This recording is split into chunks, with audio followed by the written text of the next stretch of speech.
we arrive now at the summer of discontent. Long past is the winter of the same name.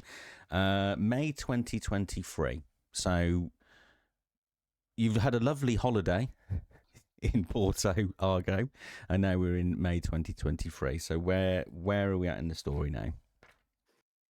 So as I mentioned, while Argo was in Porto, I was home alone, and there wasn't really work on the project being done because most of the team was away, and my passport had been stolen, and so I had way too much time to kill and to think. And this was the time where I mentioned I had been sent a big letter to HR about I think it's a really tough time to think back to, but I think the gist of, I still have these letters, but the gist of the letter was that this company has been really kind of making me sick, making me unwell.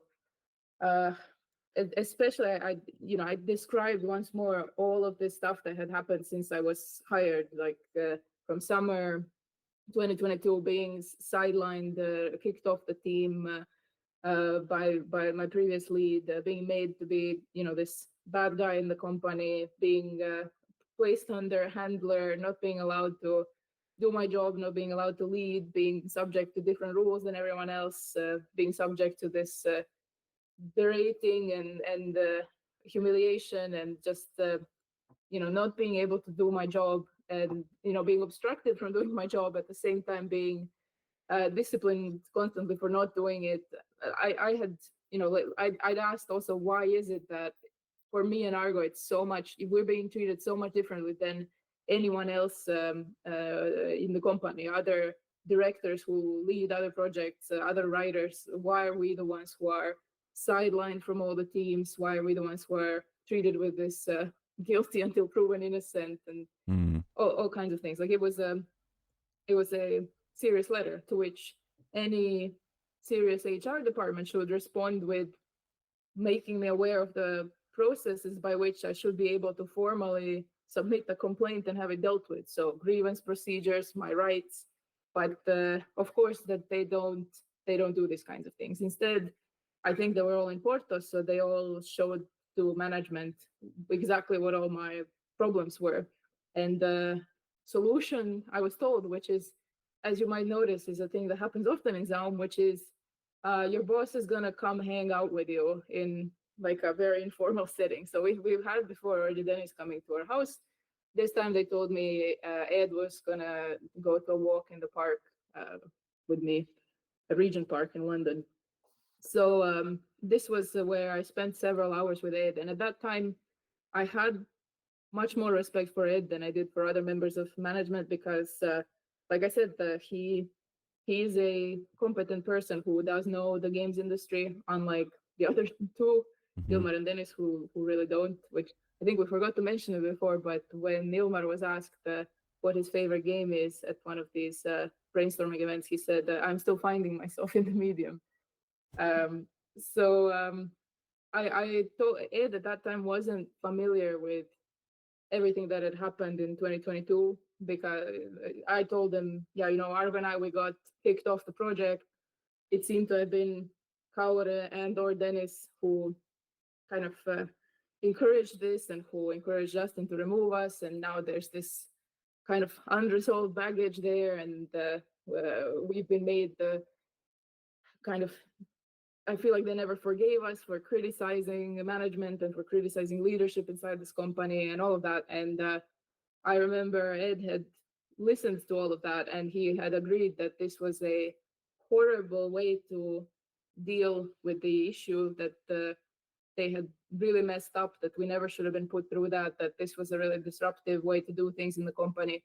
I mean, this is the same stuff we heard from Dennis before, but it doesn't seem like that ever left this conversation. They were just willing to tell us, like, I'm sorry, guys, you never should have gone through that, but then never did anything to correct it. Because I also told them, look, going forward, we've already asked management several times, can we have like a mediated makeup session between the different teams so that we resolve all of this awkward baggage because we want to be friends with Justin again.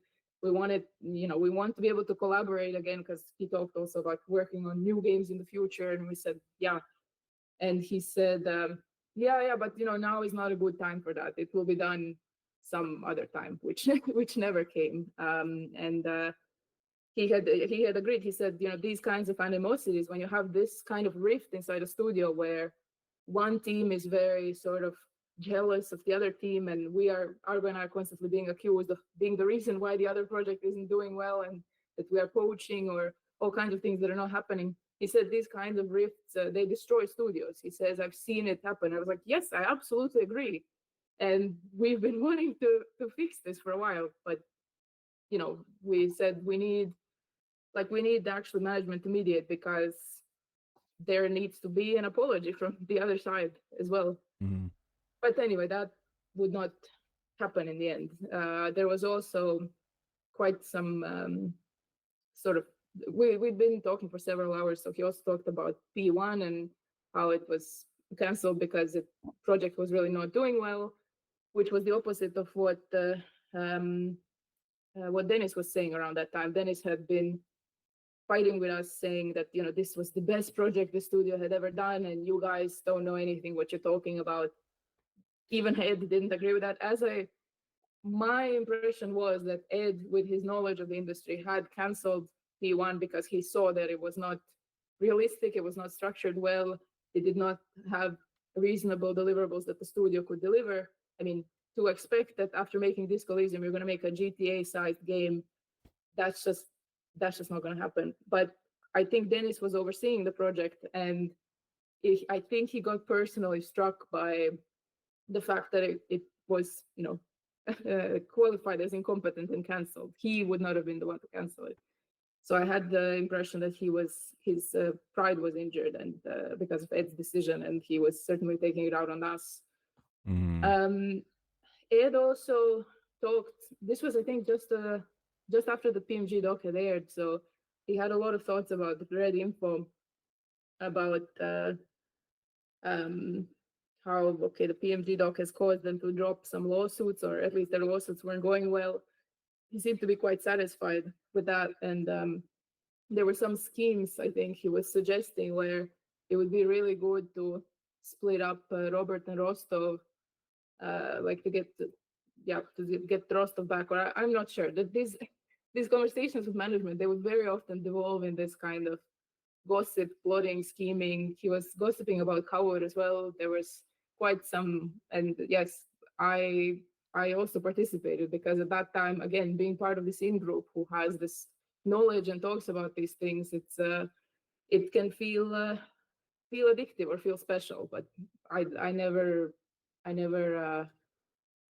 divulged any information or wanted to divulge anything that would actually harm Red Info, and we never, Argo and I, we always resisted any attempt of this phishing that would actually result in them going after them, because we just think that's unethical. Mm-hmm. But the reason of what I'm leading up to also is saying that I had seen over that summer how, I'm not sure if that was in any way part of Ed's original job description, because he's a president of the company, and I don't know how the corporate world works, but by that time he had become like a specialized shark with the intent of going after ZAUM's external enemies. It very much seemed like, because he has these industry connections, he was weaponizing them to survey competition and to go after competition. So he was able to talk in some detail about the NetEase deal that Red Info had. And also something that happened that summer was that somewhere on the internet there was talk about Red Info gossip that maybe they're working with Tim Kaine.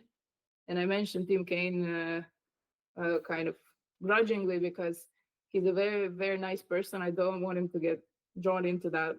He's a creator of Fallout. I think he's very nice. He never did anything wrong and doesn't deserve to be part of the story. But I mentioned him because I guess the connection was he had worked on Outer Worlds, where Ed, that was published by Ed or some sort. They met on Outer Worlds. So when Ed learned that Tim Kaine might be working with them, okay, he's going to call up Tim Kaine personally, he's going to make sure that he doesn't work with Robert. He's going to show him, tell him to watch the documentary. He's going to tell him these people are toxic, and he's going to try to, do his best to discourage this relationship from going forward. And again, I have evidence of this happening, and this was one of those moments where, again, like the previous time when they had asked us for information to go after Red Info, here again I felt, why are you preventing these people from just doing their new thing in their new place? Why are you trying to weaponize your industry connections to go after their game? It's like going after an ex who cheated on you or something, isn't it? And like you can't let it go, and you just keep trying to involve yourself in their new life and their new relationship, and just this inexplicable chasing of a past love. It's kind of like going after the ex of your new girlfriend who cheated on them, because like that was the funny thing, that Ed, having never met Robert or Rostov in person, felt comfortable enough to say that these are two of the most toxic individuals that he has ever heard of in the gaming industry. It's just like, dude, have you seen what's happening in the gaming industry? Ironically, it's the most Harry Dubois thing that these people have ever managed to do, not being able to let go of the apricot-scented Robert Kurvitz. For sure. Robert is living rent-free up there. Yeah, they are haunting this place. And what's amazing to me is that people who otherwise would seem to me like respectable career professionals are so roped into this childish gossip circle that they don't even understand that to which degree also Dennis is lying to all of them and shaping their opinions of these people. I know, because he did the same about us. And so you have, like Argo says, the absurdity of a person who doesn't know these people being so invested in making sure that the whole industry would know that, have a very bad opinion of them. And I've seen him do this with other studios as well. Maybe Argo, you want to say something first?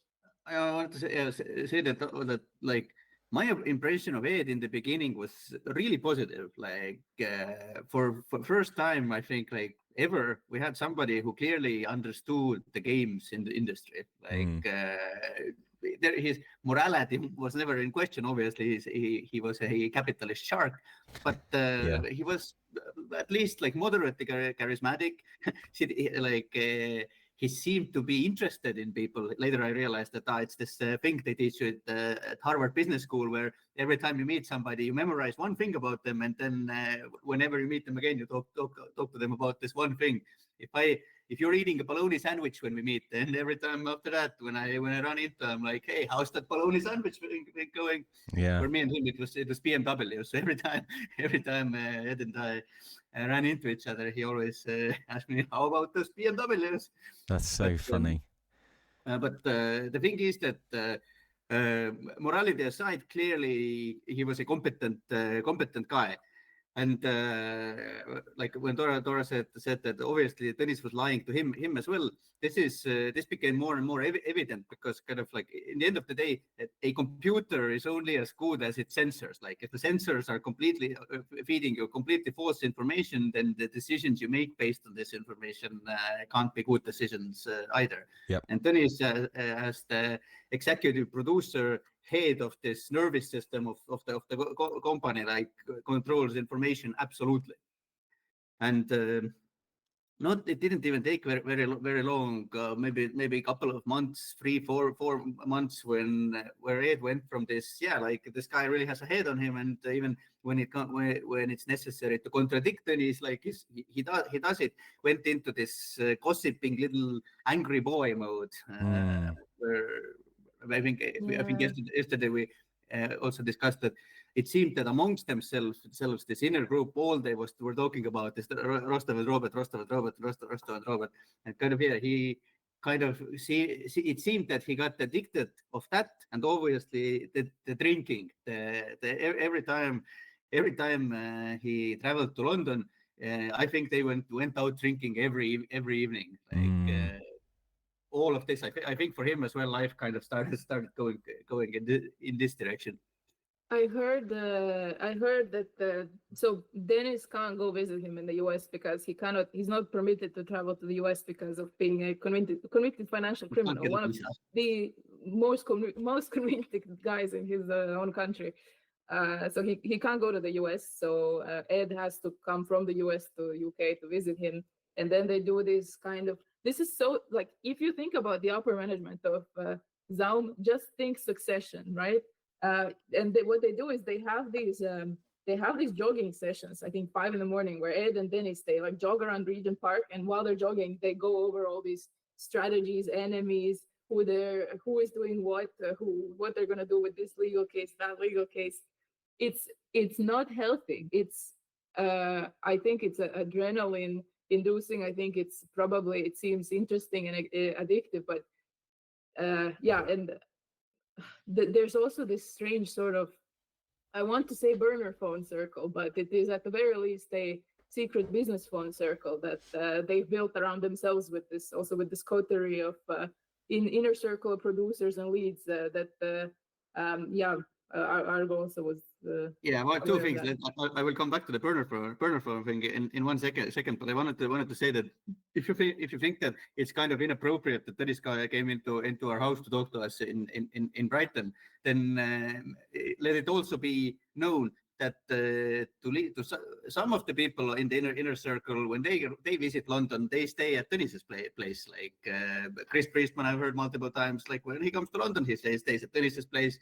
Ed, at least on one occasion, definitely stayed at Dennis's place. Why get a hotel when you can stay with Dennis? Like this is kind of this level of bonding to yourself. That is happening there.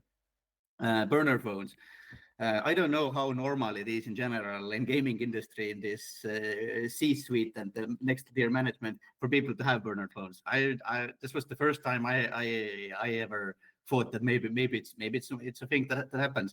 But in ZAUM, all of those people in that circle, they have burner phones. And how do I even know about it? Because when these burner phones or this round of burner phones were purchased, Phil Davidson, I think, was the one who made the purchase, made a mistake and ordered them in the wrong office, ordered them in the Brighton office. And then for a while, there was this confusion. Where are the phones? They were looking for them. So the entire company became aware that there's this weird burner phone shit happening. I can tell you where I've seen organized burner phone strategy before. In the wire, when they're dealing drugs and they don't want to have a wiretap or any mafia operation. That's where I'm familiar with burner phones. So that's the thing with high control groups and why this stuff kind of like organized crime is very similar wherever you go. It's definitely, and it's a way to avoid or try to dodge disclosure obligations for court. If you ever have to go to court, then the person has to know what to ask for. Like, I have to know that you have a phone on which you talk about me in these group chats. And if I don't have evidence of that, then the court can't order you to disclose it. So it is just very, there's definitely, again, and it reinforces this idea of being a special boy in a special boy circle. Like, oh my God, Daddy Dennis gave me my secret phone on which he's gonna, we're gonna have the lads group where we're gonna gossip about everyone else. And oh my God, can you believe what Argo and Dora did this week? By the way, I will just say, boys and men are the worst gossipers. Like everybody says it's the ladies. I can tell you now, no one likes to gossip more than a heckle of men stood around a smoking shelter. We're awful, aren't we? To be honest. Yeah, it's why football is so popular, right? That is exactly because that is soap opera for the guys. Wrestling is the same. Yeah. Absolutely. Also, if you think that what locker room talk is that it's about relationship and opposite sex and this kind of stuff, no, it's all gossip. Yeah, it's gossip. Really talk about this stuff. Only gossip. Yeah, absolutely. So I'd seen what I also wanted to kind of wrap this tangent about was that even later in 2024, so that's quite recently, I have found out that, for example, according to Me The Moolah, a character from season 2 of this story that we haven't yet reached, another corrupt entrepreneur, he said that, according to him, so how trustworthy is he? I don't know. But Ed had offered him to reimburse his legal costs if he were to sue Kaur-Kender and his new games company. He also said that Ed was extremely focused on Kaur's new company and focused on Red Info. So, he said that this is business in a sense that Rias told us that he feeds information about ZAUM's competitors to ZAUM, especially to, Ed and Ilmar and Dennis, so that they can, pursue their competitors, and in return that they would hopefully be fine with him using the Disco Elysium spiritual successor branding with his new company, Longdo. So this is how these circles work. And in the same way, Ed and the ZAUM management, they were very interested in going after us through this guy Rias. So these business partnerships are quite based on this ruthless undercutting, where it's as if we're talking about some kind of high-level banking complex instead of fucking indie games. So yeah, these are guys who they are not minding how their own shit show of game development is going. They are instead offering. So I'm not clear that were they offering their personal funds, because I don't know, would they offer their personal funds, or maybe they were offering ZAUM's company funds in order to, for a guy to sue some other guy. So people who are working at the company, do you even know that your company is spending their money doing this kind of stuff, threatening creatives who used to work there before, paying off guys who are going to sue their competition? Like, this is, it's quite outstanding. I don't know if this is the norm in the games industry. Maybe I was just very kind of naive about the way business is done, but I think either way it needs to be talked about. What a colossal waste of human energy, lifetime. If I go back to space and nihilism and the futility of it all, like the chances of a human life existing, right? The calculation and the probability is, you can't even understand how unlikely it is, because not only do the universe had to form for a start in the way that it did, which is I don't think people realize how much of a miracle it is that Earth is exactly how it is, and then your specific DNA has to make it to Mummy's DNA, and then you have it's. Why are you wasting it? You have to outswim to be here this day. Yeah, and then you're using that incredible gift of life to fucking exhaust yourself, picking fights and just doing nothing worthwhile, really. I can't fathom it.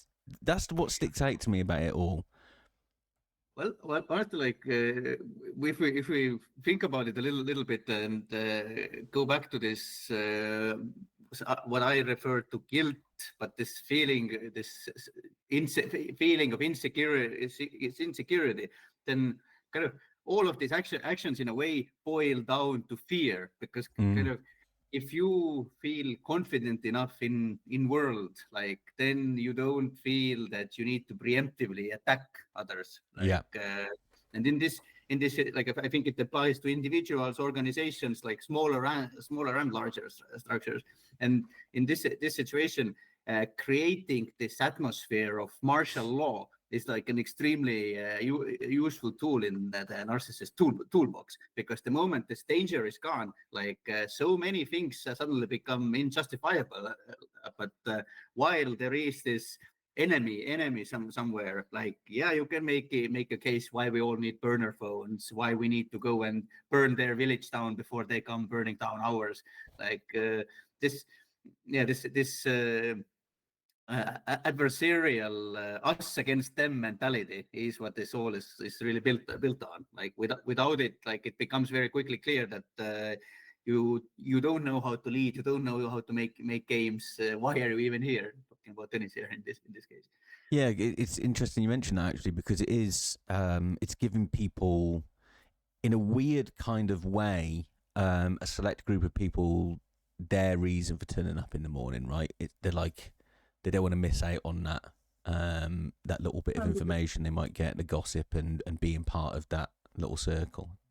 That's why I say that it seems to, at ZAUM, all of this, as you say, waste of potential and of human time seem to come from these groups of people who don't actually have real constructive work to do on the game. The writers were too busy trying to write, the artists were too busy painting, the musicians were too busy making music or voiceover. But when you're in management and when you are when you're already so psychologically damaged from this war you've been leading, then what do you have to do except more war? If you're sitting around not doing the war, you feel like you're missing out, you're losing.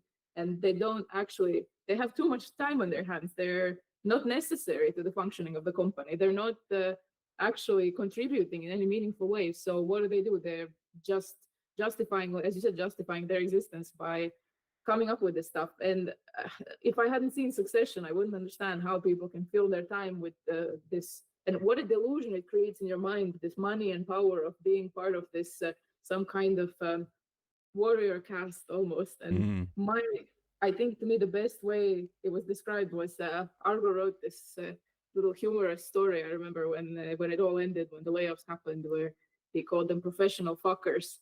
And I felt that, yeah, you can build a career off of fuckery. You fuck one company into the ground, and then you go fuck the next one into the ground, and then your whole life is spent just fucking. Yeah. Yeah.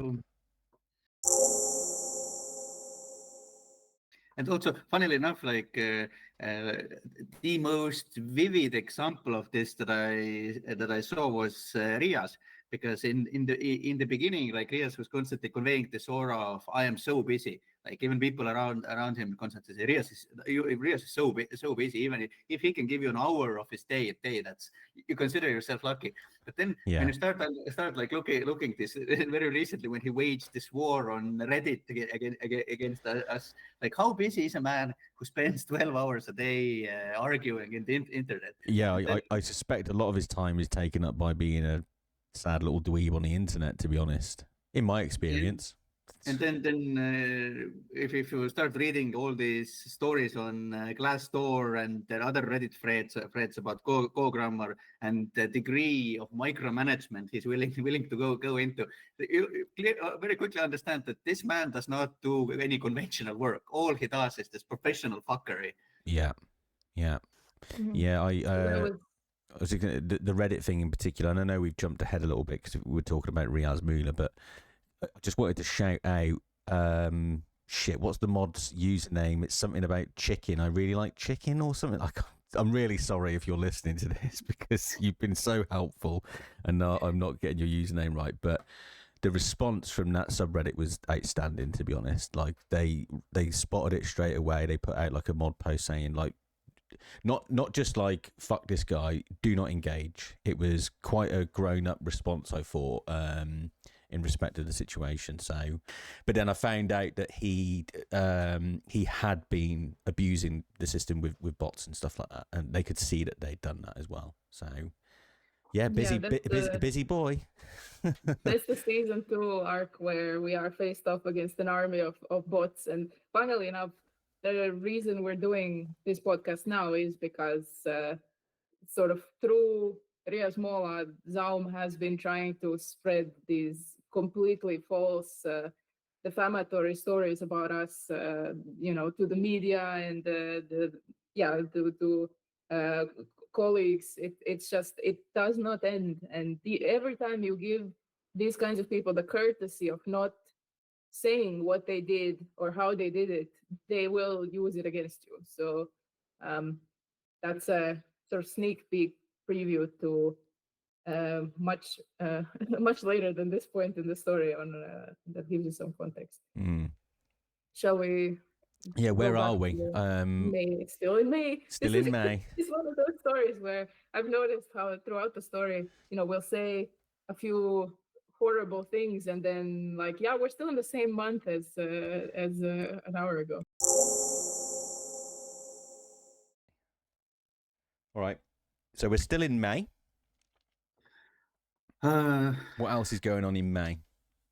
Let's do a little summary here. Okay, let's say that we're in May. We've been doing X7 since in autumn 2022. Up until Christmas, things were going really well, but clearly we saw that we need writing assistance. We started asking for writing assistance at the end of 2022.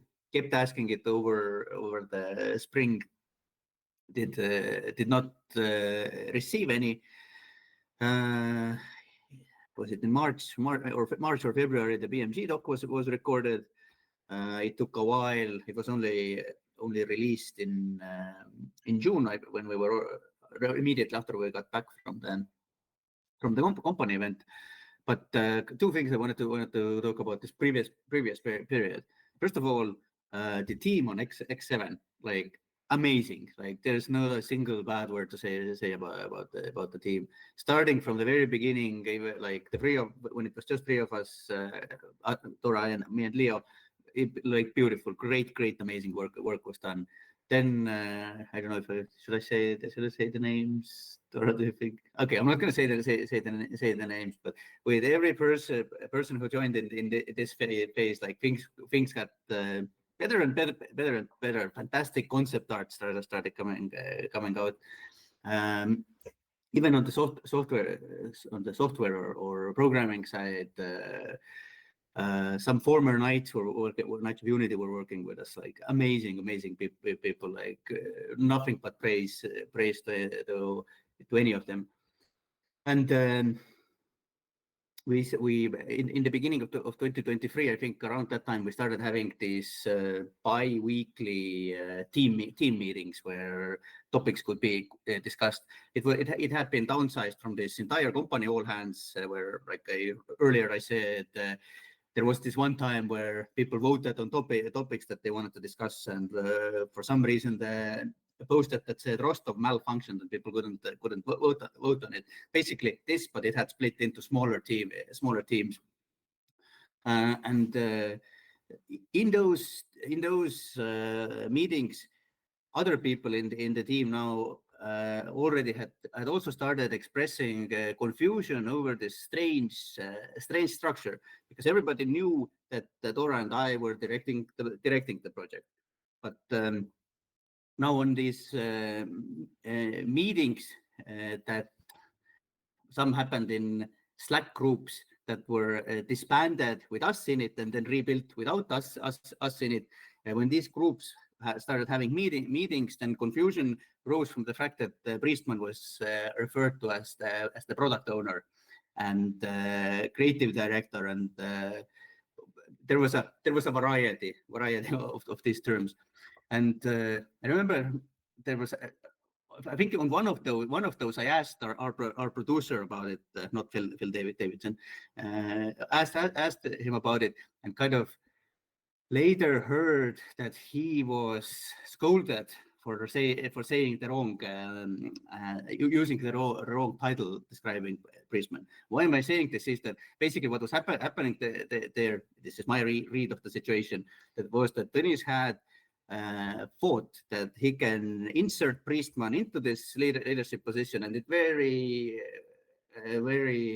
smoothly just transitions over to him. That kind of without rocking the boat too much, like, Priestman just becomes the creative director of the project. But the problem was that because nobody else was told this, the artists, the programmers, no one was told this. All it did was create a lot of confusion.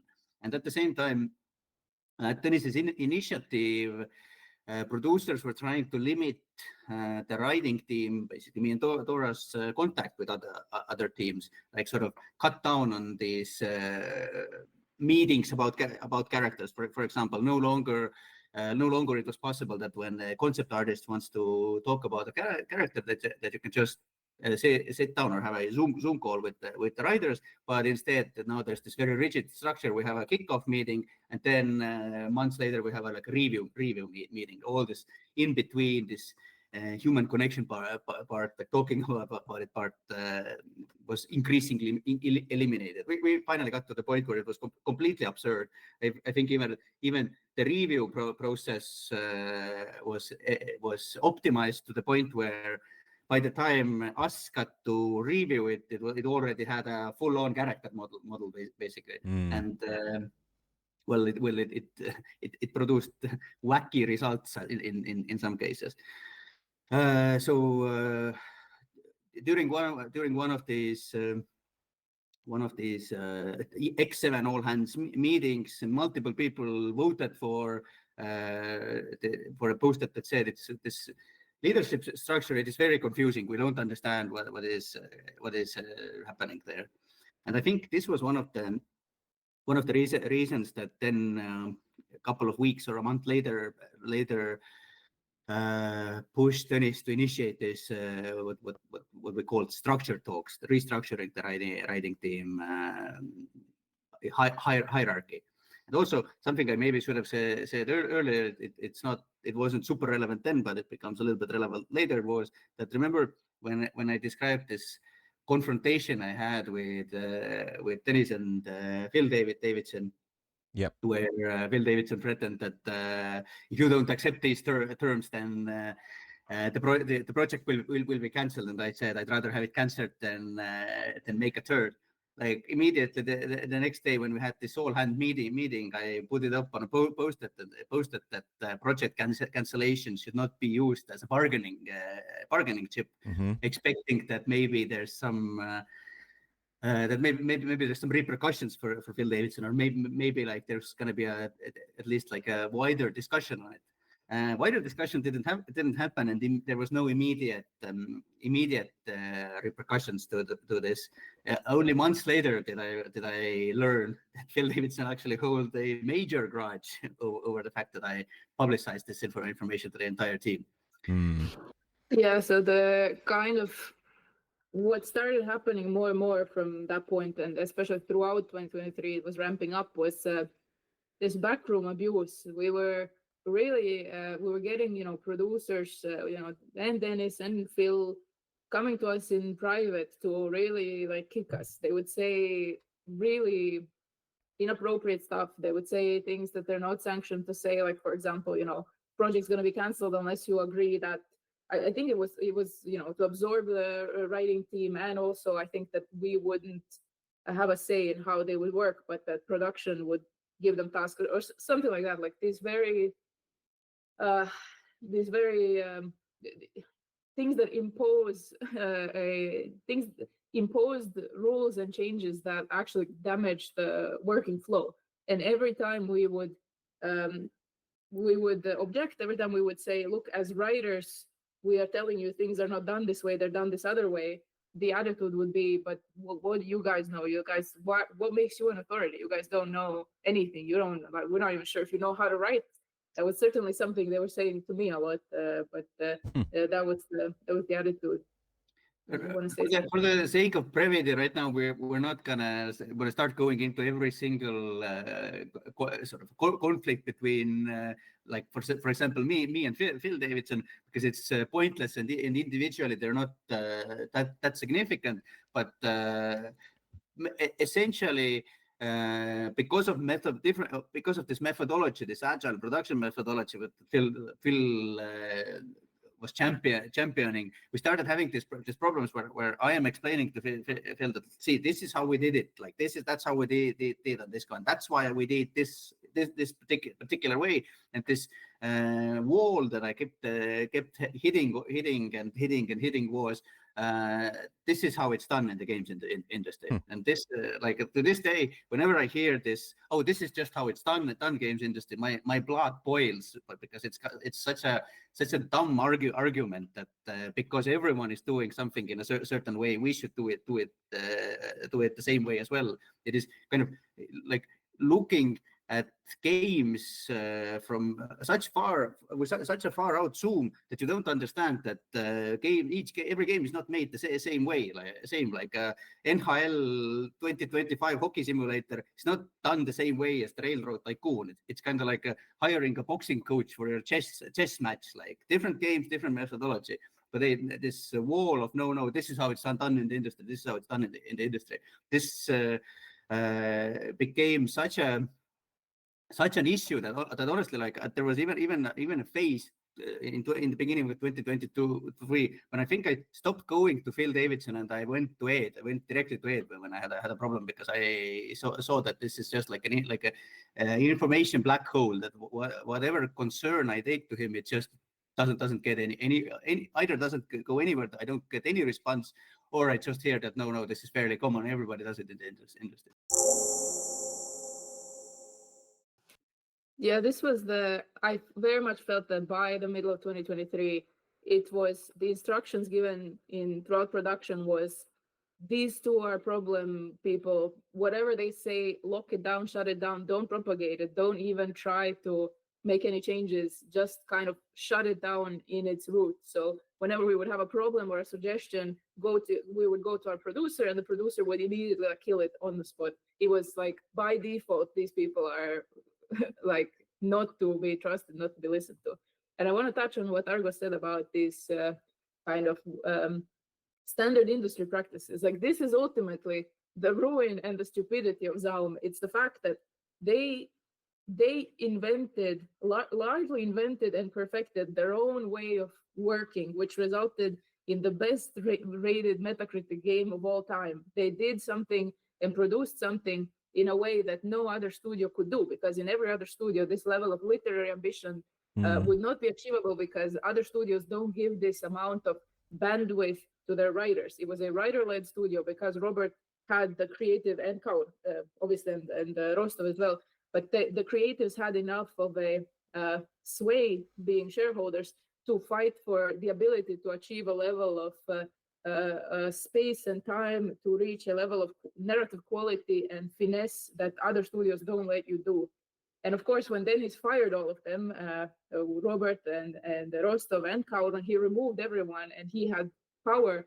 He doesn't understand what made his own studio so successful. They don't understand that this particular method that was developed, that it was the best way to do things. Instead, the idea was, okay, we're going to throw out everything that we did and how we did it, and we're going to import a bunch of what we think are very successful Western developers who do things in a very kind of this conventional way that is very monotone, dry, corporate, and most importantly, we're going to get a bunch of people who produce 7 out of 10 games, and we're going to have them run our studio now. Like, why would the methods that produced mediocre Western slop be an appropriate way to replace the method that produced the best Metacritic rated game of all time? I mean, the only way that makes sense is if you are a person who committed a corporate hostile takeover, who now just doesn't fucking care about the quality of what they're making. They don't care about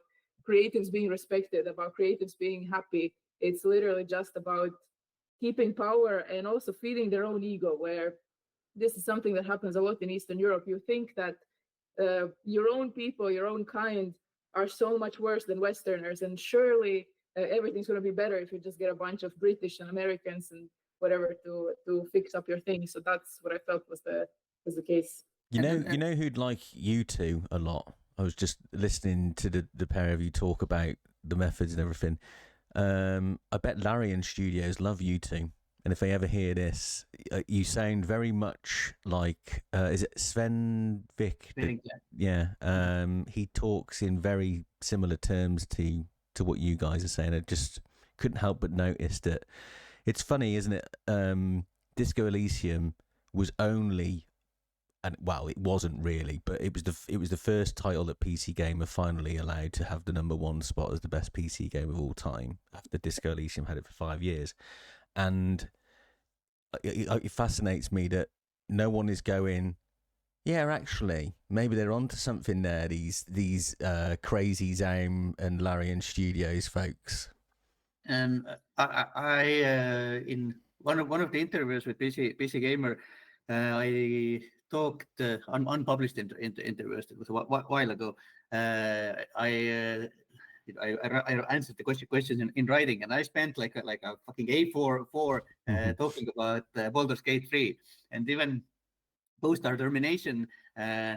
Like our situation was so intense that when the ZAUM debacle ended, then even though I received invitations from Larian to have a discussion, I just didn't have the bandwidth to deal with this. But honestly, like even now, I think we could right this moment start talking about Baldur's Gate 3, and we could have another 6 hours of discussion. So I hope that one day, even if it's just for the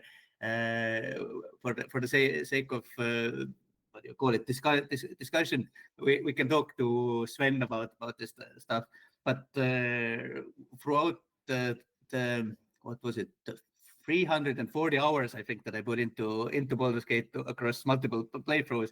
I kept thinking like, yeah, if their mastery of level design and this technical robust just works stuff meets our approach to narrative, like this could be the kind of leap that you'd see maybe once in a generation. Yeah. So yeah, I hope that there's a way to explore this one day. Yeah. No, I'd love to see that. And I was just going to add to it, like, there's, to your point, Dora, and I think you referenced it when we had a chat separately before Argo, that like the thing about Disco Elysium is, I think most people see about 60% of the dialogue was the kind of, and this is the thing that is absolutely key. Like, no Western corporate approach would allow a bunch of writers to write 40% of dialogue that most players will never see. But that's the kind of thing that Larian obviously do understand, because I started my second playthrough this year after I mainlined it, basically the first playthrough, and I was like seeing all these stories online. I was like, I don't fucking see any of this. And then I played it the second time, and I ended up in this huge cave underground in the first area, and I was like, okay, it's just a cave. Like, I don't know, in Skyrim, when you go in the Duima cave, it's just one cave and it's kind of over. But I was in there for hours and hours. I was like, fuck, I didn't even know it existed. It's amazing. For me, like, one of the greatest realizations was when on my second playthrough, I decided to try out the Dark Urge. And when I realized that, oh my God, Dark Urge is the canonical playthrough. And no one even advertised it, or I don't know, it completely passed me by. Although I did play it already in early access a little bit, but I never realized it, and how well this kind of what you expect from coming from Baldur's Gate 2, how well it was realized. It really blew me away. Like, highly recommend. Like, if you do another playthrough, play the Dark Urge. Yeah. All right. Okay, I'm gonna try to tie it back. Yeah, sorry. It's a good job you're here, Dora, because we need reining in. And we're gonna take one more side step, but this time not into Baldur's Gate. But I wanted to talk one little thing more about methodology. That without the situation was, and still is, in my opinion, such that because there is no real documentation on how this was made. Like I said, like at this point, ZAUM is also in a situation like everyone else who wants to make a disco-like, they have to reverse engineer it. So once all the people who actually understood how it works from the inside, how the sort of dialogue holds it all together, were gone, or like we were, I guess, the last people there. Then this kind of a situation manifested that I don't think I tried to explain this. I tried to explain it to Phil Davids, and I tried to explain it to Dennis. I tried to explain it to Ed, but I don't think I actually got through to them. But the point there was that in any other game that like any other CRPG where you have your combat mechanics, your crafting, and then your dialogue. If the dialogue doesn't work or the storyline doesn't work, you still have that other component to rely on.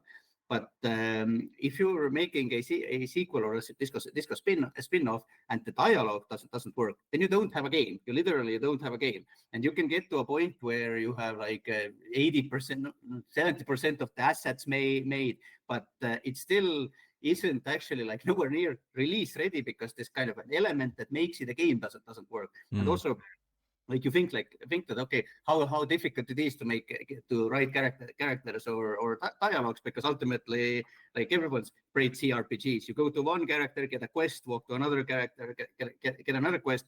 But to make this actually give you the same tension that you get from all these auxiliary systems from other games, or actually dialogue is the auxiliary system in other CRPGs. This is an insane undertaking, and it's very easy to kind of be blindsided and think like what's there to it. And this is very much what I think happened to Justin's project, because he also seemed to have thought that, well, how hard can it be? Or I think I understand it.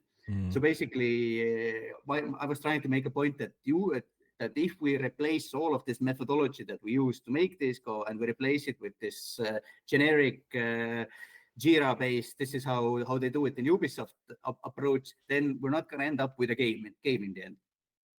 I don't think I got through to any of them with. So where we are currently in the timeline is May. It's still May, between May and June 2023. So what happened is the PMG documentary had just aired. The studio feels like, okay, they are kind of PR-wise in a bit of a better, best place they've been in the last year and a half, because there's at least a reminder that there are still good people in there who still want you to give their games a shot. However, internally, there's chaos because they've had to cancel what was meant to be the largest project, P1, which was the one that Kaur had sold. It was Kaur's brainchild that he sold drawings to Ilmar to allegedly help them take money out of the company, etc., etc. And what I understand is that the vibe I got was that it was Ed who canceled it and that Dennis wasn't too happy about it. And Dennis now has a situation where this large number of people will now be redistributed on the other projects. They will be mostly redistributed onto X7, onto our project, because that one should be closest to release. It should theoretically release in around like 14 months, and it doesn't even have a playable. So there were many people who are supposed to come in, and the P1 project, it had directors. It had much more of a vertical structure than our small X7 did. We, like we said, Argo and I, we were never given the title of director because they just simply didn't trust us with that.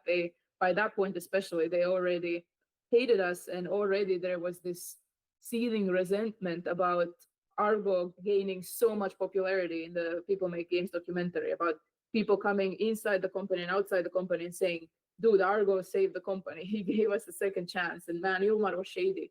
So now they have a situation where Dennis has his people who were directors on P1, his boys, and he doesn't want to demote those people, but he has to fold them into X7. And he doesn't want to promote me and Argo because he doesn't want to have another Robert situation. He doesn't want to have Argo as, spearheading a project and him being so popular inside the company and outside the company. So what management had decided is that they decided, okay, without telling us outright, they understood that they need to make me and Argo step down, and we need to agree to have these directors from the cancel project who have just failed to deliver anything that resembled the professional, it's not the fault. The devs on that project worked so hard and they were really talented, but the management was floundering. The leadership was floundering, and love to everyone. Again, a worst outcome for me out of all of this is if blame goes on to individuals rather than management, because again, the way the project was structured, who was put into what position of responsibility and with what the expectations, that was due to failures of management, not to failures of these people. But regardless, important thing to point out is that the leadership of P1 had come to me and Argo, for example, it was February, so that was 4 months earlier. They had come to us to ask us for help. They said, you guys are running a very successful project and we have so many struggles in the writing team. Could you please give us like a short instructional day where you're going to give us, when you're going to teach us how you do things that you do? Maybe Argo can say a few words about that. No, Dennis literally sent them because that and by that point, it was obvious to everybody that something needs to change on P1 because no progress was made for ages. Because, like I said, in some shape or form, P1 started already back in Estonia in, I think, 2017, and sort of it was searching for its identity for a very, very long time. But because kind of by that point, when Dennis sent Jim and his team to us for little bit of tutoring, they still had not started writing in Artisi. Like I think that's what it was, which was strange because a year before that, I think it was like a year before that, I gave the P1 writing team an Artisi tutoring. But anyways, yes, they sent them Dennis sent them to learn. Not, I don't know how to put it. Like, yes, let's call it tutoring. And in advance of this in-face meeting in Brighton office, Jim sent us some questions so we could kind of prepare for it, or kind of be more targeted with our tutoring. And honestly, my jaw kind of dropped when I read these questions, because essentially it came down to how do you make a video game, and it was scary to see that someone who's been leading the project for at that point, I think 3 years, 2 years probably, is asking the questions this basic, because kind of even though P1 was struggling in the background, every now and then still you see some update, you see one thing that was always truly on point was concept art. Like Anton, their concept art artist, put beautiful stuff out there. So you kind of assume based on these snippets that there's so much more that you're not seeing. But like seeing those questions, this realization dawned on me that I had previously called P1 short for Potemkin 1 as Potemkin's village, if you know the phrase.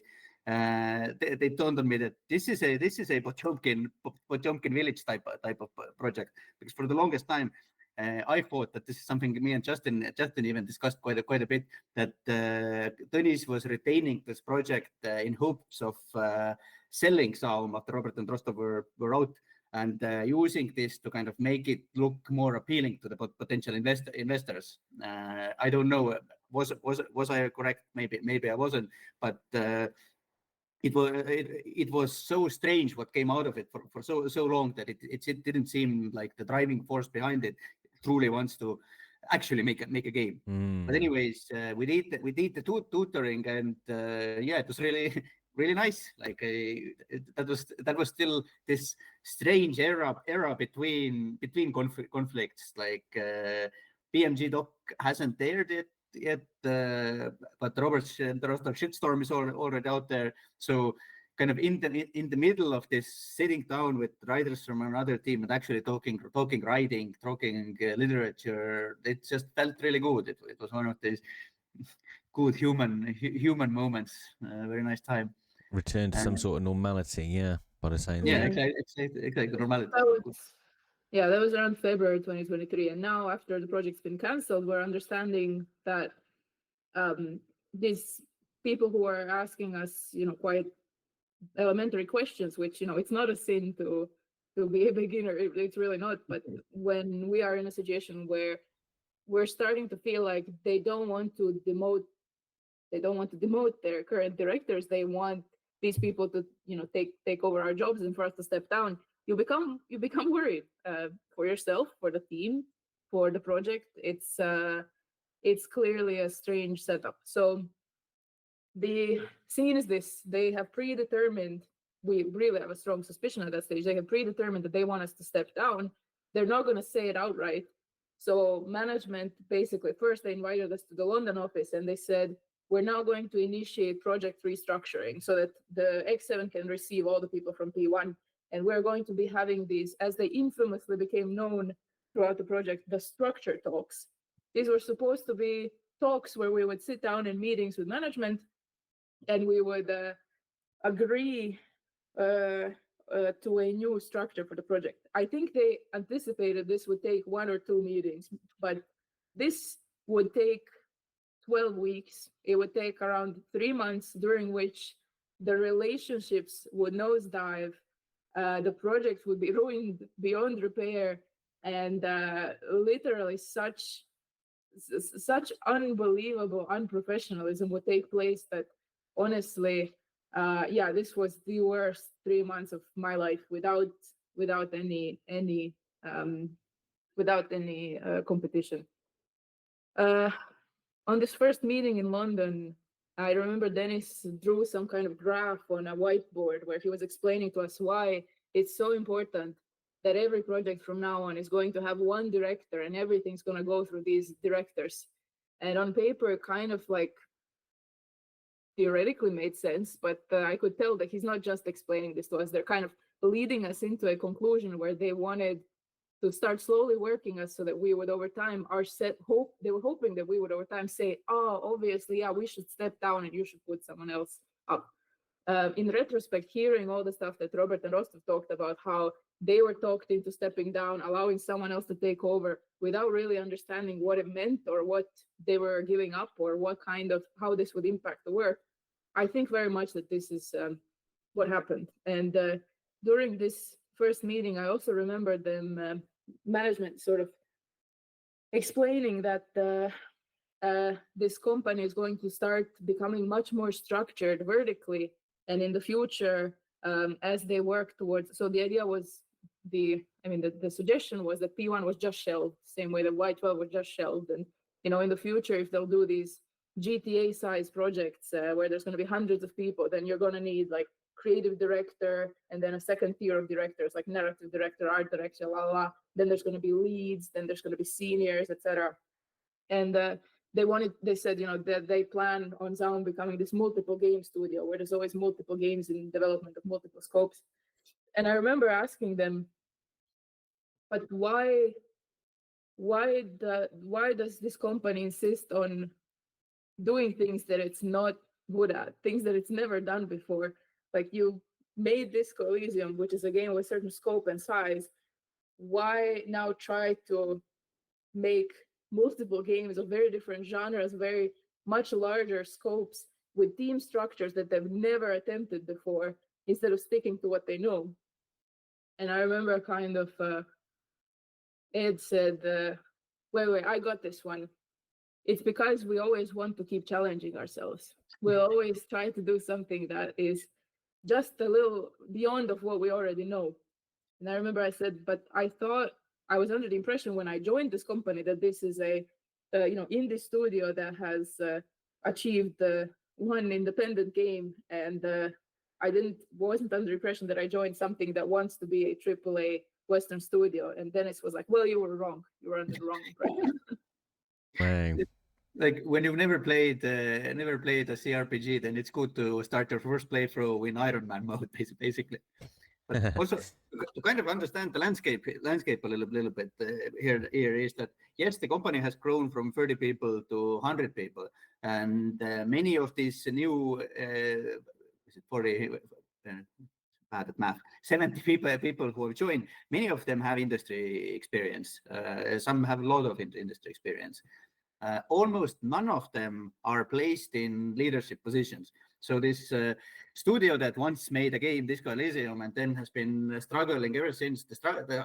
Like, if you start coming from top down and look like where are these, who are running things. In the very top, in the very top you have the cardboard Ilmar.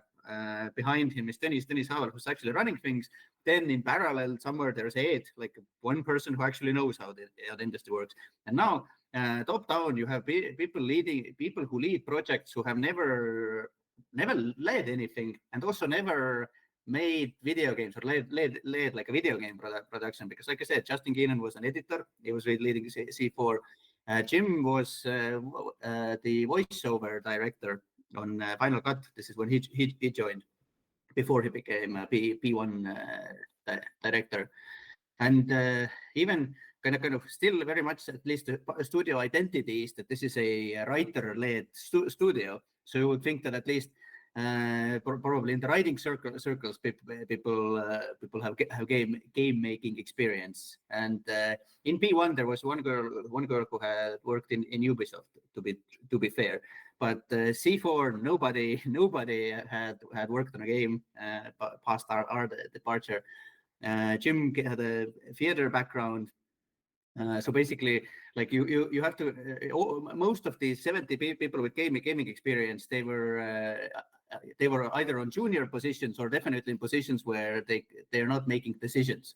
And kind of this is very much part of the reason why ZAUM hasn't put out anything ever since. That yes, there is this knowledge and know-how how to actually make games, but it is so deep and kind of blocked by this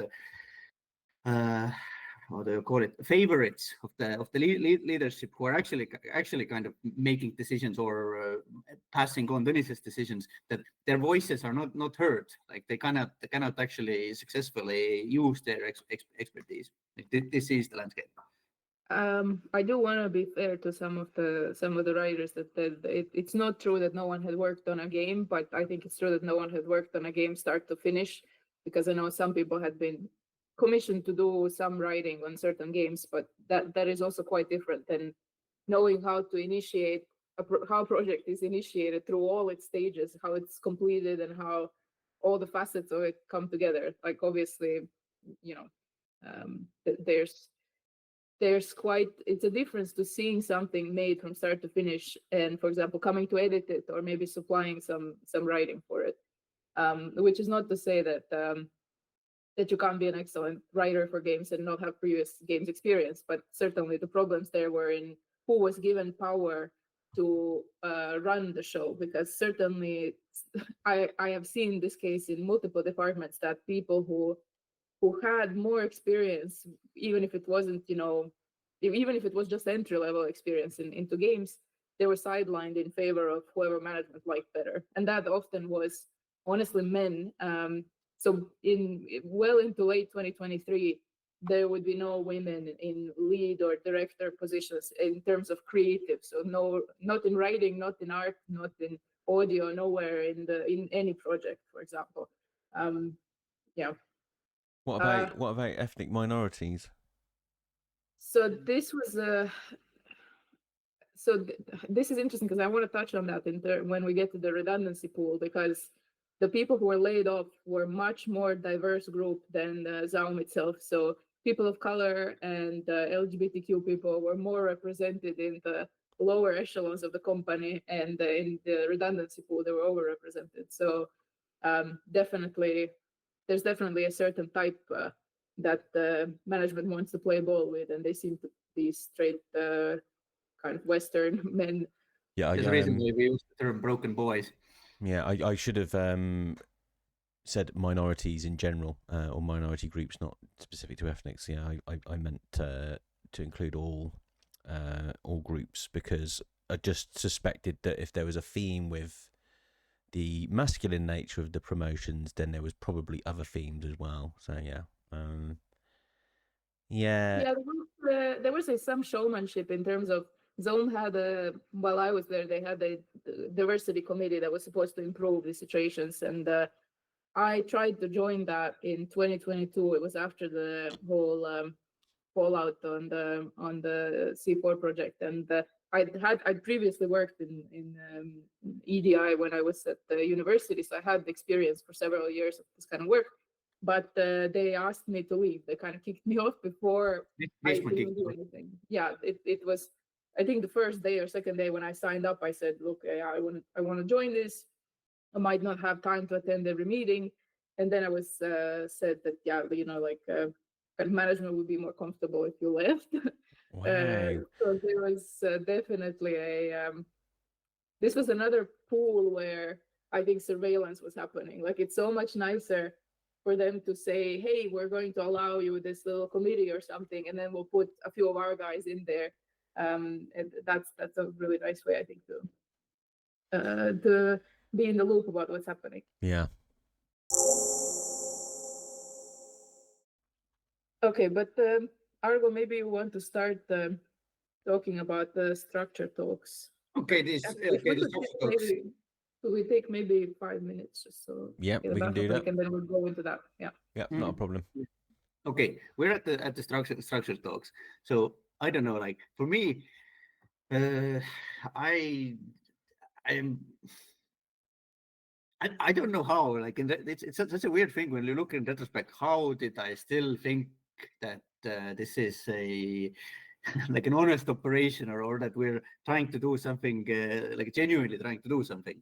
Because like with this clarity of hindsight, like obviously it's all a scam. Like obviously this structure, that there was no talks about the structure. The way it was formatted for us or laid out for us was that the purpose of this meeting, and maybe one follow-up meeting, is to figure out who's best for what job, and then people will assign these roles, and we'll keep on, we'll keep going. Like in hindsight, yes, clearly, obviously, they had a structure in mind, and to understand this structure they had in mind, we have to for a moment also look at the people who are participating in these structured talks.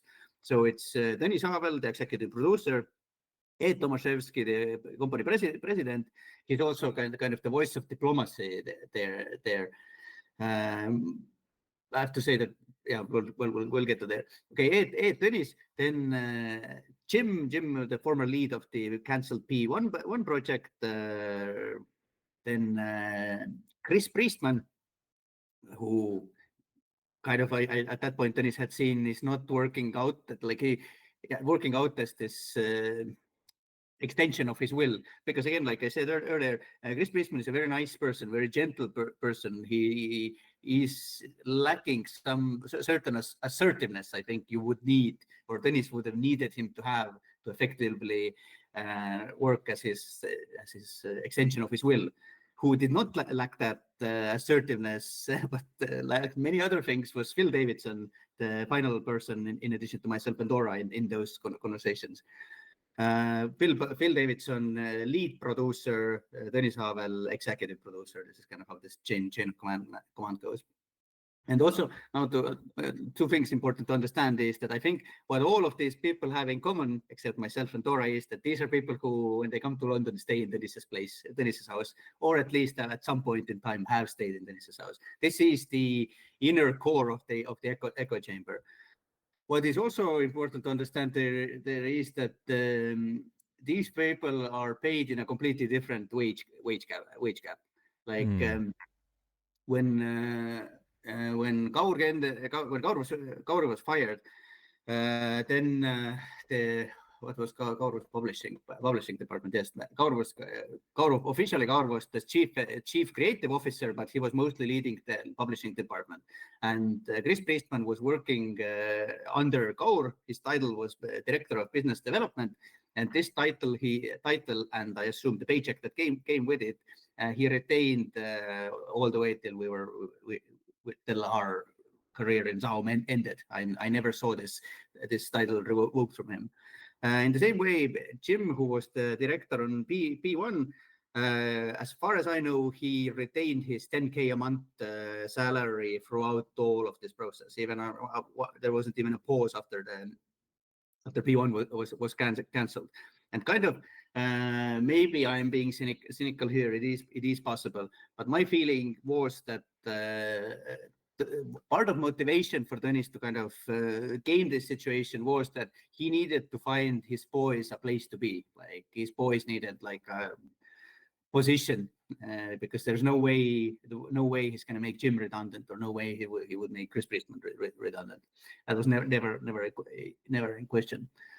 So we went into these structured talks, and yes, I was very naive. I really genuinely thought after this first meeting that we're actually having a discussion.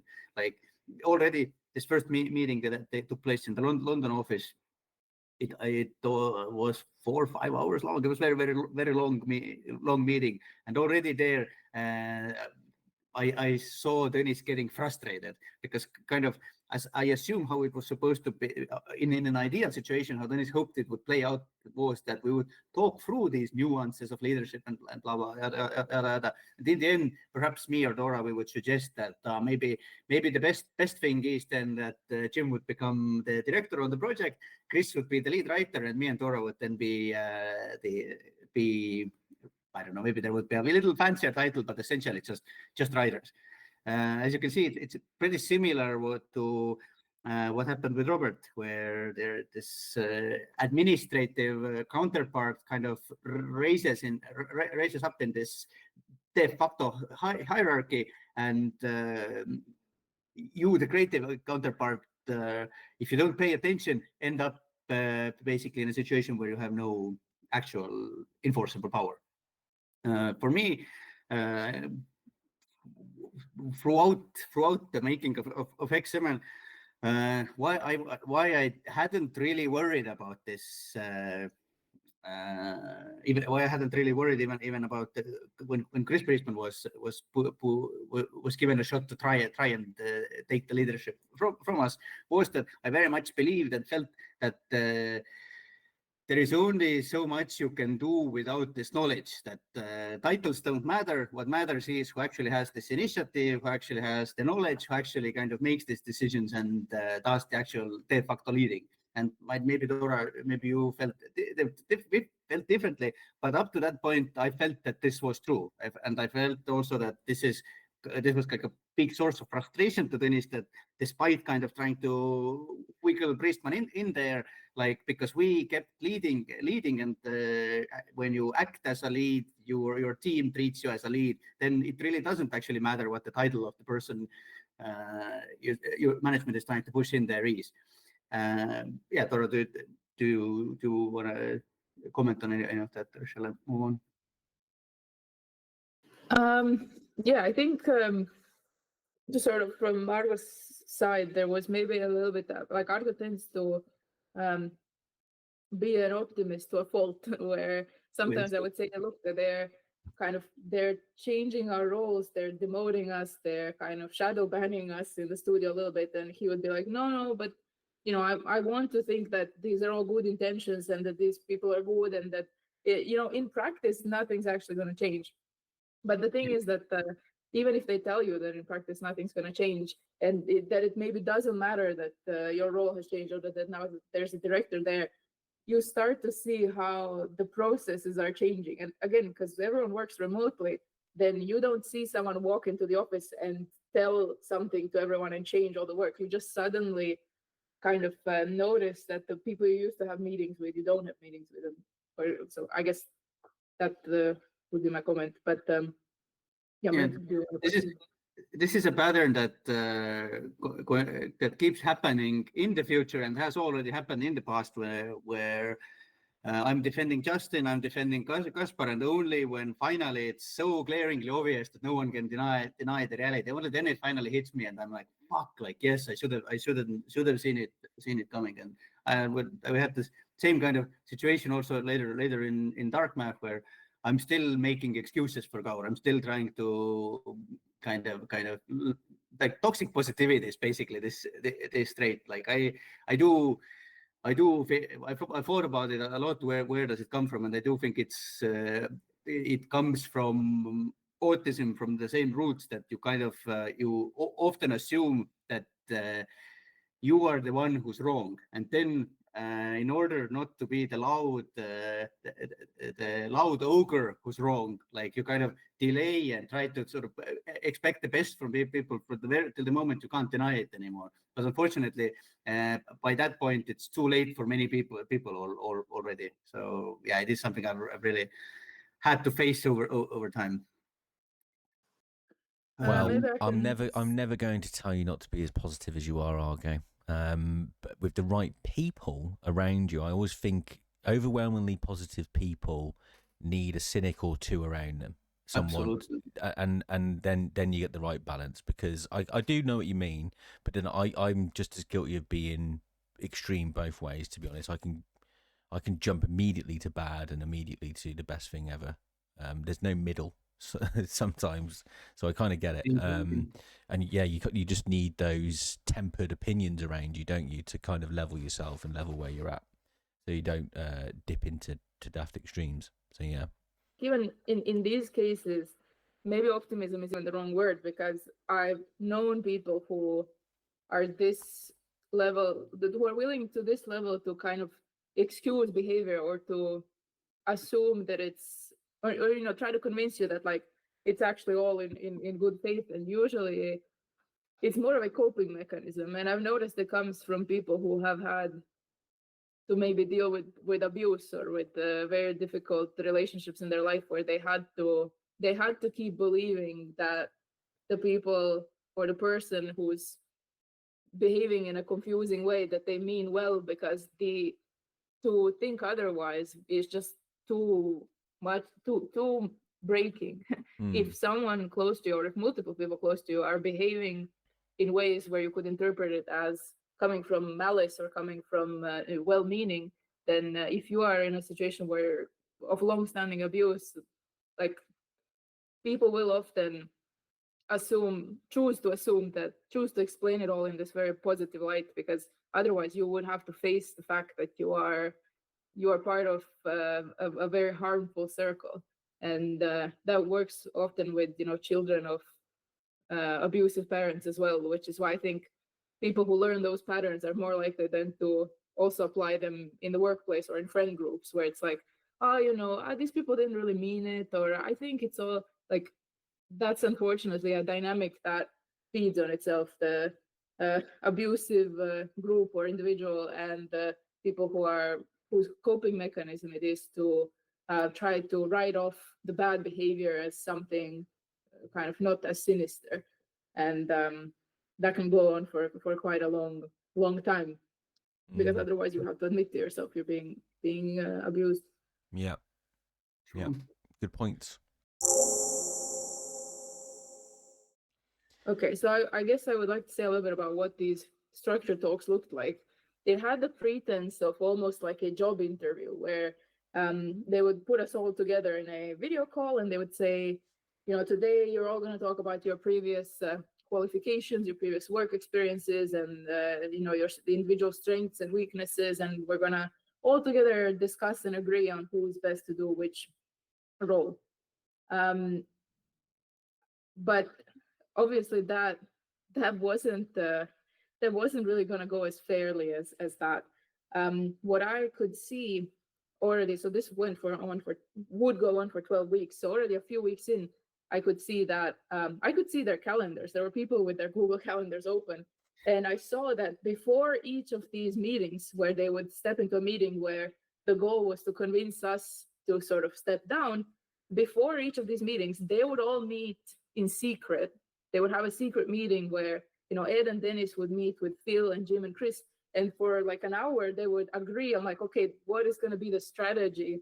They would give them advice on this is how we're going to go into the call, and I guess attack for which angles we're going to attack Argo and Dora to try to get them to. So it was a complete frame job. They would meet up in secret, they would agree on a strategy, and they would come into these calls with us. It goes without saying that especially Dennis's behavior was fucking ridiculous. Chris and Jim would get to talk about their previous work, their previous achievements, and Dennis would absolutely gush how, look, these are true leaders. This is what a real leader says and does. That is so impressive. And then when Argo and I would start to talk about our achievements, then Dennis and Ed and occasionally Phil, they would start to undermine us. They would start to say, yeah, but Dora, what you're saying, that doesn't really count as leading people. Like, for example, me saying that I was TAing a course and that I was teaching classes, that I was teaching students and all this kind of stuff. Like, no, that's not technically the same thing. And like other previous work experiences as well would be kind of questioned in a way that theirs weren't. And they really didn't have nearly a comparable games industry or writing experience to myself or Argo. Particularly to me offensive was when someone had asked me, and I started talking about my physics work experience, and Dennis just straight up interrupted me and started in this almost barking tone. He was like, but this is not relevant in this company. We don't talk about what we did before in this company. Why be constantly flexing? Why are you flexing? Yeah, he did these weird gestures like, why be constantly flexing? What if I started talking about what I did 10 years ago? Just interesting, like 10 years ago. The first thing that popped in my head, I was like, yeah, if anyone doesn't want people's past being flexed, it's fucking Jonas Harville. I mean, Jesus Christ. And he had gone so off the rails with this huge rant where he kept escalating, like, why be flexing? It doesn't matter what you did 10, 20 years ago. All that matters in this company is what you're doing now. And I remember Ed had stepped out for a bathroom break, so he had to step back. When he stepped back in, he was kind of confused what was going on. And he was like, what is this about? And I remember Dennis had said something, I also have 2 degrees. And I remember Ed had to tone it down. He was kind of like, yeah, sure, okay, 2 degrees, whatever. It was. I mean, it was absurd also because he might not have known. I'm not even sure that Dennis knows what I've done in my life, in my writing career, in my game development career, how many years of experience I have, which is much more than he thinks.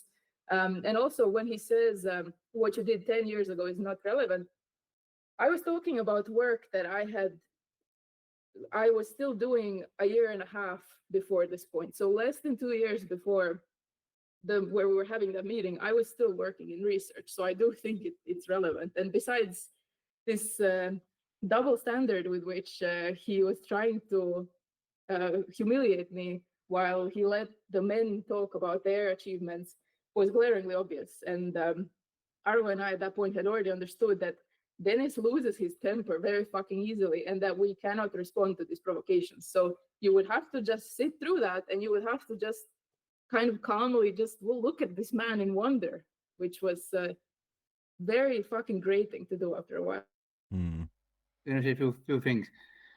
First of all, by that point, I think like everybody in those calls could see that Dennis had developed like this vindictive streak against Dora, like Dora specifically. I don't know what did he maybe think that he can one day still turn me into one of his broken boys, or why maybe there was a more strategic angle to it.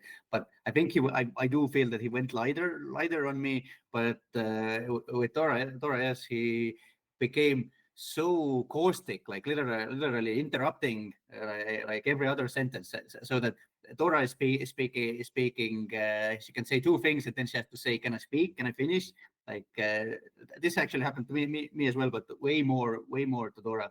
And yeah, this like lashing out in these things like your scientific career doesn't matter. And then also everybody's talking about their previous achievements. Jim is talking about how he was running a theater group. And then Dora is talking about the other branching narrative game, the only other game experience we have in this room there, the War Currents that she wrote, which is on her own.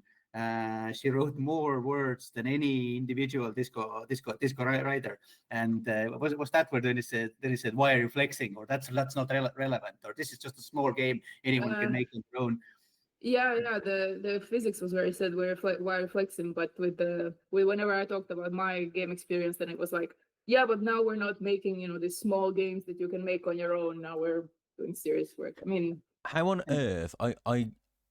I'm still quite amazed that you hadn't walked at this point, either of you. Honestly, like, I mean, first of all, we loved her team. At that point, the team was, even before P1 people joined, it had already grown to around 20 people who had joined specifically for that project and who all loved it as much as we did, and who some of them were on visas and like, what are we supposed to? We believe in the project. Like, the art of it, it's incredible. The project is incredible. The team is incredible. If we walk, and if this project goes to shit, then we wouldn't want to walk away and leave the team feeling like they just abandoned us and they fucked up our jobs, they fucked up our lives. And more than anything, also, if we were to walk away, then management could easily paint that as, look at these people, they were quitters, they were people who obviously if they didn't get their way, they were going to leave all of you guys hanging. We would have been the bad guys. So yeah, fair enough.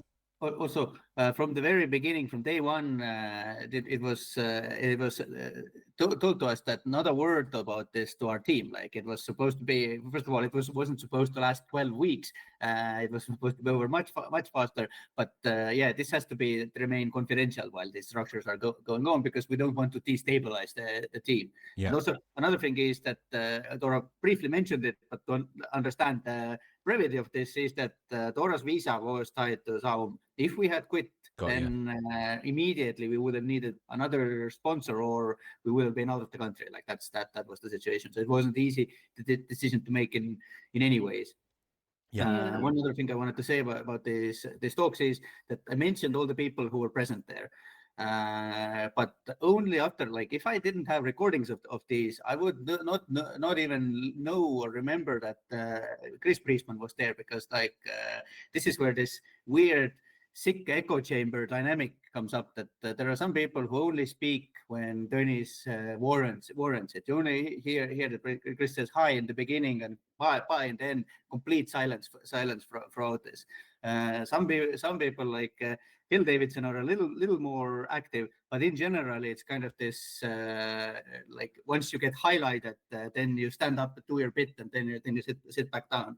And also like especially re-listening to this, it is disturbing, and I feel disturbed by my own silence as well. But it is disturbing how long there are these berating sequences where Tõnis is berating, especially when Tõnis is berating Dora, and literally there's 5 guys who say absolutely nothing. Like it's really fucking sick shit. And it got especially bad, like when Ed was still present, Tõnis was controlling himself a little bit. You could still see some reservation there. The mask was half on, but things really went completely shit. I think it was the 4th meeting in this in the sequence, and I think at that time we had 1 meeting a week. Like so, on the 4th week, Ed wasn't present, and this is. I want to talk about how it led to that meeting. So.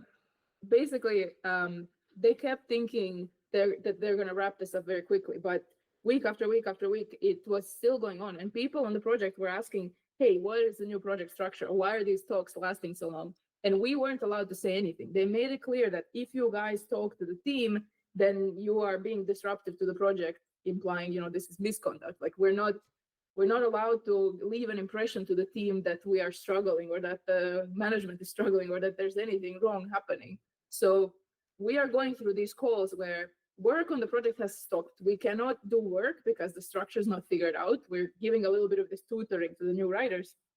But we are enduring these sessions where we're sitting in these calls and we're being humiliated. I was the youngest woman in that room. I was the only woman in the room, but I was also the youngest person there.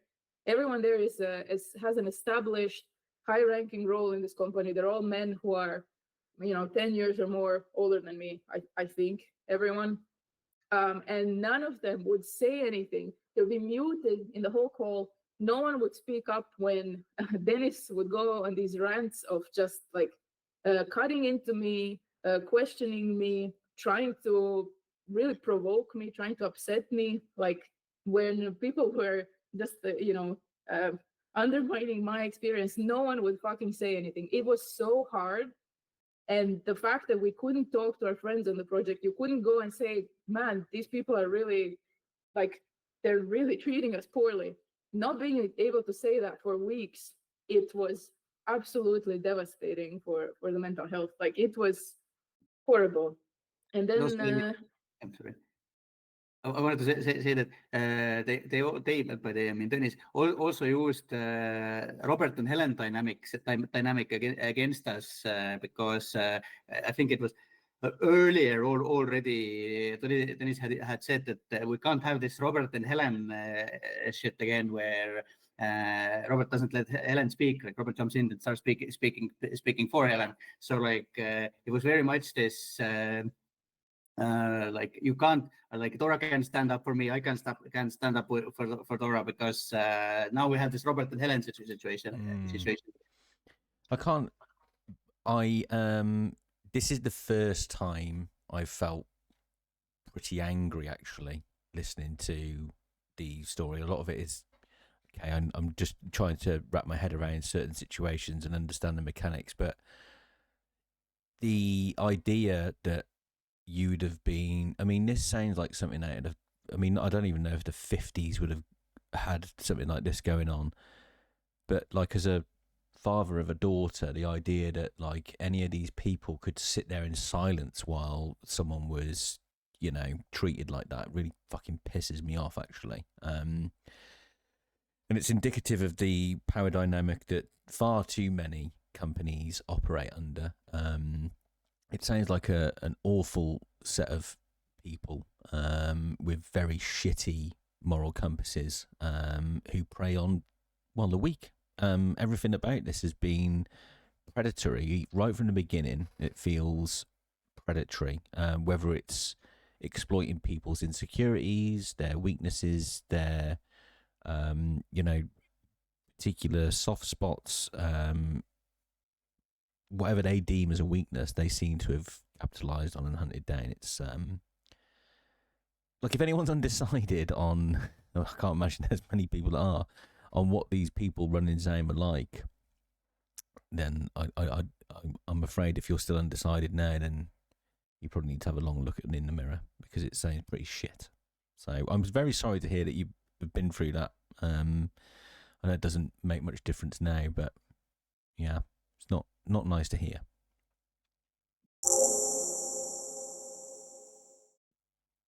Thank you. Yeah. So sometimes in July, so I think every week or every 2 weeks, there would be these team meetups for X7, of course, everything remote. And we had stopped joining that for a number of weeks because we are being asked to keep all of this a secret. We can't show anyone that we're going through a tough time. But we showed up to one of these. It was on a Friday.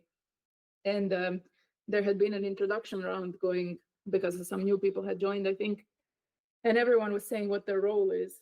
And when the turn came on me and Argo, we said, we explained what we had been doing on the project so far. And we said, we're not sure what our role will be in the future because currently there are these ongoing talks. So we're not sure yet what the role will be. And then we got a message from Phil afterwards saying we need to have a call. We need to have a private call. And then after this meeting, he called us up and he said, look, we told you guys you're not allowed to say anything. And if you show up to this meeting looking sad, looking unhappy, or implying even in any way that there's anything wrong, you're being very disruptive. You're being destructive of this process. And you're trying to get the team on your side or something, because we had looked too sad. And I tried to explain to him how it fucking feels to have to keep this in for weeks, to not be able to work, not be able to do your job, and how much we're doing in not telling anyone anything about this. And then it's a problem if you look too sad in a meeting. And he said, yeah, but you're not supposed to express or show any of this to the team. You should go to your direct leads and we should be having these private conversations. And I remember Argo said, do you know who asks people to keep things secret and only talk one-on-one? Abusers, Phil. And he got really fucking offended and angry with us. And I don't know, Argo, if you want to say something more about that, but basically his approach to that was to, as soon as he hung up the call, he wrote up a huge, I don't know what he wrote up, but it was a huge angry letter to Dennis, basically snitching on Dennis that, yeah, we are being, I don't know what he told him, but we are being super disruptive, that basically just painted us in this extremely bad and uncooperative light, which caused then Dennis to say, first thing Monday, we need to have a meeting. Well, I imagine the first thing he said was, I love it when a plan comes together. Yeah, he had a cigar. Yeah, it fucking doesn't, that must have been, I imagine, and this is all speculative, just in case your lawyers come after me, Thomas. I fucking care at this point, but they're all they're doing the character. I just think I imagine their fucking giddy little boys club call after that conversation where they fucking slapped each other's backs and high-fived each other's on a job well done. Because this all seems in aid of, well, it is quite, there's no disputing it from my point of view, that this was a calculated effort to make one of you put your foot in the proverbial mouth, as they see it. I mean, what you're actually doing is defending fucking basic human integrity and your right to be treated with respect. But for them, it's a smoking gun, isn't it? By the sounds of it. It's also, it's illustrative of this way in which when you create a system that rewards snitching and that rewards having a common enemy and that rewards everyone getting riled up and fighting against the same enemy, and that rewards people who always have dirt to bring on the enemy, then that encourages people to also falsely represent someone or something. Like, for example, he didn't give us a chance to send Dennis or whoever management a message and say how it actually went. He represented us as having done something probably much more worse than we did, other than, looking sad and barely speaking in that meeting. Because on Monday, this was the meeting that Argo was working up towards. This was meeting that Dennis called without Ed. He still had Phil, Jim, and Chris in there who would be completely quiet. Dennis clearly had he was reading from some kind of horrible write-up, and he went absolutely ballistic on us. He opened this call immediately on an extremely hostile note. And it's interesting because during that weekend, we had been discussing this call from Phil a lot. We had been said, why is he gaslighting us? Like, it can't be that we don't do anything wrong in a group call and then it gets painted as something wrong. That was when I had looked up the laws on recording calls. I remembered that, okay, if the other people also felt like they need to record meetings, obviously there's a tendency to lie in this company. And then I realized that in the UK, you don't need the consent of anyone else to record calls for private purposes. You cannot distribute these recordings, but if you need to have an assurance of what was said and to have evidence in case it goes to court, you are allowed to do that. So fortunately, this meeting on Monday, where Dennis would go completely ballistic, it was recorded. Because he just went straight into berating us for, I don't know, 45 minutes, an hour. Argo, go ahead. Yeah, can I say that up until that point, still there you can see this hostility and this causticness on the background, but still, at least if an independent observer were to listen in, it seems that the people are kind of trying to figure out something like it's about reaching to a final structure, and.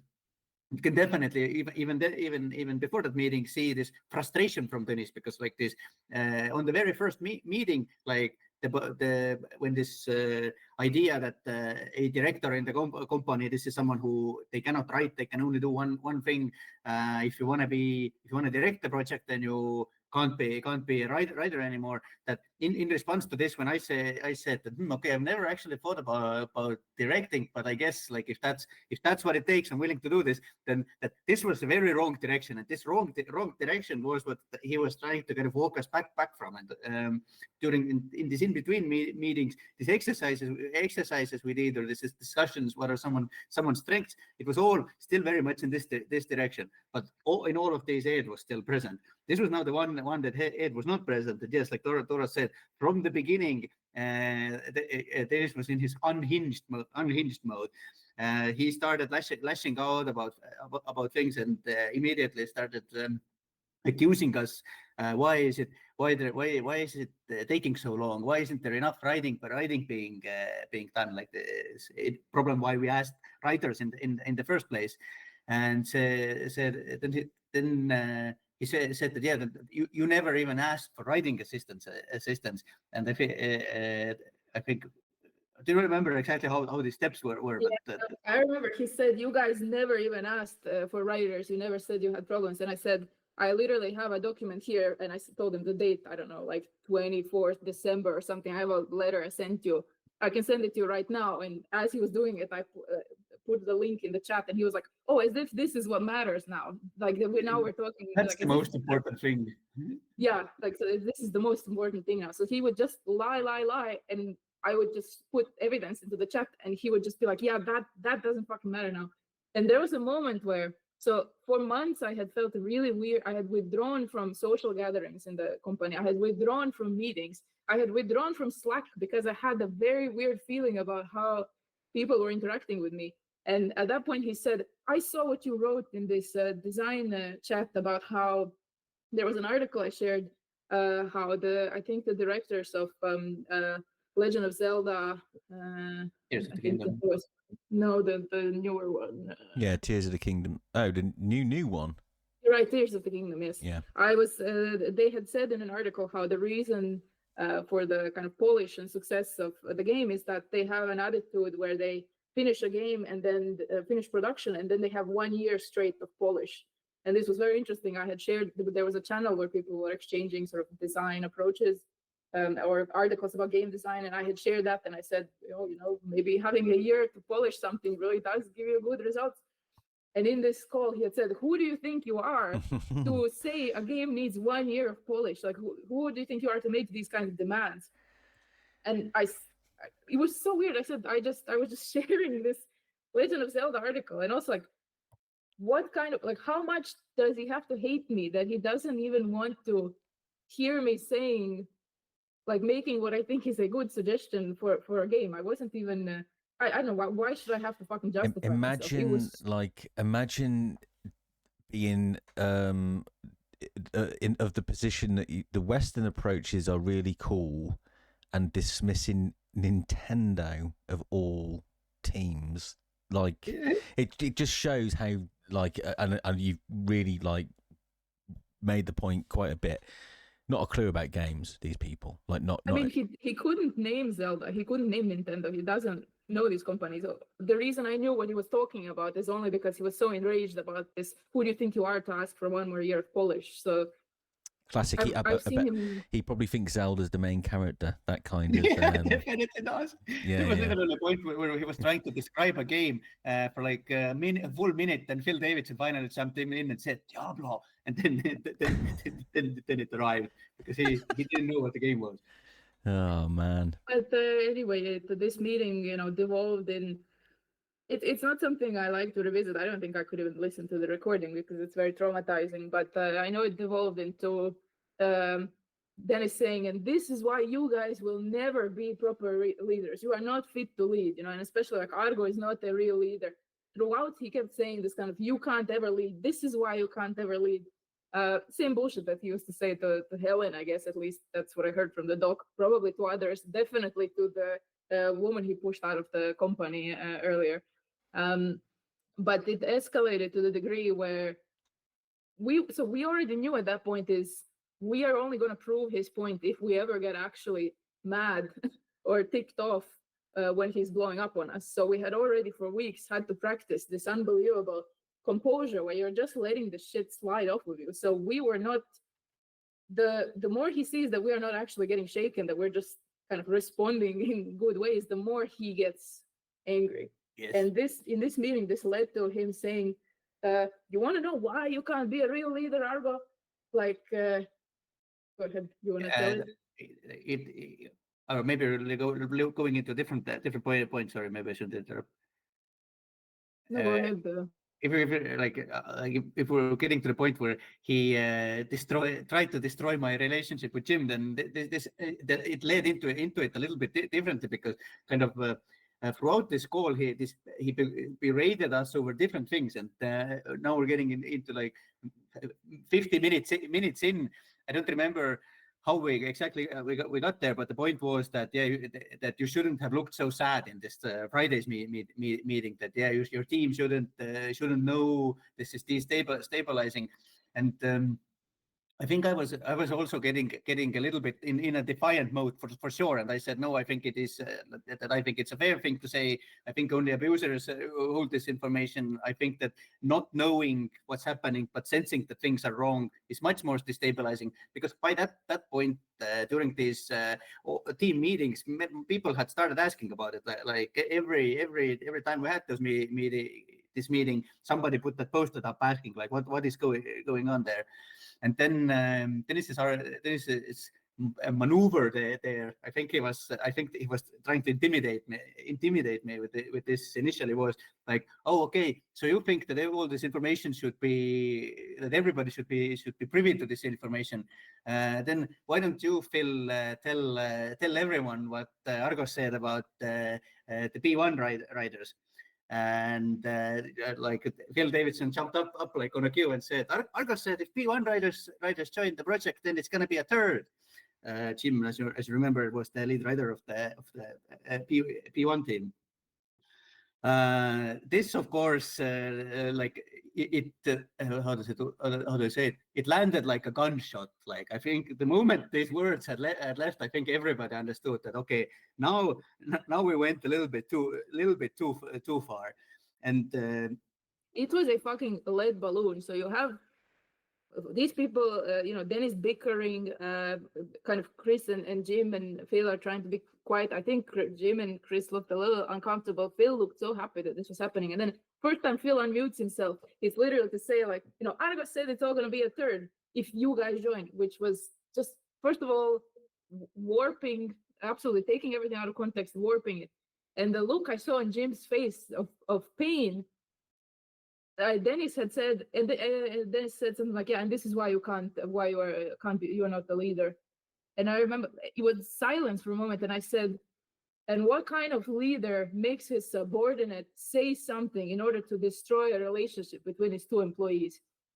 And Dennis immediately started backpedaling. He was like, "Yeah, no, but this is I don't remember what he started saying, something like don't worry, like we have already talked to Jim about this in the background, and this now leads to different thing that before P1 was even cancelled, I think, was it, or around the time when we first started having discussions about absorbing the P1 writing team, we actually had a normal, serious conversation with Phil and Chris Priestman about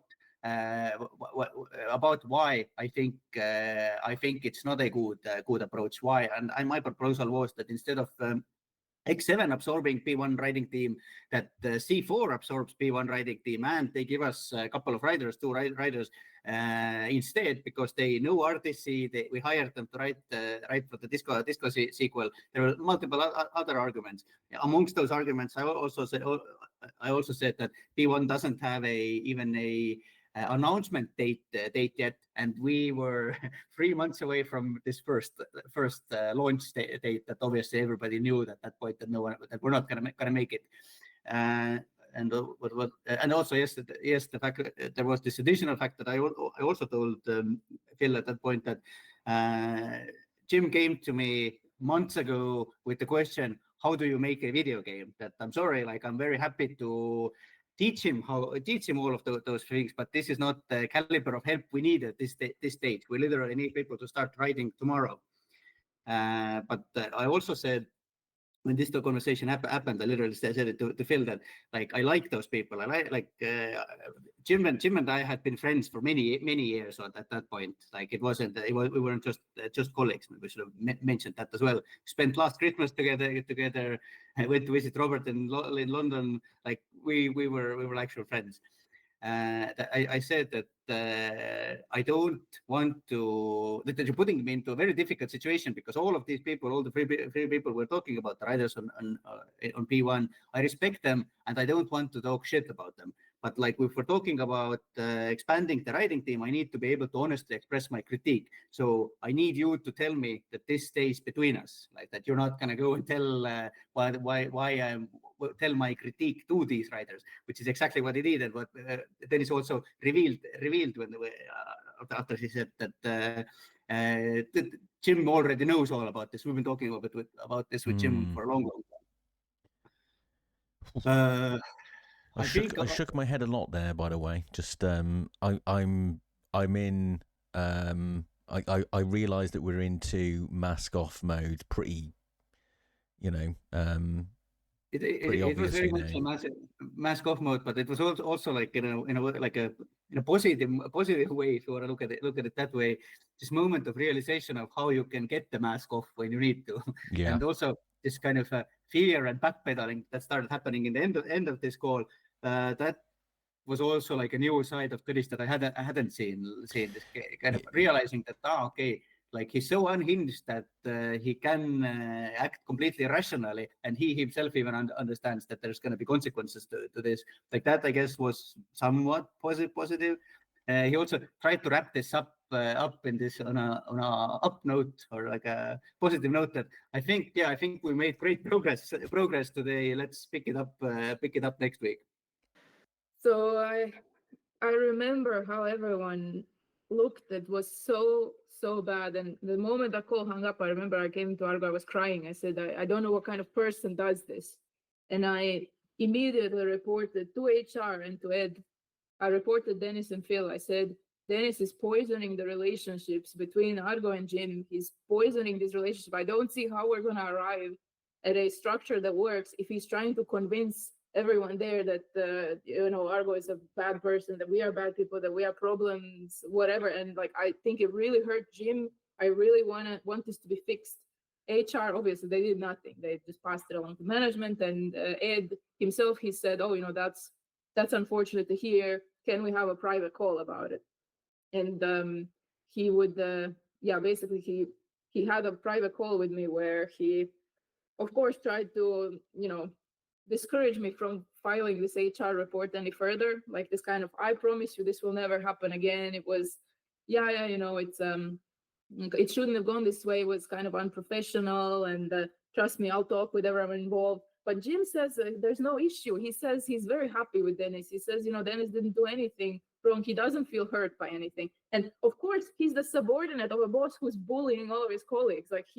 And the boss is telling him that he's protecting him, that these are horrible people who are, need to be punished. And he's not going to speak up against his boss and say, my boss is hurting my feelings.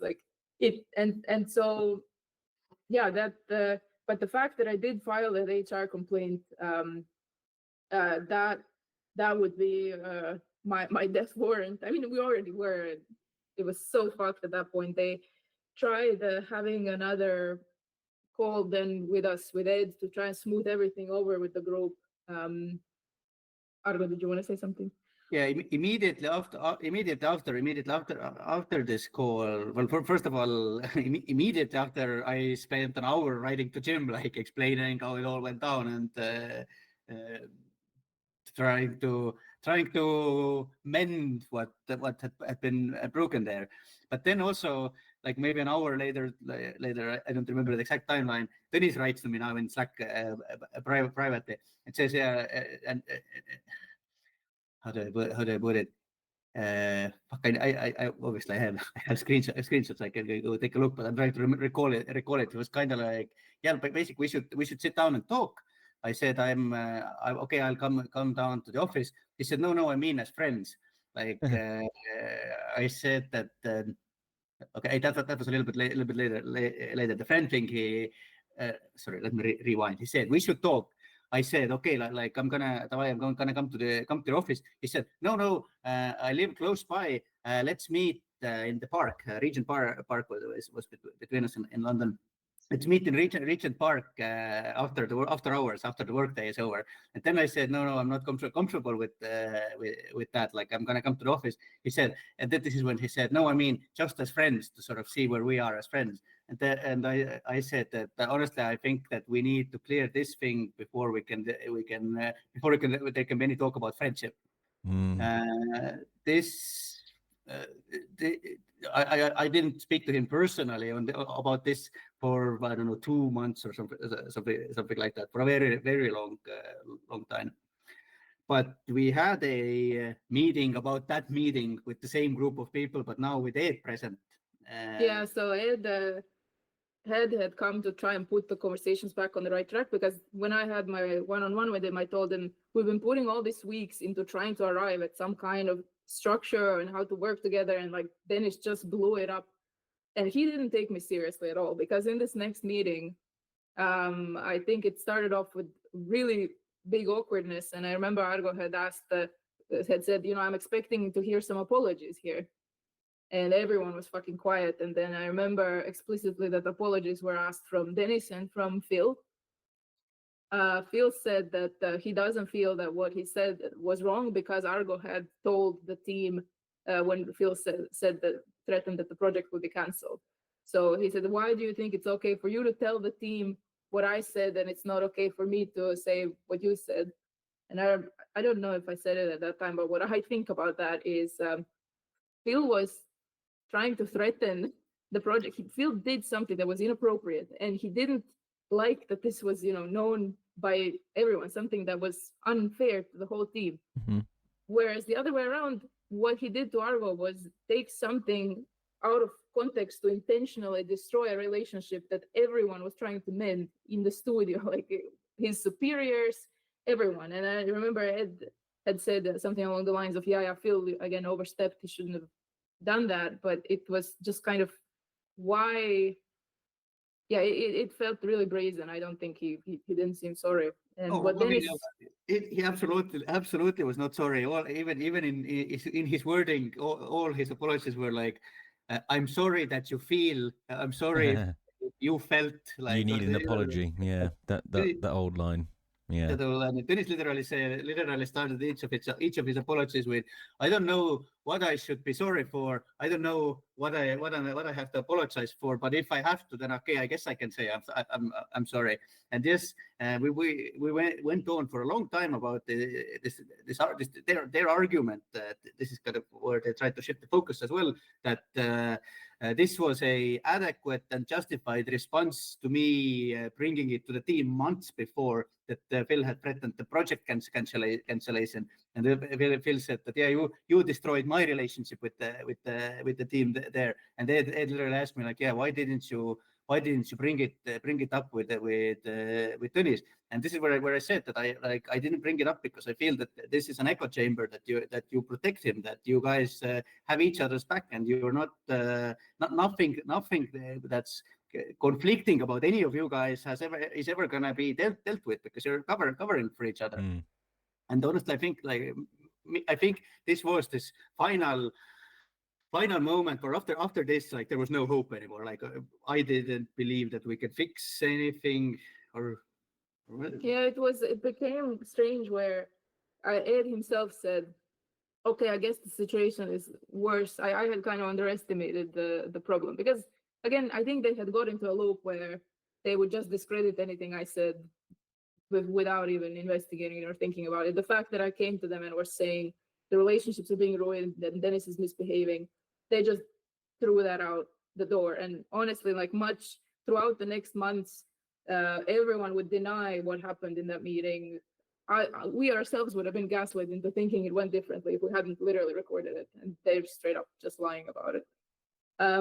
But from that point on, this contact dwindled. Management had before been pushing this structure talks quite aggressively, but now suddenly the vibes were so bad that sort of for a week or two, usually they would always schedule something with us, but now they weren't scheduling anything. And now we're really entering into what was already late July or early August of 2023, and we had not taken a summer vacation at all. I mean, since I joined ZAUM, I think that I had only taken very small amounts of time off, because if you think about this story that we've told you so far, it's been shitstorm after shitstorm. When we were kicked off of the first project and got at X7, this wasn't a good time to ask for time off. We thought we were in trouble. And we had seen now, after basically 3 months of this, 2 months at that point, being really mentally abused in these meetings, that we were living a life not worth living anymore. Like, it was so bad that I remember thinking, if we're now going to keep waiting to hear from them week after week, what's going to be the next thing? When is the next meeting? We're just going to miss out on the whole summer. We're not going to manage to take any time off. We're going to burn out. So we said, okay, let's just book some time off. We haven't even used up. We had so many, I don't know, for holiday days, a huge number of unused days. Let's just book some time off, and then they'll have to adjust around us. Of course, they're not going to do that. The moment they learn we're taking time off, this is the attitude that they had. This attitude, there's always been an attitude I got from management about, if you're taking time off, then you're kind of giving up your right to say what goes on. You're kind of, well, fuck you. If you're taking time off, we're just going to do whatever. This very much reminds me of what Robert and Rostov said about, going on this long vacation, coming back to everything being changed. Similarly here, I think they were appalled that we're taking time off in the middle of all this. And so they just decided to just lock down the structure talks. They just said, okay, so I guess everyone agrees we're not going to have any further meetings. These are the roles. And they sent us the roles. And what I found in those documents that were still supposed to be discussed, but the discussions had stopped on, they just selected for me a title, which was going to be Principal Narrative Designer. And a majority of my previous responsibilities were divided amongst the men. So some went to Argo, although very few, and to Jim, and most went to Jim and to Chris. Argo was also placed, me and Argo were kind of low in the structure. I was definitely lowest, and I was going to have so fewer responsibilities. And I protested. I kind of talked to Ed, I remember, and I was like, look, do you know what narrative designers do in this company? They're not usually part of actively, being responsible in the writing team. They're not responsible for writing, and I do need to be able to lead the other writers. I need to be able to give feedback. I need to be like, I don't accept this change of my job description, and it was done without actually consulting me. You just assumed because I'm going on vacation that it's fine, and this went over very badly. He said, "Forgive me for getting frustrated, but why didn't you say anything? Why are you waiting so long? And we thought that everything was okay, and you're being really disruptive, etc., etc." And like, kind of on what basis do you even think you deserve a bigger role when like Argo is more experienced and this and that? And like, it was really, he doesn't lose his temper in the same way that Dennis does, but it has really surprised me, this intensity of frustration with which, again, everyone thought was fine to subject us to, where I felt so bad and so hurt and so upset that, after I cried and I just said, okay, we'll send them an email that if they just add writer into my title, I will accept it, because this vibe that they had given us was like, you will have to come in front of management and you will have to answer for yourself why you even think you deserve something, and it is on you that all of these now days we're losing in you having to have a role that you like they incredibly pressured me. I felt threatened. I felt really humiliated, and in the end I just made these really minimal suggestions, and I thought, like, I need to go away and to spend a few weeks away from this, because it's just not not worth it. It doesn't make sense. Yeah, it's horrible, absolutely horrible to hear you tell that. Just like it's only like a year and a bit, 18 months or something like that. Like, I think any human being just has to like, I don't know what the viewing experience of the final product of this is going to be like. So I don't know if you sat here now for 7 hours with us, or what stage you're at, but like, just think about everything that's been told so far, and imagine being in that situation and kind of almost being held hostage by circumstance as well. It just honestly can't sympathize enough. Something that occurred to me as you were talking now, which I do find fascinating as a question. I'm going all the way back to the start when we talked about Robert's kind of attitude towards like the restructuring stuff, and Justin being his, his what is it? I can't remember the word now. The French. Thank you. Now that I look, so at the time when you were telling me that, I was like, oh, yeah, this sounds a little bit like Mercurial Robert, like not like having his nose put out a joint. And I think I even said those things at the start, saying, about Robert's attitude that time. But now that I've got more information further down the line, I can't help but wonder, like, with the gift of hindsight, he was onto something. Like, he kind of, I can't help but feel like it sounds like he was in a situation similar to yourself, Dora, although nowhere near as extreme, because it sounds like there's a lot of misogyny and like patronizing and shit like that. Like, it does sound like you were deliberately treated differently to many of the male people in there. But Argo, similarly to yourself, when you talk about this behavior, and at the time you guys were just writers, right? Probably not having similar conversations to Robert, and I wonder how much of this behavior he was exposed to, and how much of the writing he could see on the wall. And then additionally, I wonder how different things would have been if they didn't go on holiday. And I know that's an insane thing to suggest that somebody does, because I think he says in the PMG doc that what they did was take the legally allowed maximum amount of days according to British law, which they hadn't had up to that point. Absolutely go on holiday. But I wonder if he looks back on that, because when he came back, obviously it had all changed and things were kind of swept from under him. I wonder how he, Rostov, and maybe yourselves look back on that period with the gift of hindsight. Well, honestly, like what happened during the vacation was the buyout. That the other shareholders went and bought out Linnamäe's 30%, which granted them the ability to now fire Robert and Rostov. So like this, in terms of restructuring, I think Robert already felt the effects of this earlier before we went on vacation. I would think so. Okay. I think yeah, apologies to any if I'm getting like things the wrong way around. But I'm just recalling that dynamic happening, and it did sound like there were parallels here, and I wondered what was going on for Robert behind closed doors. I think there are very obvious, very clear parallels. I think because they didn't have these long structured talks, like I think this initial plan went down very smoothly, or even like I don't remember 100%, but my guess is that this agreement, like let's use the Decomtas system, that was pretty like everybody agreed to it. That wasn't forced on them. But I think what they experienced was that the moment this was implemented, suddenly all these things that they took for granted that come with a directorial role, they suddenly weren't able to do anymore. And of course, you don't find all of this out in one day. But I think like little by little, this kind of pressure started appearing that Robert, now you too have to be held to this hastily put together production plan, or like you're not allowed to just invite Helena and Darks to a meeting. Like they have other stuff to do, that you need to run it by the producer. I know that he started running into the same.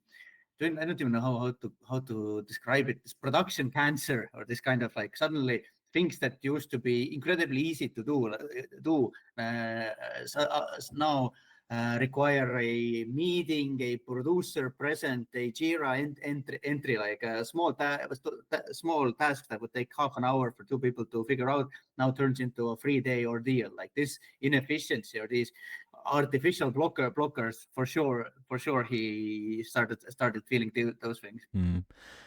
Yeah. Okay. Well, thank you for for adding some context. And I have just a follow-up question. This is hypothetical, really.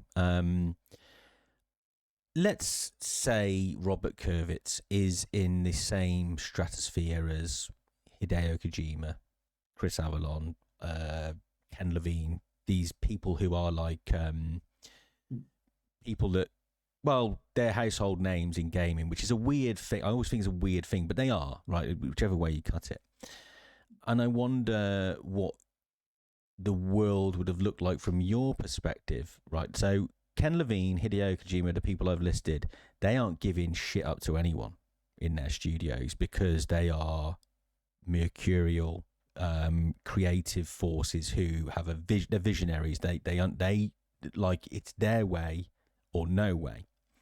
I don't know if that's entirely Robert's character, but I can't help but wonder if the world was better with a messiah called Robert Kurvitz at the helm of ZAUM. And I wonder if you've reflected on that crossroads. Like, and I know you kind of remarked, you know, you'd rather that, I can't remember the phrasing you use now, but you'd rather like that Kurvitz was able to go and do this thing than like have it, you know, pan out the way it did. So yeah, just humour me. What's your view on that and how things could have been different?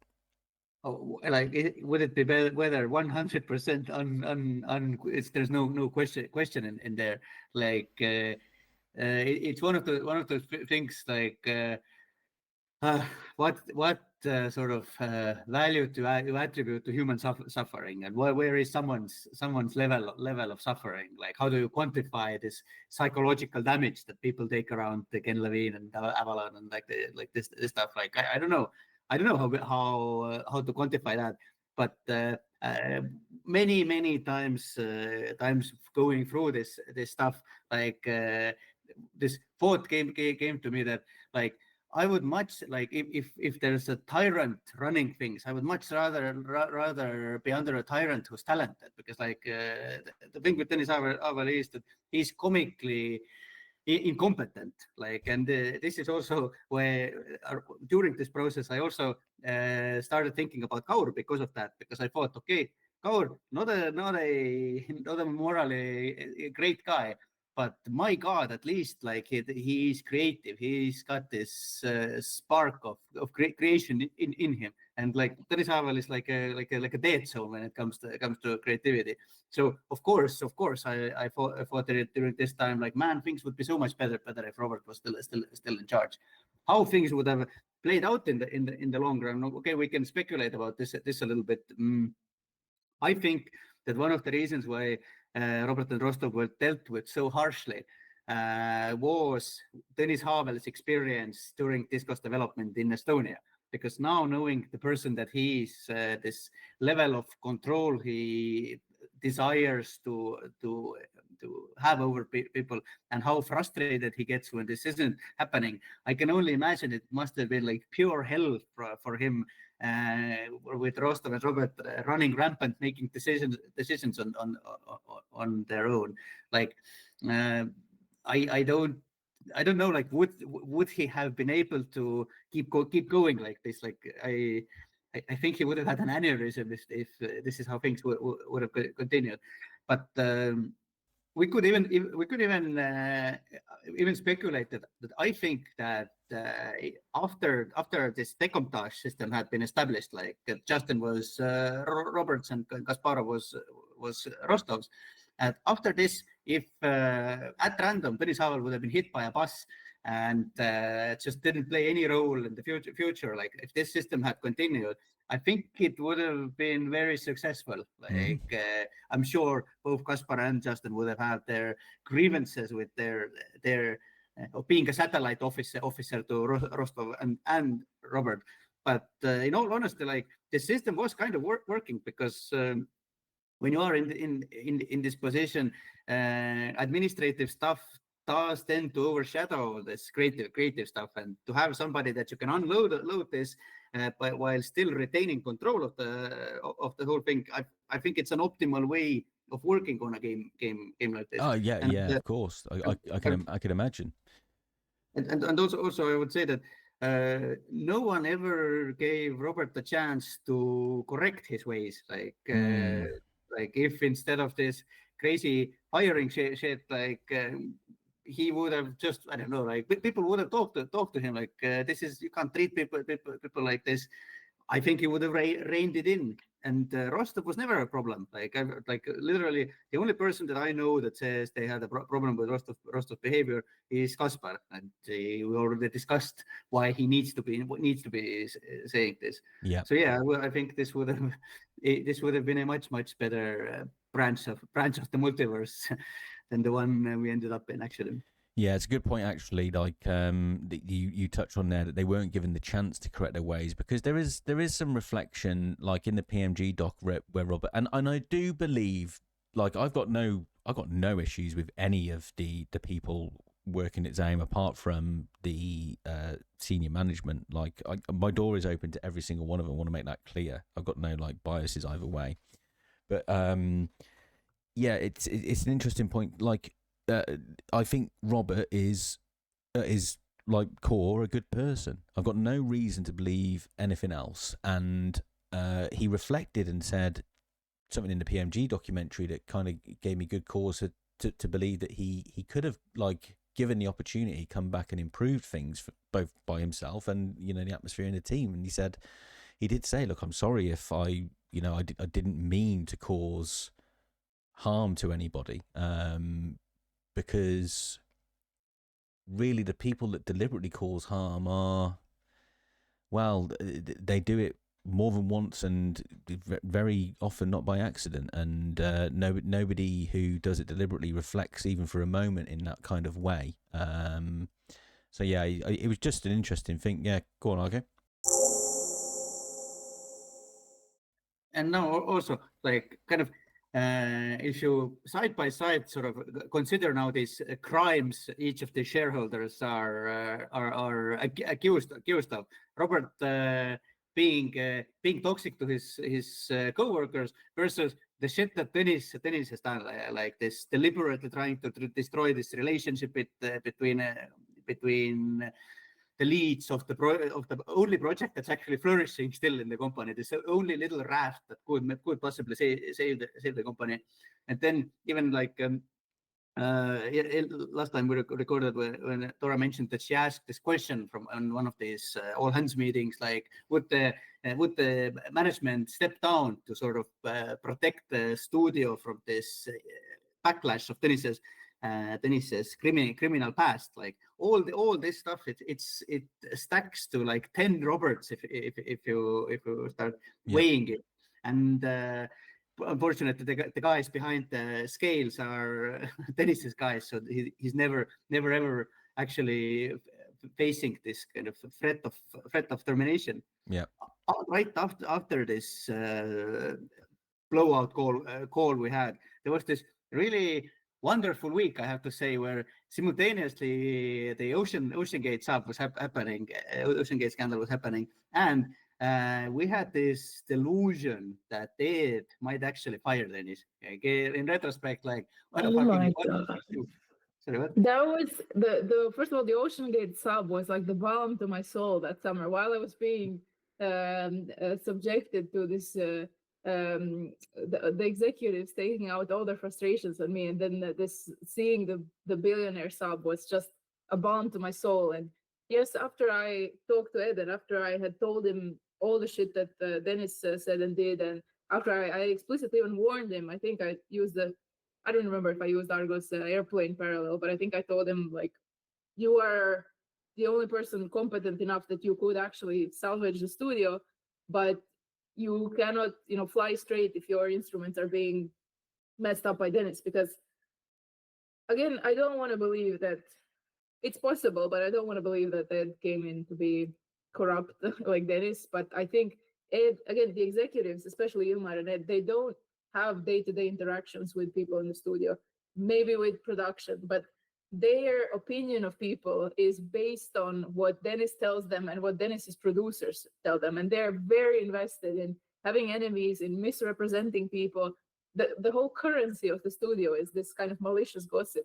So I could see him forming opinions of people he doesn't know based on what these guys were telling him. And honestly, they're going to also fuck up his career because they're fucking up everyone's lives around them. And I tried to tell him, please be careful about Dennis, because when you're not around, he's very different. Like, don't trust him. And he kind of laughed and he said, yeah, I come from the game, the world where I come from, it has much bigger snakes and I have no illusions about Dennis. So I had this vibe of maybe he's actually going to understand that this studio might have a fighting chance if this guy's damage is minimized. And certainly what he did in that call, if anyone had cared to be honest about it and report it other than me and Argo, it was the kind of misconduct that from a senior executive is just unacceptable. And yeah, so we lived in this.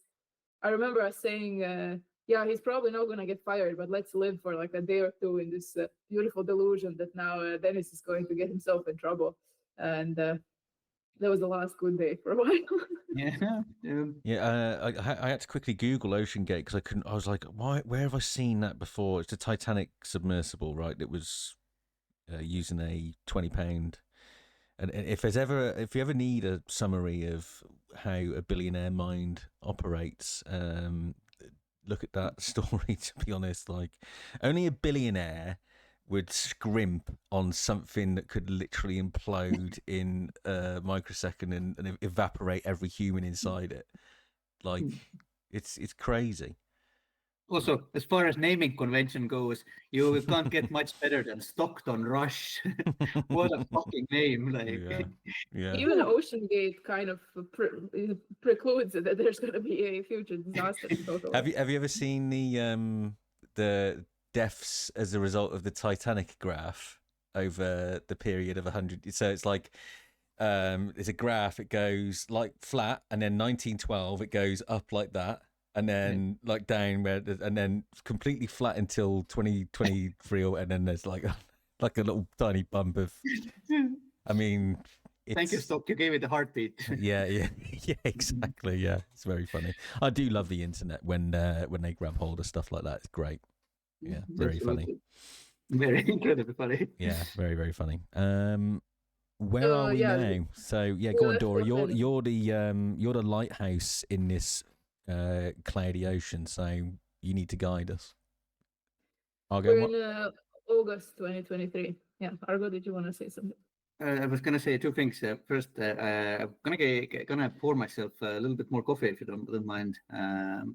But one thing I think before we get to coming back from vacation is to kind of little bit explain what or at least I feel that I should a little bit explain what was this, what were we discussing in this structure meetings. And of course, obviously, I can't go into the structure details, but this point that I wanted to get across was that this way of thinking that Dennis had, that you can just slot the person in. It doesn't matter. There's a writer shaped hole here, director shaped hole here. We can put another any person here. This is kind of where it reached its height, and it wasn't like even when we started out the very first meeting in the sequence of meetings.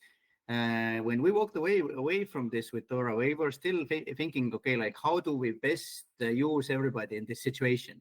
Literally thinking like, maybe it would be good if we put Jim as the lead writer, kind of trying to optimize it in a way that leaves us space to write, but also not for any fucking reason give up on being in a position where we still communicate with other teams. Like we still this was a big problem because this was disappearing. But we needed to have those frequent meetings with our team. Basically, creative control. I would never consider relinquishing creative control. Like this was never an option.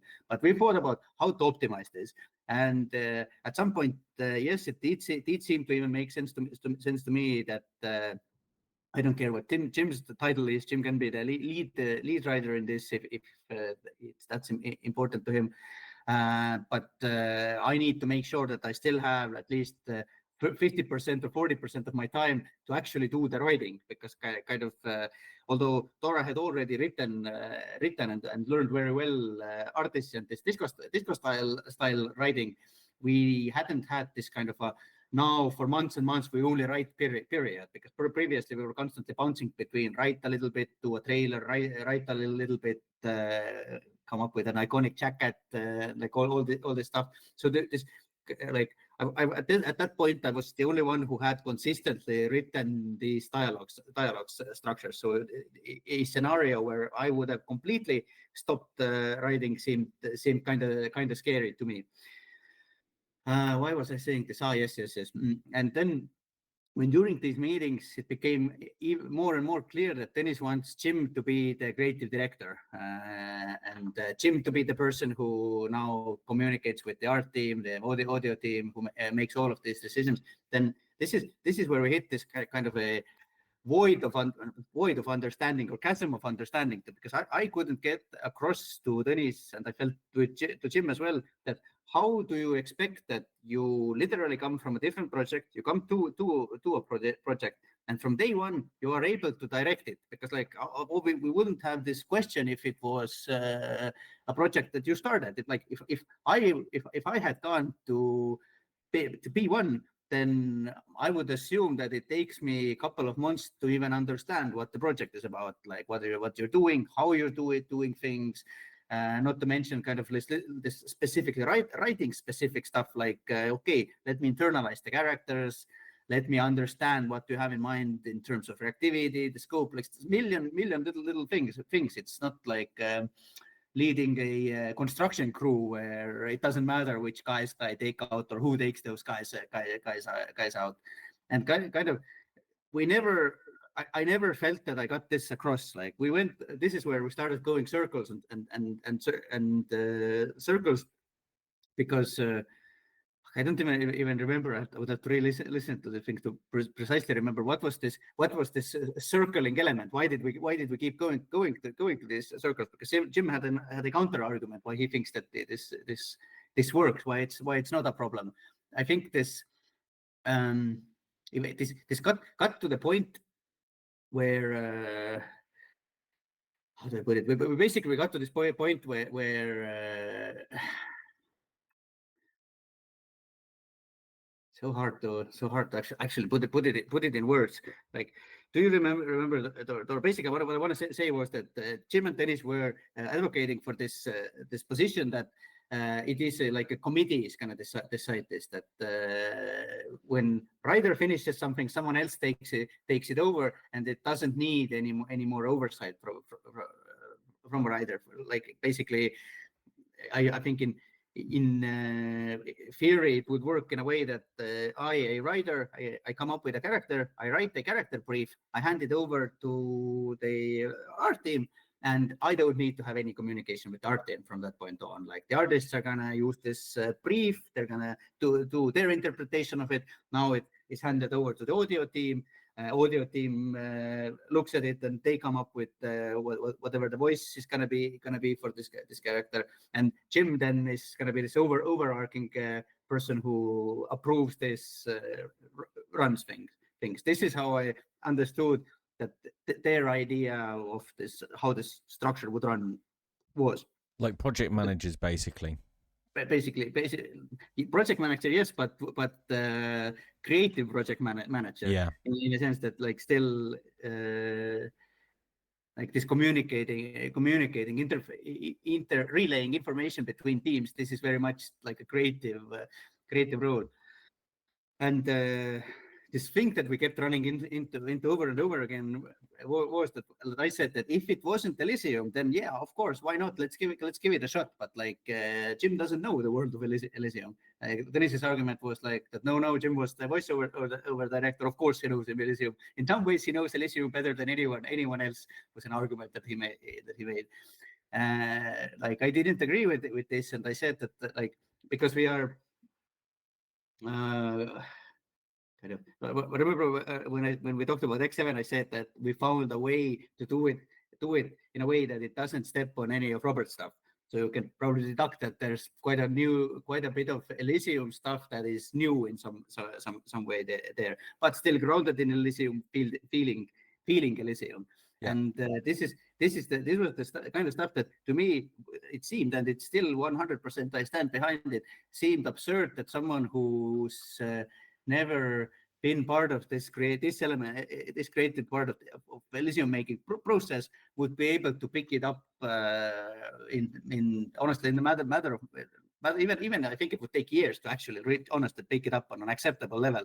But this idea that not even in months, but right now, you can just start doing it, and it would still work. Like, I felt that this is going in a direction where there is no way to assure any quality. That now it's becoming like a clown show where any first draft is good enough, but it's not. We're not doing justice to Elysium anymore. Basically, is what I felt. Problem is they were doing the thing that the whole project was pushing against from the beginning of 2023, which was they wanted to silo the writers away from the other departments because of Dennis's belief that it is a waste of time for writers to collaborate with any other teams. Other teams had been, especially artists, had been asking, can we please get feedback from writers? Like, they draw a character that was based on some kind of brief, and they want to get an opinion from me or Argo, and they're told, no, you're not allowed, you need to go through their manager. And so you ask them, they are supposed to give their questions to the manager, and then the manager would come to us, get our answers, and relay them. And like, that is not efficient, first of all, and second of all, it takes away the pleasure of working on a team-based art, like a video game, which is that you all need to work together, especially when you're not in the same office. You're remote. It is impossible to get on the same page. And still, the idea of this structure was we were really siloed deep into it. We had one handler, which was Chris, and above him, Jim. So the structure they were suggesting was still that we would not get to interact with any of the other teams. We would not get to it was no longer necessary for us to sort of have these meetings, for example, with audio, with art. When from the beginning we were directing the project, so we were part of the so-called vision team, where we would be saying what is our idea for how we think.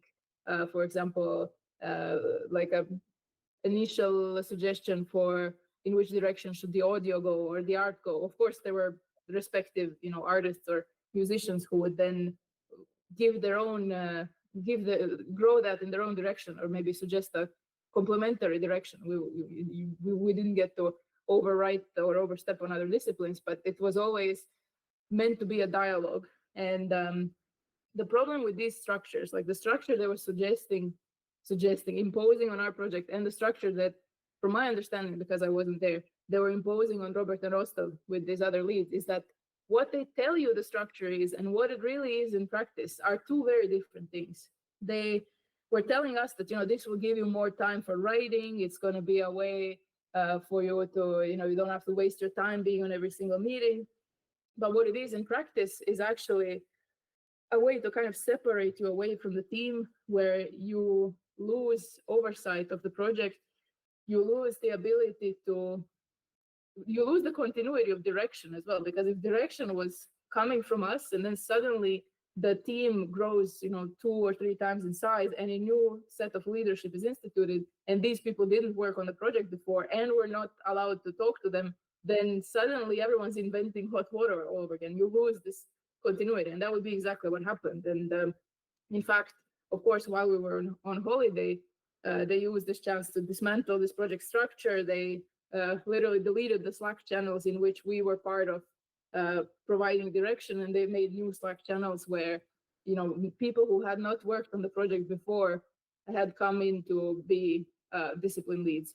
And Dennis was also in this group now. So Dennis started getting involved in the creative direction of the project as a product owner.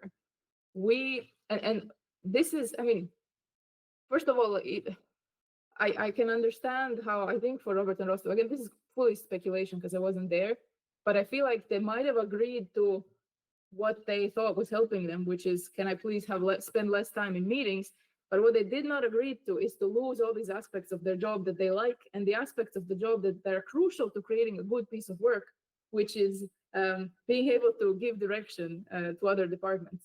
And but what I think is the buried lead here is that this thing Dennis told us, which is, if you come to me for help, that means you've already failed in a way, and you don't get to choose how I then help you.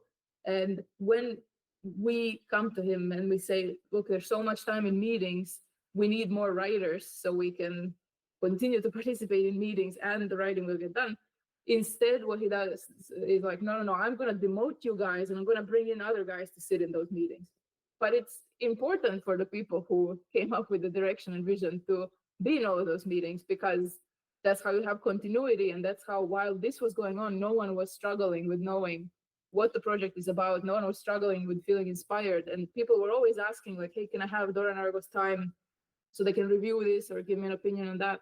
Of course, you can't attend everything. You only have that many hours in a day and you have your writing responsibilities, of course. But it's a fully different thing to say that, people were very aware that now someone has been sent to answer your questions who is not the person who you want to ask and who is not the person who has the most creative or accurate or correct ideas. So, I get the feeling that this is why you might seem to, that has happened in several cycles in X7. They sell you on this idea of a structure that's going to solve things, but it's actually a structure in which Dennis further disempowers you and wants to take control from you and wants to take away your ability to interact with the team and for the team to like you and for you to talk to the team.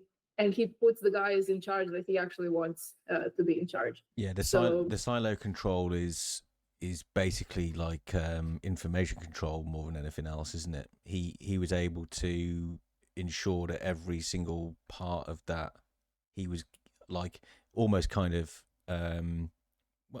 to say micromanaging suggests he cared about the actual management of it, which he clearly didn't, but it's micromanaging the relationships, right, and the dialogue that's going on in those groups. And in short, it's like he's like this mad. You know, have you seen the Last of Us TV series? Yeah. That Nick Offerman's character is one of the few that like is bunkered down and has come prepared. He's like one of those. Obviously, take away the actual apocalypse happening, but he does seem like this person who's like overly sat in his CEO office, like paranoid about all of the voices in the walls who are talking and plotting behind him, and like it's almost as if he's created this world where every single facet of ZAUM is scheming against him, which is obviously his. It's like a cheater who accusing the monogamous, husband of cheating, right? You're impressing your own standards onto how you view other people, and it seems like he got so paranoid very early on. By the way, it didn't sound like it took him long. I guess this is a symptom of being a convicted financial criminal, is that that it takes a certain kind of person, and you would literally feel like the walls were at every single door all of the time, wouldn't you? It explains his volatile defensiveness at like bringing certain things up as well, and his like really angry reaction, because I always think angry outbursts like that, it may seem like a sudden outburst to you, but what's actually happening, and this is, I'm not a psychiatrist, but my understanding, it's building up. They'll have these little bubbles that build up all the time. Like it is consumed by the idea that you are plotting, and the minute you reveal yourself to be even a tiny indication of that paranoia, he goes mad, right? Because he's built up enough anger reserves on that subject that the minute you, in his eyes, vindicate what he's for, then it's the trigger to go. Right. 100%. This is at the core of this kind of malignant narcissistic behavior, is that because they are so strategic about everything, and because they are unscrupulous and immoral, they assume that everyone else is also scheming and unscrupulous and immoral. And they think this is again why it's bred out of, I guess, childhood trauma or like a really deep disorder, is because you feel so unsafe in the world and you feel like you need to get ahead because other people are constantly trying to get ahead. And I mean, this doesn't even, like, what we're telling now is just our story. The other stories that I've heard from ZAUM that we will get to, like for example, they had started scheming against their own office in Porto. Like those people also said that they felt this. We will only learn this later after the layoffs, that people in Porto felt that management thought they were somehow going to steal the IP or abscond with it. In general, only later did we realize the degree of paranoia with which, especially Ilmar and Dennis, are clutching to. They're afraid that someone's going to find a way to steal from them what apparently they're holding in a very fragile way. It doesn't sound to me like they're very confident about their grasp of the company or of the work that they took from everyone else. And I also want to say what's really perfidious about these structures where they put people under several layers of surveillance and control is that they can still see that we do good work, and they want to find a way where they can continue to exploit our good work while giving us no chance to have any control, power, or get any appreciation or kind of connection with our colleagues. Like this, there were times when we were disciplined by production and by leads saying, you should never be talking with your colleagues outside of work. I remember them with one of the artists from the other project, like, why are you even talking with her outside of work channels and this kind of stuff? The paranoia is the key word there.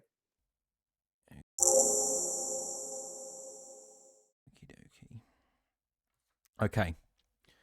All right. Where are we going next?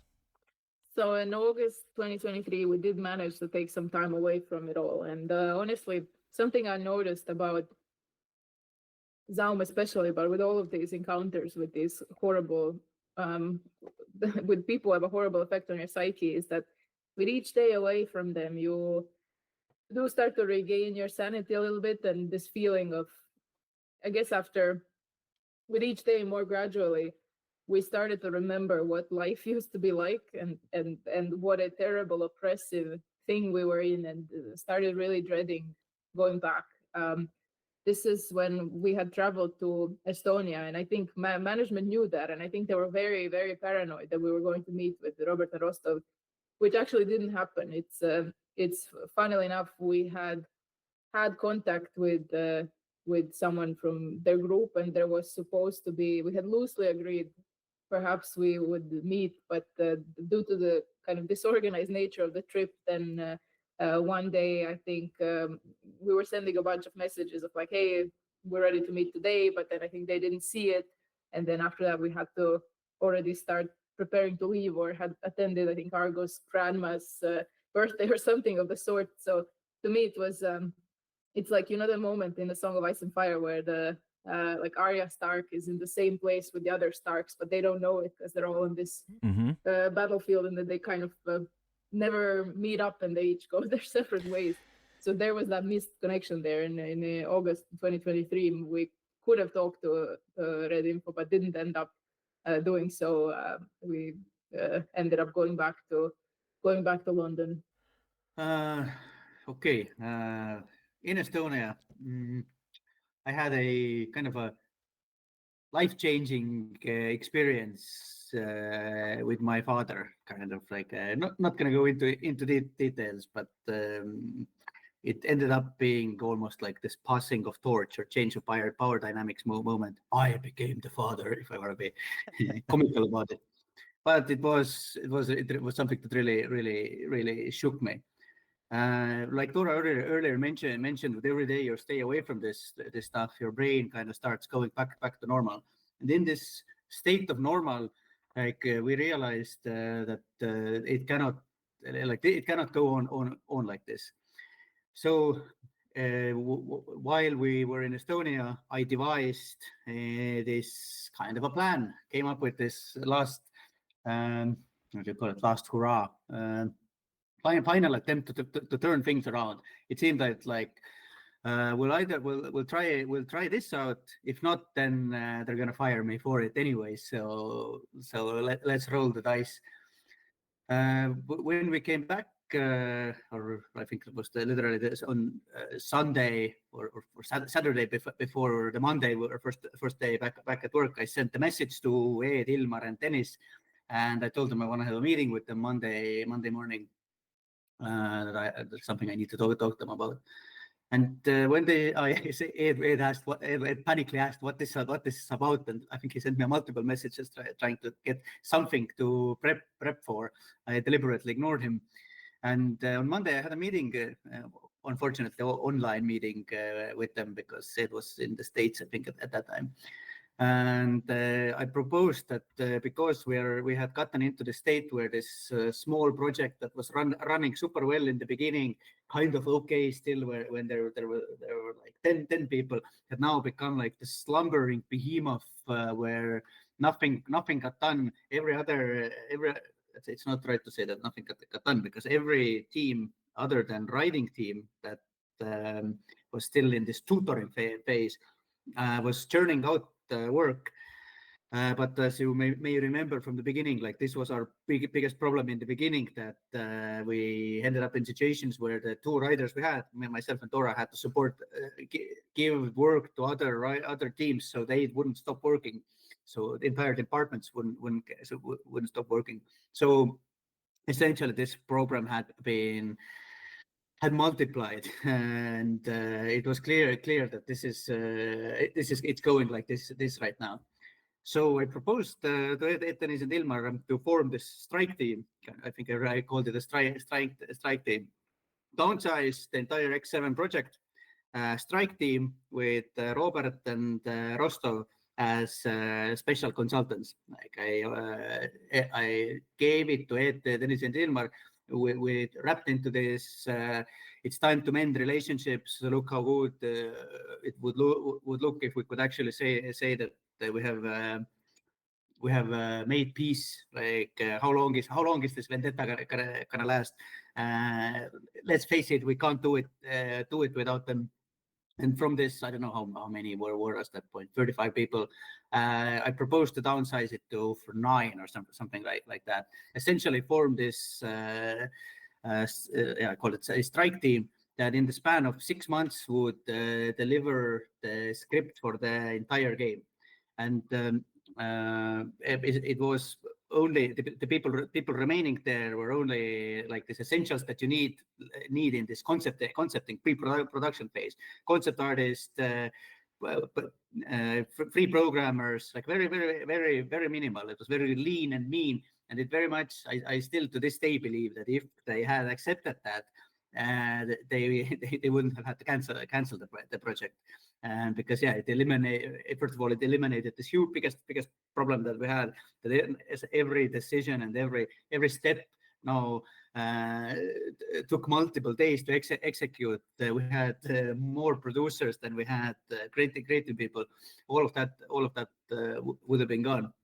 Well, first of all, they were shocked at how brazen, I guess, this suggestion came from, and especially because they had implemented this structure while we were gone, where myself and Dora were essentially just writers, to now have this proposal. And obviously, like maybe I should have said that I proposed that I am directing this project, and they did not like this at all. Essentially, they were baffled during this meeting. Very little. They started prying that did I meet with Rostov and Robert in Estonia? Which honestly, hand on my heart, I didn't. I didn't. That was not where this inspiration came from. It's still quite funny knowing, like, even then, when the enemy, as so-called as they would view it, is literally sat in front of them. With this kind of plan in motion, they still are worried about the boogeyman. Knowing that, obviously, it added to this experience. Like from my perspective, I knew that the chances that they're gonna accept this are minuscule, and I really enjoyed the element of throwing the gauntlet in their face. Like I knew that they're gonna be insulted by this. How dare you? Like who do you think you are? I knew this is the element. Also, halfway through this call, my monitor of my laptop died, so I was just talking to a black screen. It was quite an experience. Because they were so shocked on this call, they couldn't read. It did say that, Argo, I'm pretty sure I speak for everyone when I say that we're not going to go with this, but we'll discuss it amongst ourselves. Yes. When I tried to say that no, we're not going to go with it, I imposed that take some time, think about it, guys. Don't rush to do it. Literally the next day we were supposed to have this one and only face-to-face writers week in London, and Ed was also coming to London. So basically they took this 1 week to think about it, and it was a strange week in the London office, because I see Ed and Dennis walk around. They're kind of avoiding eye contact. Because one time walking into the office, they were sitting in a corner bench. Like I can hear him and this other person. They're talking about us. Very strange vibes. Do you want to say anything about the writers' meeting, Dora? This was like a semi-positive thing. Yeah, so I think they didn't expect that we were going to actually work normally with these people. They didn't think we were normal people. So that whole week, these new writers had all showed up in London, so we would all together plan out the entire story for the game. Working together, workshopping. Like there was a huge, wall involved with post-its. There was a producer in the room, and we actually did like 3 times more work than was planned. And the people there, I thought they had quite a pleasant time. I felt like I had a really nice relationship with them, and with the new writers as well. Like they contributed the result were some better ideas than we would have achieved just by ourselves. It was good work. It was harmonious work. However, the vibe was very strange that they got us an office to do this work in, and next door, there was an office where Ed and Dennis and some publishing people were sitting the entire time, as if they were waiting for some big blowout where they're going to rush in and, tell us you're fired or whatever. Because also, these new handlers, Jim and Chris, they seem to have been given the instruction that they need to kind of report on us. And this is interesting because I've heard from other people who previously worked at ZAUM that they were given explicit assignments from Dennis. You need to go and spy on these people. You need to go spy on this team and report back. The vibe was every time we had a coffee break, these guys would run over to the other office and tell them, oh, guess what we're doing now? Guess what we're doing now? I mean, it seemed to be positive stuff, though. They seemed excited, and management seemed a little disappointed. I think, yeah, and obviously also we were completely excluded from all the social aspects. Like these guys, they didn't want to tell us. They would show up all hungover one day, you know, every day. Yeah, they would show up and they would kind of hint that they were having fun last night, but they didn't want to say it in front of us. And then, you know, we find out that, yeah, they're all going to lunches together, drinking together with management and all that. And of course, we're not invited. We are, which is, you know, in the employment law terms, it's a victimization for the fact that we filed so many complaints against them, including HR complaints. Yeah, that state, it was already so obvious that there was this surveillance campaign and there was this Cold War starting, where I remember this is the level of, so at that stage already, it was starting to get to the point where every time we would have a meeting or something, it was, you know, dictaphones out and whenever these work meetings were happening, taking notes, everything, each side is documenting the other side. And I remember a moment where we were in this brainstorming office, just us, and then I realized that there was a camera on the table that had been plugged in the entire time. And I mean, I'm mostly certain that they weren't actually using it to survey us, like, but I remember unplugging it and kind of 30 seconds later, Ed and Dennis and everyone shows up in the office like, hey, what are you guys doing? So this is indicative of the kind of mind state that we were in at that point. This is how... Oh, hang on. So like you cut the feed and then they suddenly appear. Yeah. I mean, I'm pretty sure it was a coincidence. I don't want to go tinfoil hat, but the life back then necessitated a tinfoil hat, honestly. The fact that it's not implausible, because Dennis has quite some computer science knowledge, you know. It is also plausible that it was just randomly left there. It was one of these, you know, those free 60 owl cameras that like a conference room camera. That yeah. So who knows?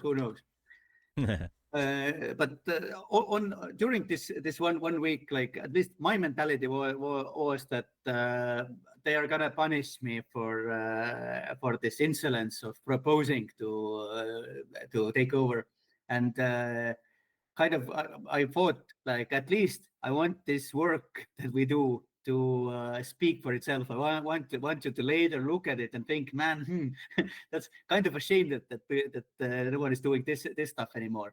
So everything that we did creatively there was fucking amazing. And I don't, when I say we, I don't mean myself and Dora. I mean like everybody. Like Jim pitched in good ideas. Chris Priestman had good ideas. It was like a real reminder that if you do creative work and you do it in the same room, not over Zoom calls, like it has this really good effect on you. Like in a way, it was very intense, very intense. I remember every day we went back home. It was like all energy has been drained out of you. And when you finally sit down, I was also smoking the moment I got home. Then you sit down with a cigarette, and then all this Dennis Ilmar shit starts coming. You start thinking about the owl cam and these weird reactions that you have, they have when you meet each other in the hallway at the office. Strange week. By the end of the week, we had plotted out all 5 acts. Still fucking amazing work. Like all of the team, I have to say. Somehow was it? I think the Ed had to fly back earlier than he anticipated or something. Essentially, he had promised me a meeting where we would discuss this stuff of his. Did he already react to it? Fuck, I have a little bit of confusion here. Let's say I might be, maybe I'm saying that I received a letter that he sent me later than I actually did, but I think it's a minor detail. Anyways, in the end of the week, we didn't have time to meet. He flew back to New York. We went back to our apartment, but then I got a letter from it. It was a long one, really long one. Very patronizing, kind of in this how you think very carefully, because how you react to this letter is going to determine the rest of your future, not only in this company but outside of it. Like this, truly menacing. He really scolded me for daring to bring up Robert and Rostov, said that Robert and Rostov were severely lacking in some skills, said that I am going to be vilified by my colleagues for this suggestion of downsizing the project. It landed hard. It was a hard hitter. I remember we were sitting on the balcony. Like I had read it once, then I read it to Dora, and so it was one of those mood goes from up here to like complete crash. And in this moment, like suddenly it dawned on me that everything that Ed put into this letter makes him look so much worse than the things that he threatened me with. And then I spent, I think, 24 hours writing him back, like even longer letter. Like this was probably 11 pages or something like that. Down to the point. Oh fuck! Fuck it. I'll send you this letter later. Beat this part out. Sorry. I'll show you the letter later. It's hard to describe it, but it was, for me, it was very therapeutic because I was able to kind of express this frustration that has gathered throughout this project, and I am a fraction of what I am in writing. I am verbal. I express myself so much better in words, and kind of to put it all down. It felt really good. Yeah, you know what? I now do also remember that this exchange of emails happened before they actually came to London. So in London, Ed had read while he was flying. He had read my 11-page letter, and he was going to reply to me, and we were going to have a meeting about it on Friday. And this is the meeting he actually bailed on. I'm getting way too detailed again. Anyways, that's all good. Dora, do you want to take it over, or I'm gonna go get even more detailed? I guess watching that from the side was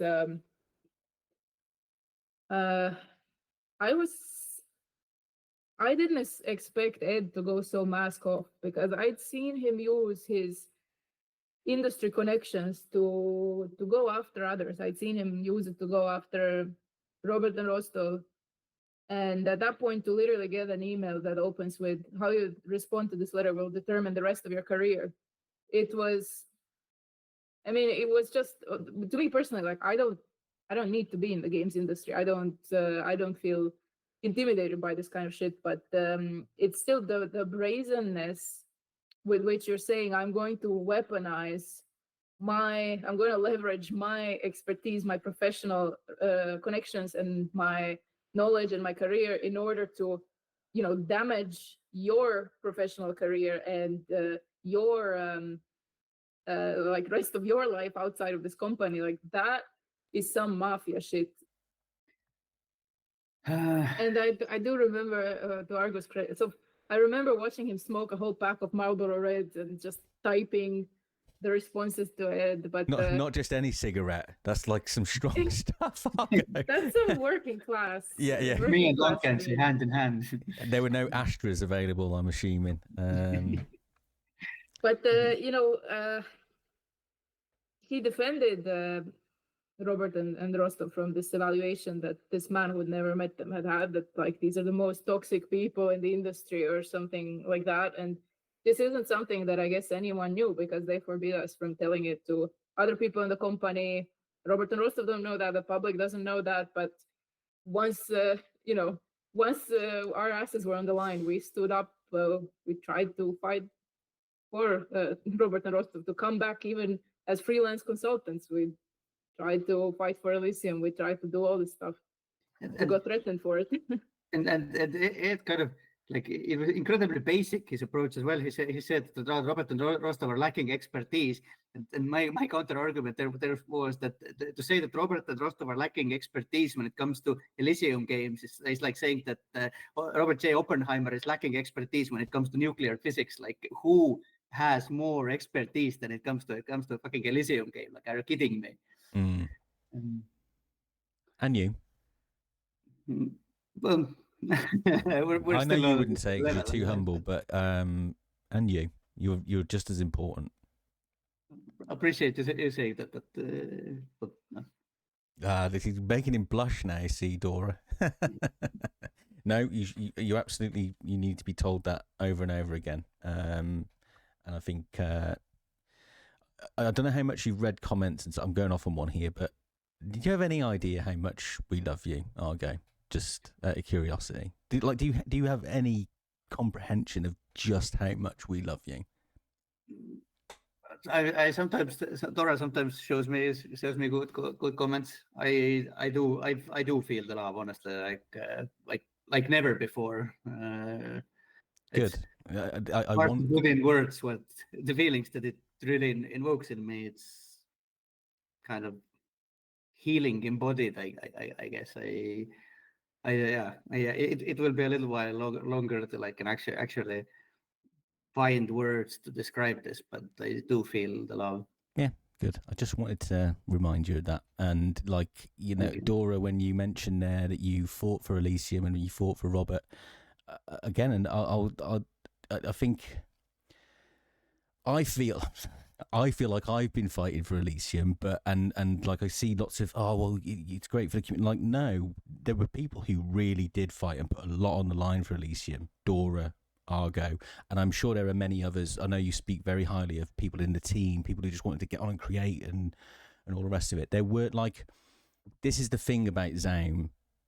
The name might be toxic in your minds now, fellow detectives, but I always come back to the fact that there are a very small handful of people within that team that deserve some of your anger. But everybody else cared about it and went there because they cared about it and wanted to keep that alive. And we owe, like, I won't ever have the scars that you folks have from putting up that same fight for Elysium. And I do not want it to ever be trivialized just how much you went through to fight for something that so many people love and are so passionate about. Like, if nothing else, this whole podcast should reflect that ultimately, that there was a fight going on, and it wasn't just giving up to the corruption. It wasn't just like sleptwalked into oblivion. There was a very real guerrilla fight back going on. So yeah, there was first a Cold War and then then a nuclear war. Yeah, at this point in the story, it's like I want to use an Apex Legends reference because that's what I played a lot, but I think to make it more accessible to the Gen Z audience, let's say in Fortnite, like the ring is closing. It's not yet at the smallest size, but it's like almost getting smaller. Like we're spiraling deeper and deeper into this sudden death mode that's going to be activated around December. Yeah, but it was crazy living through it because it was always like, you don't think it could get worse than it already is, and you don't think you can put up with much more. But then every time you see something really good and inspiring come out of the game, you're like, fuck, okay, maybe it was worth it. Maybe we can push just a little bit more. And this was the attitude we had in September, where it was like, look, if we're probably already going to get fired, if they're probably looking for reasons now to cut our heads off, because like, especially as I understand, Dennis was ominously quiet during these meetings, and I think we understood like this man will now stop at nothing to not cut our heads off. And then the idea was to make this first playable is like a demo version of X7 to have it finished by December. And there was next to nothing of the game existing in September, so that was just 3 months. And we had decided to like give it this big push, like give them no reason to fire us. And they really, up until that point, they kept being surprised, I think, at how we were not these people they were making us to be. They didn't have enough grounds. They were constructing things and gradually building them out. But if we had just resigned at that point, then it would have been so easy to paint us as the quitters, as the bad guys. So I was like, you know what? You're going to have to fucking pry us out with all your might. You're going to need to have another PR scandal like you did with Robert and Rostov. I'm not fucking letting you, I'm not handing you my resignation on a platter. And that was the time where we activated the union, the Writers Guild. We had joined them after it was announced the cover was fired, because I remember just going like, look, that was a year prior. I was like, look, people are getting disappeared in this company. We need union membership. So that at that time, we first went to the union and we were like, look, this is this enormous email. Here's a list of all the fucking things wrong with this company, all the corrupt things, all the things we witnessed. What are we supposed to do? And that was the first time when we met with our union rep and with the union lawyer. So first of all, Writers Guild of Great Britain, just all the words of praise. This is an amazing union. You should absolutely join it if you're a games writer or if you're a writer of any stripe.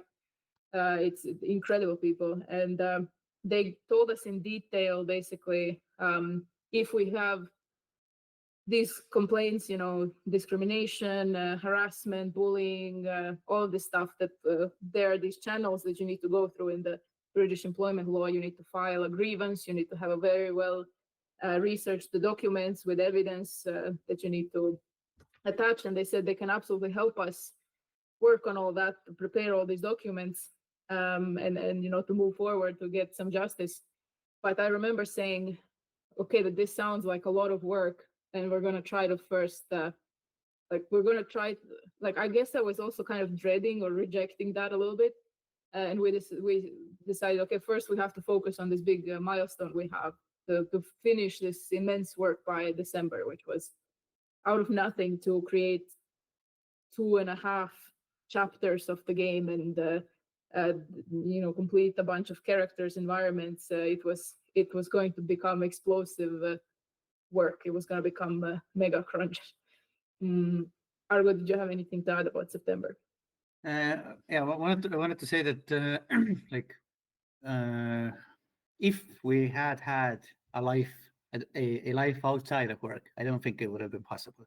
The fact that we never built a life in England outside of this work, that was the only reason we were able to keep going, because there was not even time left over to look after that there would be food in the fridge, or like shave every day, or this kind of stuff. And even since the Christmas of 2022, we started getting this feeling that we are not making this game with the support of the studio, but against its will, like this kind of like you're walking against the wind, like this, step by step, but you still keep going. And kind of there is like weird inspiration to find from this strange feeling as well. This kind of okay, I'll break myself even more kind of a mentality. Not very healthy at all. But yeah, but that's what makes it gives you a warped perception of what a high moment is, doesn't it? Because like you base it, your baseline is now so low that you take these wins from like things that you'd normally just pass by, right? Yeah. That's what it does to you.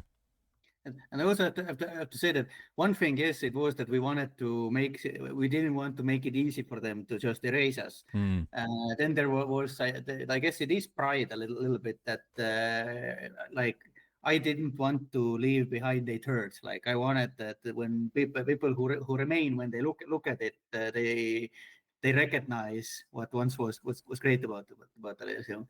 But also again, I have to say that how supportive our own team was, the boots on the ground, the people that we work with every day. Like I will never forget that. And especially some getting a little emotional here even right now. Like some people to whom you see it doesn't come easy saying those things. Like people who are very introverted, to find it in them in this team meetings to speak up and say that they are proud to be part of this team. Sorry.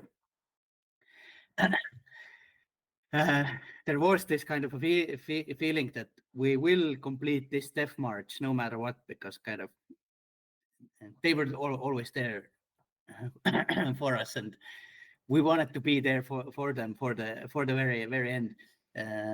That was one of the very big reasons why we kept going. Yeah, it was a strange time, because I think everyone noticed that, okay, now the speed is being ramped up to, like, we're going from zero. Like throughout the summer, this writing team was lagging because we were being tormented through these fucking meetings, and now we're back, and we are back in these kind of roles of humiliation, but we're gonna give our best. And the writing team really like cranked up the speed. We went, I mean, the work being produced was not of good quality. That goes without saying. Like it was crunch for everybody. It was to this degree where, I mean, not only did first drafts go out, we barely managed to finish drafts and read them. I would write something out. I wouldn't have time to reread it back. I had to send it to production and get it going, let alone actually do these sessions that Argo described. This Elysium was made with, where you have these group editing sessions where you discuss branches together, you add, you remove.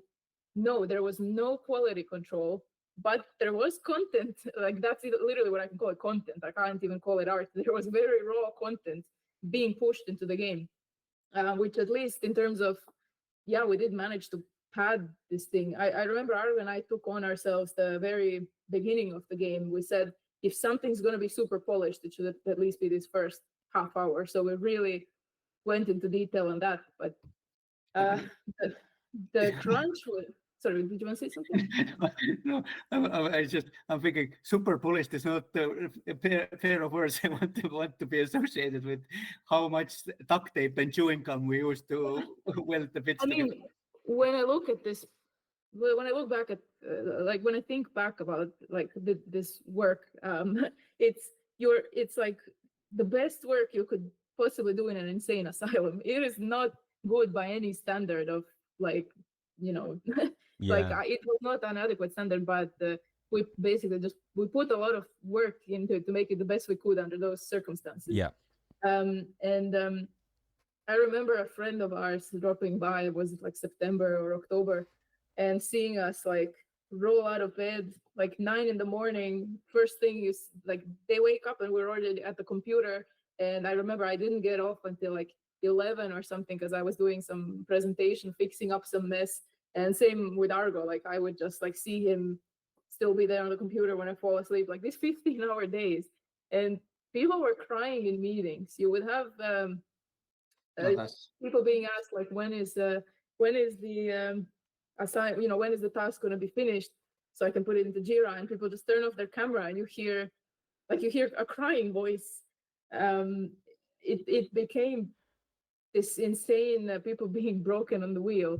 And I remember every time we had this team meeting where people would be able to write their complaints to production, then we always try to complain that like, this is not sustainable. You can't put the team through this. People are struggling. Like people's face became old and dark. Like what crunch does, it's just like, it's so morbid. You can't describe it. And what was always done is just more and more of this reshuffling of these production meetings, so that our votes and our voices would become kind of minimized, so that these complaints would just disappear. And the studio one day, I think they announced a anti-crunch policy where if you are caught crunching, you are going to could be fired for misconduct. What that did, it didn't stop crunching. It just meant that people were now crunching in secret. People working overtime, but I can't say it to my lead, because then they're fishing for, oh, you're going to get in trouble. It's like a you problem. But it's not a me problem if the studio puts these incredibly insane expectations on a project that's been struggling, on a team that's just been assembled, with a leadership that has just been installed, that is inexperienced, that doesn't hasn't started to understand the project yet. Like you had certain deliverables, and you had to meet them. If you didn't meet them, it reflected very badly on you. And after a while, you couldn't even say that you were crunching anymore because of the anti-crunch policy, which resolved nothing. People just in secret now couldn't even talk to their colleagues anymore and say like, hey, I'm working overtime. Did you want to say anything else about that time, Argo? I think also like in the vein of this siloing people off, Dennis has created this weird structure even inside the writing team. I was not allowed to give direct feedback to the new writers. Everything had to go through Chris Priestman, which made even internal communication extremely clunky. And well, I've definitely said it in some previous interviews that at an average, it took 6 months to train someone from zero to disco writing. That was about the time that somebody was able to write independently. This time, we were expected to achieve this in 2 months. I don't remember how long this tutoring phases lasted, but usually when I make the 6-month calculation, I think 6 months working in Artisi. In our case, the first month at least we were only doing world building stuff and this kind of getting this how does an Elysium game feel, this kind of stuff. So we do not be able to directly talk to the writers about this kind of stuff. That made things all the more crazy. And every time we tried to talk to Dennis about this crunch stuff, his response was, "But why are people crunching? If there's crunching, someone is doing something wrong. You need to talk to your lead. You need to talk to your lead, and your lead will talk to their lead." It became like this catchphrase that was thrown at every criticism. Like that distancing was basically abdicating responsibility, isn't it? Because if they're always saying that, well, you need to go to people other than us for approval on things like crunch and or the reasons that crunch are happening, they completely distance themselves from it and can't ever be held accountable for enforcing it. And they can go, well, we had an anti-crunch policy, we did everything we could as senior management to prevent it. Yeah. Well, I mean, that was absolutely like a company self-defense, this kind of anti-crunch policy. It's not our fault. But also like because of this insane stress and this incredibly inefficient communication, like quality took a huge nosedive. And kind of for the sake of brevity, we have skipped over this big problem that was happening in the art department at the same time, where technically Kaspar was supposed to be our art director, but he was mentally checked out. Like that was a huge problem. I had months ago, I had already gone to Ed and explained him the problem, and a solution was promised, but our artists were really struggling. They felt that they needed guidance. They came to us talking about it. This was also an issue that needed to be solved, and because of all of this, like this really like unfortunate things started happening where quality control over characters, for example, we just didn't have time for it. When I mentioned earlier that this kind of efficiency that Dennis was aiming was that there's a brief that kicks things off, and then there's a review process when the character model is already made. Basically, we were at that stage, and I don't know. Have you played Theme Hospital? It was one of my favorite games of all time. I love it as well. Imagine like if in Theme Hospital there was a pimp, a peddler of women, like these types of characters appeared and like I can't say what it originally was supposed to be, but it was not supposed to be a pimp. Like, and also if you think Disco Elysium art style and Theme Hospital art style, quite different. How did we get there? We got there because there was no communication anymore. Yeah, because there used to be a circle of where people were receiving direction, we were all discussing it, and now this was Dennis and his selected chosen ones. And for example, some design aspects like UI, which had been agreed from the first month that the project was in place, some design principles, some core things like that, suddenly was all out the window. And we would ask why this work that we did super early on, that is foundational to the cohesion of the concept of the game, why is all of that out the window? And the answer seemed to be that, like, Dennis came in, he didn't understand why it was there, and he just took on his own to like take the UI department and just rework it. And no one ever came to us, no one ever came to the original designers. It was just like Dennis was creative directing the game, basically. Yeah, while we were on vacation, it turned out that Dennis Havel had made himself the product owner, so everything went up through him now. And also, at some point, he had taken upon himself to also become the UI lead. As the story progresses, you may notice that Dennis becomes a lead in more disciplines. He was really grabbing them up. And yeah, during that time, you would think that it's bad enough, but this reduced role that they had forced me to agree to, there were at least some concessions there. Like, I was supposed to, for example, be responsible, well, as they said, narrative design, which includes quite a few practical things, but also I was supposed to be responsible for one of the biggest characters in the game. And when it actually came time during those 3 months to actually work, I was cut out of every single meeting. So Argo would get invited to certain meetings where direction was discussed or characters were discussed or feedback was given. I was not invited to anything. And I would ask my producers, hey, it says in my job description, I'm supposed to at least be responsible for these few last remaining things. And they were like, this doesn't seem right. This is the first time I'm hearing that. No one told me that. So Dennis didn't implement my role. I want to believe that, let's say, Ed maybe actually wanted this new structure to go into work, but Dennis is the guy who actually runs the studio, and he froze me out.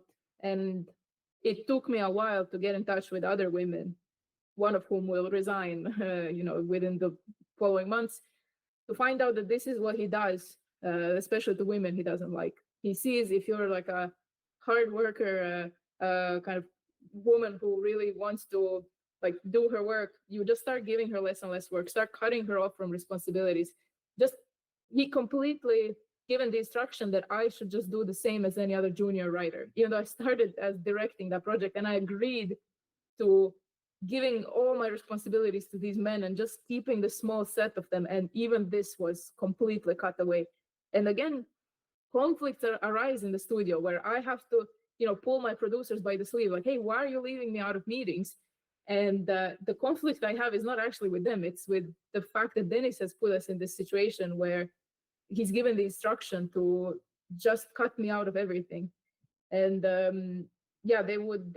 none of them wanted to even admit to this fact ever later that I was just being cut out, even though I could see it, even though I could see in people's calendars, like, hey, you're having these meetings that I'm supposed to be in, and I'm just not in them. And I would also see people sometimes show up to meetings who had never met me or Argo, show up with this really antagonistic vibe, like they had already been told that they're about to deal with difficult people, or God knows what they were told about us. But this is one thing I want to tell to anyone from ZAUM watching this, like, evaluate your opinions of many people that you think are bad people. How many of those opinions did you actually form based on your interactions or like extended knowledge of these people, or how many of these opinions did you form because someone told you what to think or what to feel?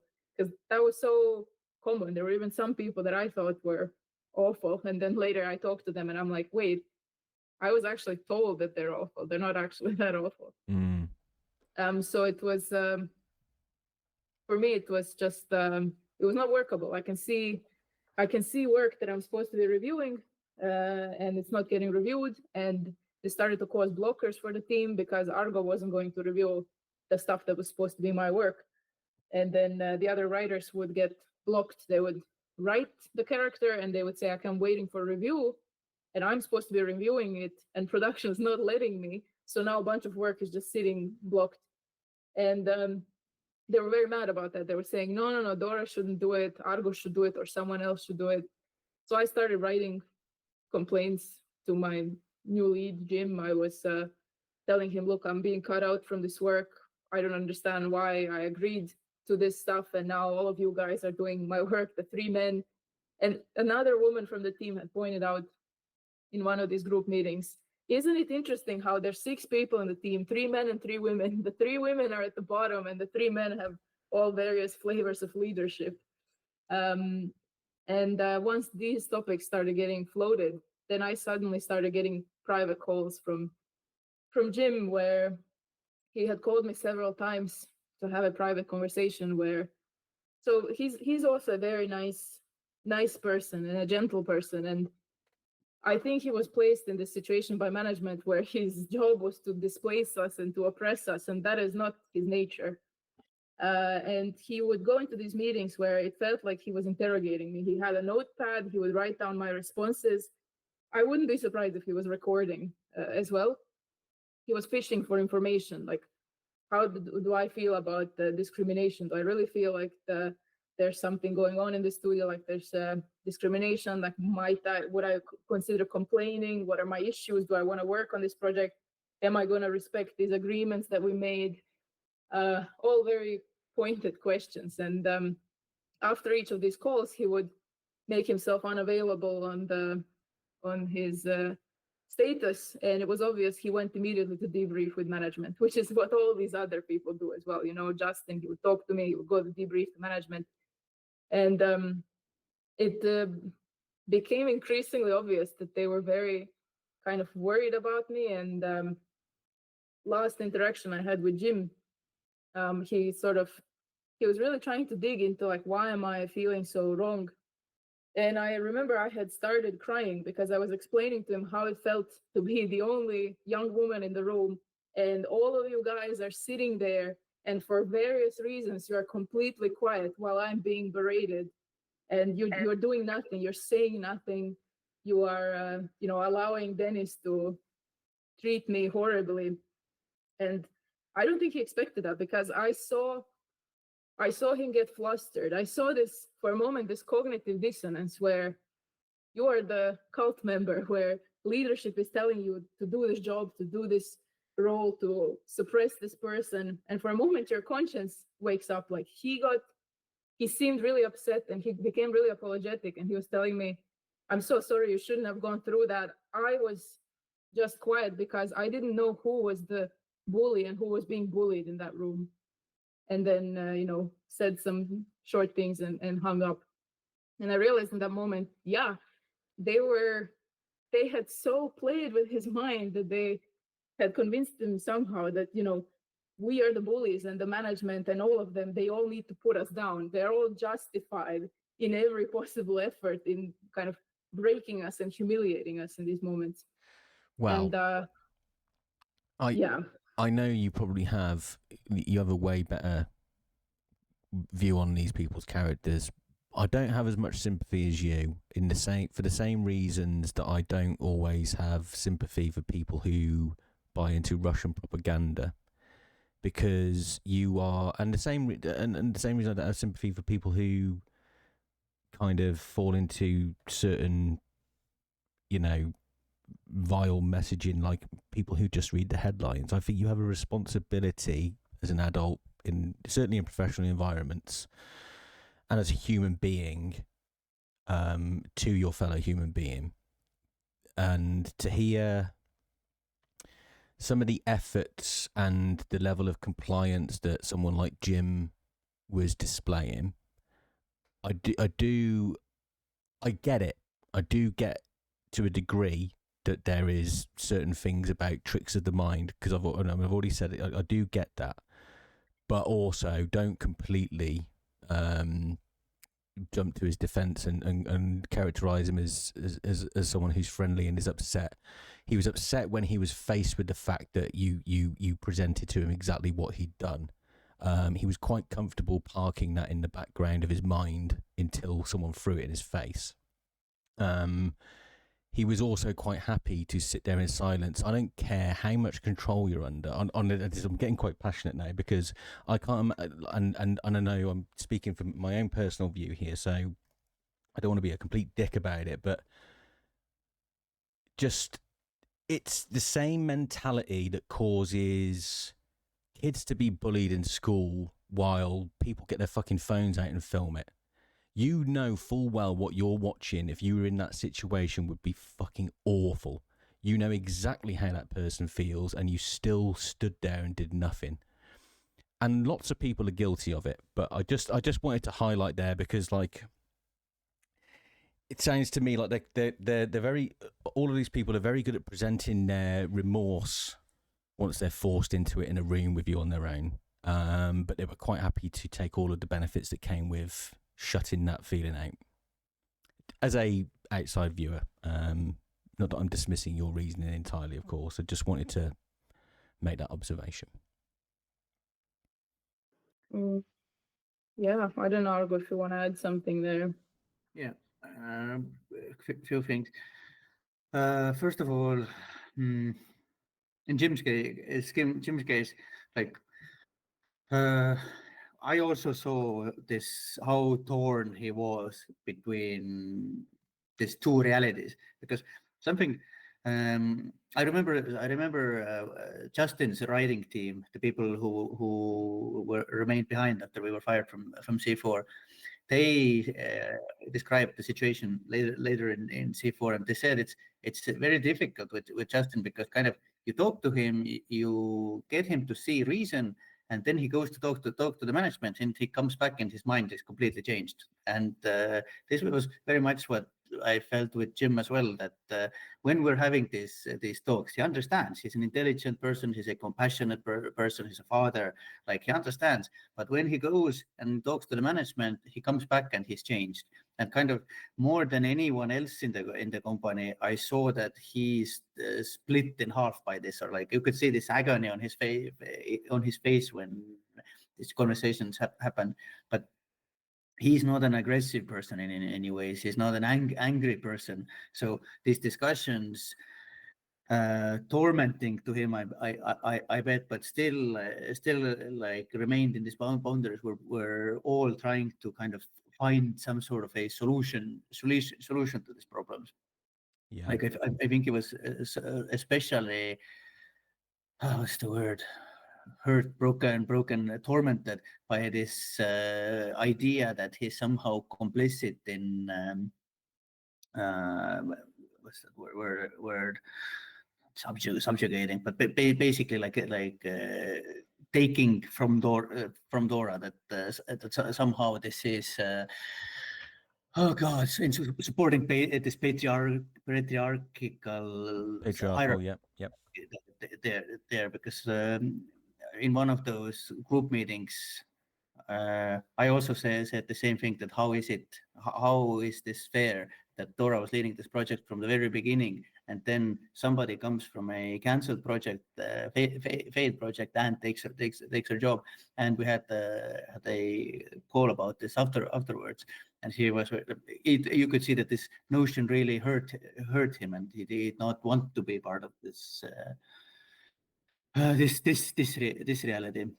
I mean, I will say, I reiterate, you know him, and you know all of these people better than me. So I'm happy to be put in my place, but I couldn't help but feel that way. Listen to the retelling.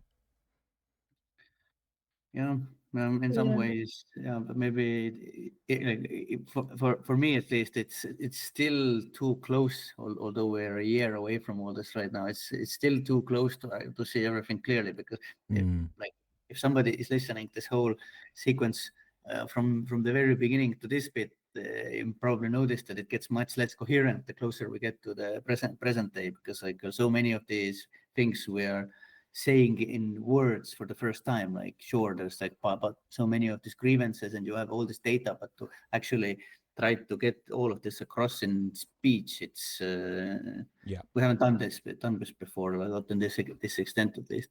I think you're doing extremely well.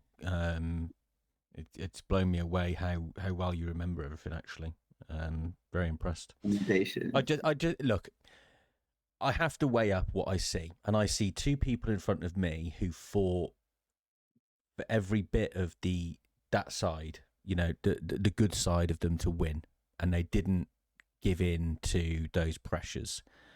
And I can't help but think, thank fuck that you had each other, because I can't, like, I dread to think if Dora arrives and there's no Argo, or Dora never arrives, or whatever situation that is, because it sounds like you were the only adults in the room half the time.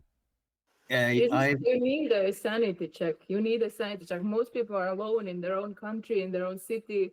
They have no one to compare reality to. Yeah. I think about this almost not anymore every single day now. It's become a little less seldom, but I used to think about this every fucking day, that how lucky we are that we have each other. Because when Roberts and Rostov's departure happened, I was so fucking broken that if I had never met Dora, I would have been swollen up in this. Like, I would be one of Dennis's broken boys right now. I would be where I would be doing this shit to people that Priestman and Jim are forced to do. Like, I would have never on my own found this light or like this dignity, self-respect to stand up to this. And I think like almost no one in this situation, almost no one in this company has, I guess, this privilege to go through this with somebody else so closely. And in addition to that, to also be in this position where you have some control, or you have some way to affect events, because like we were still effectively directors of the project when things started going really bad. Mm-hmm. I imagine that if you're a junior writer, junior artist, and you see all of this happening, it just wreaks havoc on your mind. And the worst thing is that you can't do anything about it. And also this reality distortion field that we speak of, if you have no one to reality check you, like, how do you retain your sanity in this? Like, you don't. No, absolutely. So what happened next was, I think this was like 1 month left to this end of this milestone. It was supposed to end, I think, first days of December, when the playable was supposed to be turned in. And then after this call, Jim just stopped showing up to work. I think the guilt of being torn, he went to management, and I'm not sure. I mean, I'm guessing that he told them he feels bad, and they probably tried to turn him over very much like, no, she's the one who's bad. I'm just guessing. Either way, he stopped showing up to work. And being without a lead when your team is crunching was awful. Especially because the setup was such that we are not allowed to go talk to other teams. You need to tell the lead something and they will pass it along. So him being gone made the workload much worse on everyone. And I was asking several times, when will he be back?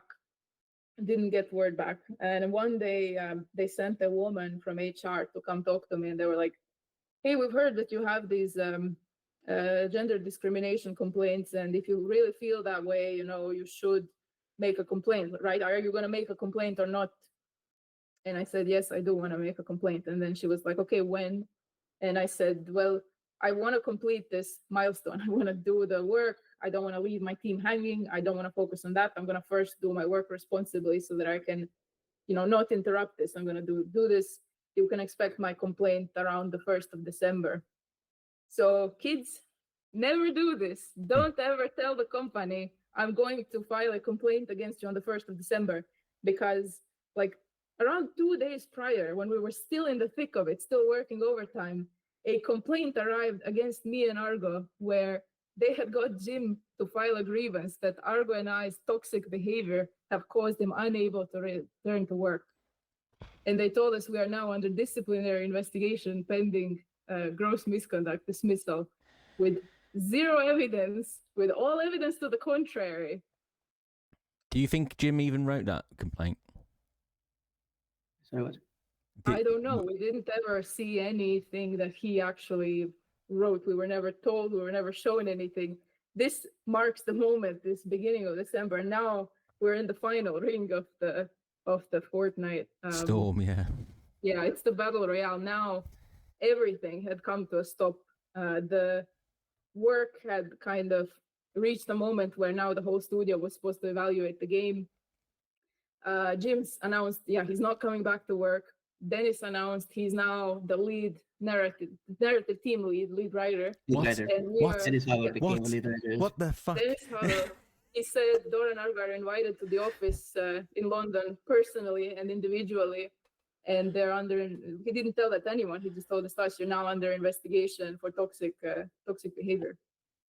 I love, sorry, Argo, and I just wanted to, I love that, oh, I don't love it. I find it hilarious that, like, in the PMG doc, in this conversation, and various stories around this toxic behavior from Robert and Rostov, and well, I don't know if Rostov was ever accused of that, but all of these players that were accused of toxic behavior, and again, it comes back to this seeing yourself in your enemies and not liking it, right? Because the only people that seem to be fucking delivering toxic waste by the barrel load is Tonis and his little bunch of lackeys, and the idea that they would then take issue with a accusation of toxicity, honestly, like, it fucking bewilders me. It's organized, it's structured. I mean, my last interaction with this man was me crying to him how he did nothing when I was being bullied, which I have on tape. I have all our interactions documented very well. There's no bullying anywhere. I cry to him and he goes and reports it as like, these people are toxic. He allowed himself to be used by management. He never again ever spoke to us, ever looked in our face. I don't think he could. I don't know how he looks in his own face. He's a father of daughters. Like, I don't know how he, I mean, and again, I blame fucking management, because that is not a person who would have done this kind of thing or caused this kind of damage to themselves and others if they had not needed him to do this. And like, I want to talk, maybe it's for like a next session. I want to talk about Darvo, which is this abuser strategy of deny, attack, reverse, victim, and offender. Mm-hmm. When they know that you're going to accuse them of something, they're going to try to beat you to it and accuse you of the same thing before you have a chance. Because now, suddenly, your workload is double. You have to not only prove your original what you intended to prove, that they're guilty of something, you also have to prove yourself innocent. So now you're not starting from 0 wanting to go 100, you're starting from minus 100. Now we have to prove that we are not we're not bullies, and we were the ones who wanted to report the bully. If we hadn't had the trade union at that point, and I wrote them an email immediately like, guys, you told me to write a grievance and I told you that I don't need to do it yet, and I alerted the company. I was so stupid and naive. Now they've like counterattacked us before we could do anything. Please come help us. And then this would be this next few months where we would lead this completely kind of no holds barred, the most direct level of war with management. It's just unbelievable evil, honestly.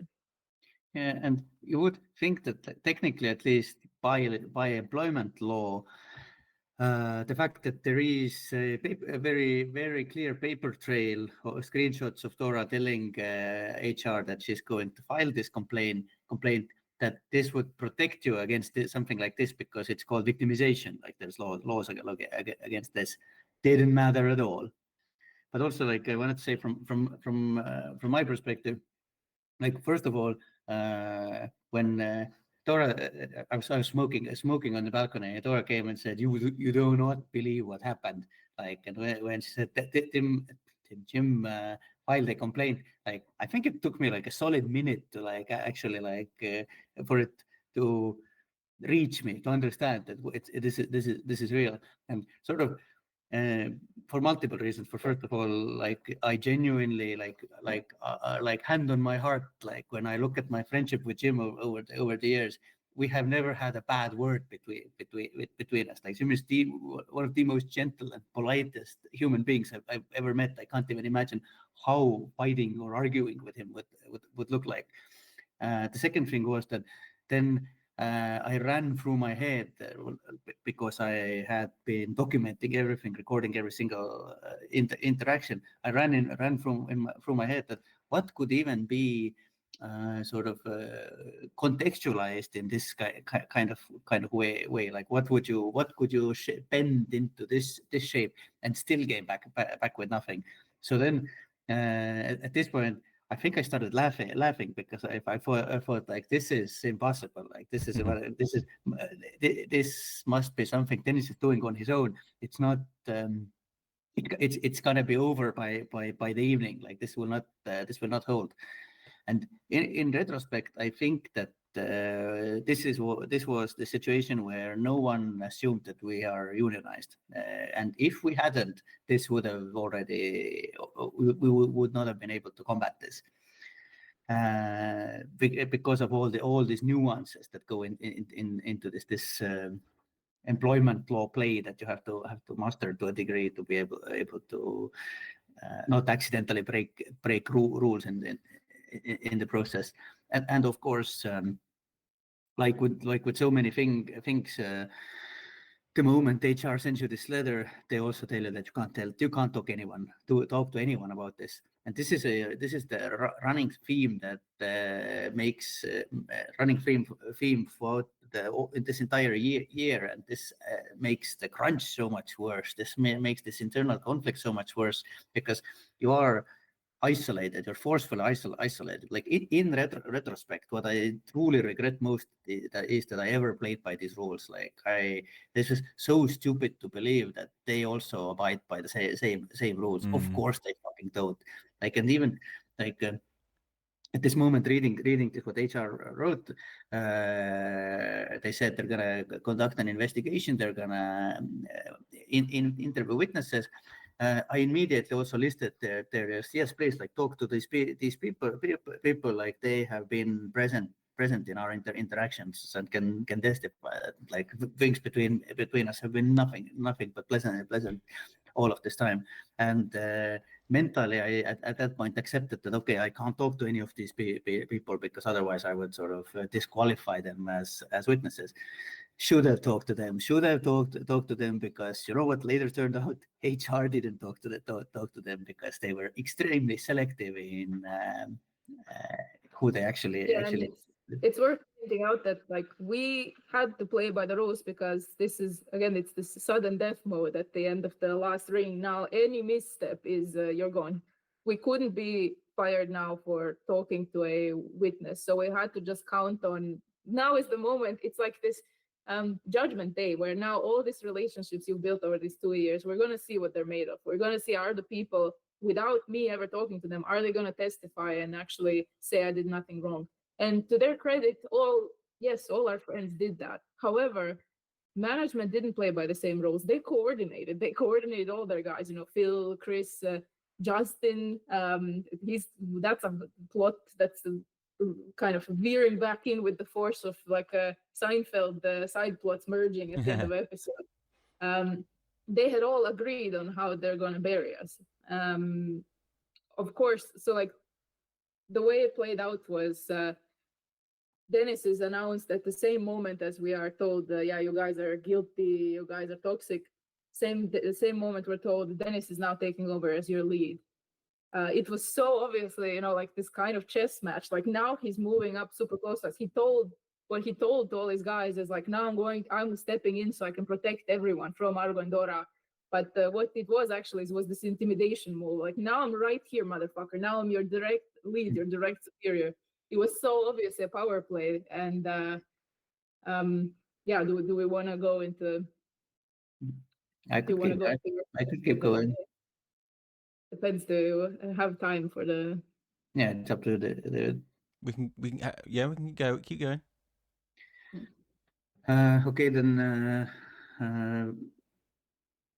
I think I was the first one. I think we received this notification that this investigation has been launched on Thursday, and I had a Monday morning meeting scheduled with Dennis that he demanded that I come to the office in person. Very intimidating. Mm-hmm. And yes, in the same email, he also said, or HR said that Dennis is going to be taking over as the lead writer. And then what my previous experience with Dennis Havel had taught me was that angry Dennis Havel is a very how do I put it? That I like Dennis Havel when he's angry, because he makes a lot of mistakes. Mm. I wrote in response, like I said, yeah, I'll be coming in the office, but in my response, I also said that I don't think Dennis Havel is a good choice for a lead writer starting out from that. I don't think he's a good choice for the lead writer, but I would instead suggest that maybe Petteri could take this role for the duration where this is happening, because Petteri actually speaks English very, very well. He has vast experience with role-playing games, running tabletop campaigns. Anyways, I made a long list, and honestly, it was actually like a good suggestion. I would say like Petteri would have been a billion times better choice for a lead writer than Dennis. But in complete honesty, my main motivation there was to provoke Dennis, and boy, that worked super fucking well. And yeah, I remember it was one of those mornings I had learned about myself that if I don't have my morning cigarette, I'm extra sharp. So I didn't have a cigarette when I went in there. It was a wild meeting. This letter had really worked super well. Dennis was so unhinged. Like there's the audio bits I got out of this meeting, they are fucking comical. There's there is so all over the place. Like he's trying to find like a good attack angle, because sort of the rules of human conflict still demand that if you want to attack somebody, you still have to go through the dialogue tree to get to the attack option. You can't just start swinging. You're not a complete madman. So he's trying to get to this attack option, and again opens up with this why isn't writing getting done, why is writing happening so slow? And we have been through this dance so many times already. I go into this, say then we had this problem where writing team had to support other teams with work, blah blah blah, and now after P1 absorbing P1, it has been exasperated and so on. He's not getting his in. Then I find my in to talk about the crunch and how people are trying and burnt out. And he says there's why there is crunch. Why is there crunch? Like people should be talking to the leads when there is crunch. I have armed myself with this long article for what's it called, Harvard Business something that talks about crunch and like the five top reasons for crunch. I genuinely do think it was a very good article. Oh, it was this unclear hierarchy, unclear directions, like things that endemic to our project. Like clearly, you look at them, you can see that this article is about us. This is about X7.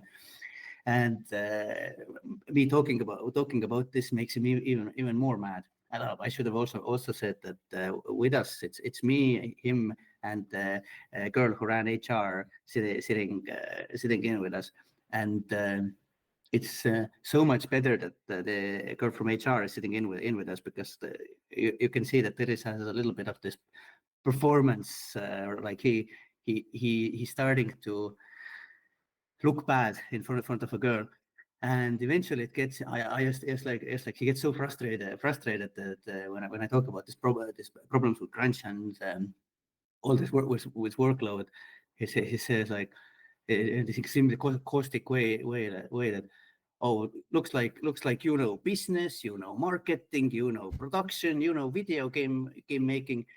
You must be a god or something, like this type of level of this childish rage. And eventually it gets to the point where we get into a stare down, and I'm not kidding you. I think it was like 2 minutes. Like for 2 minutes we are just staring each other dead in the eye.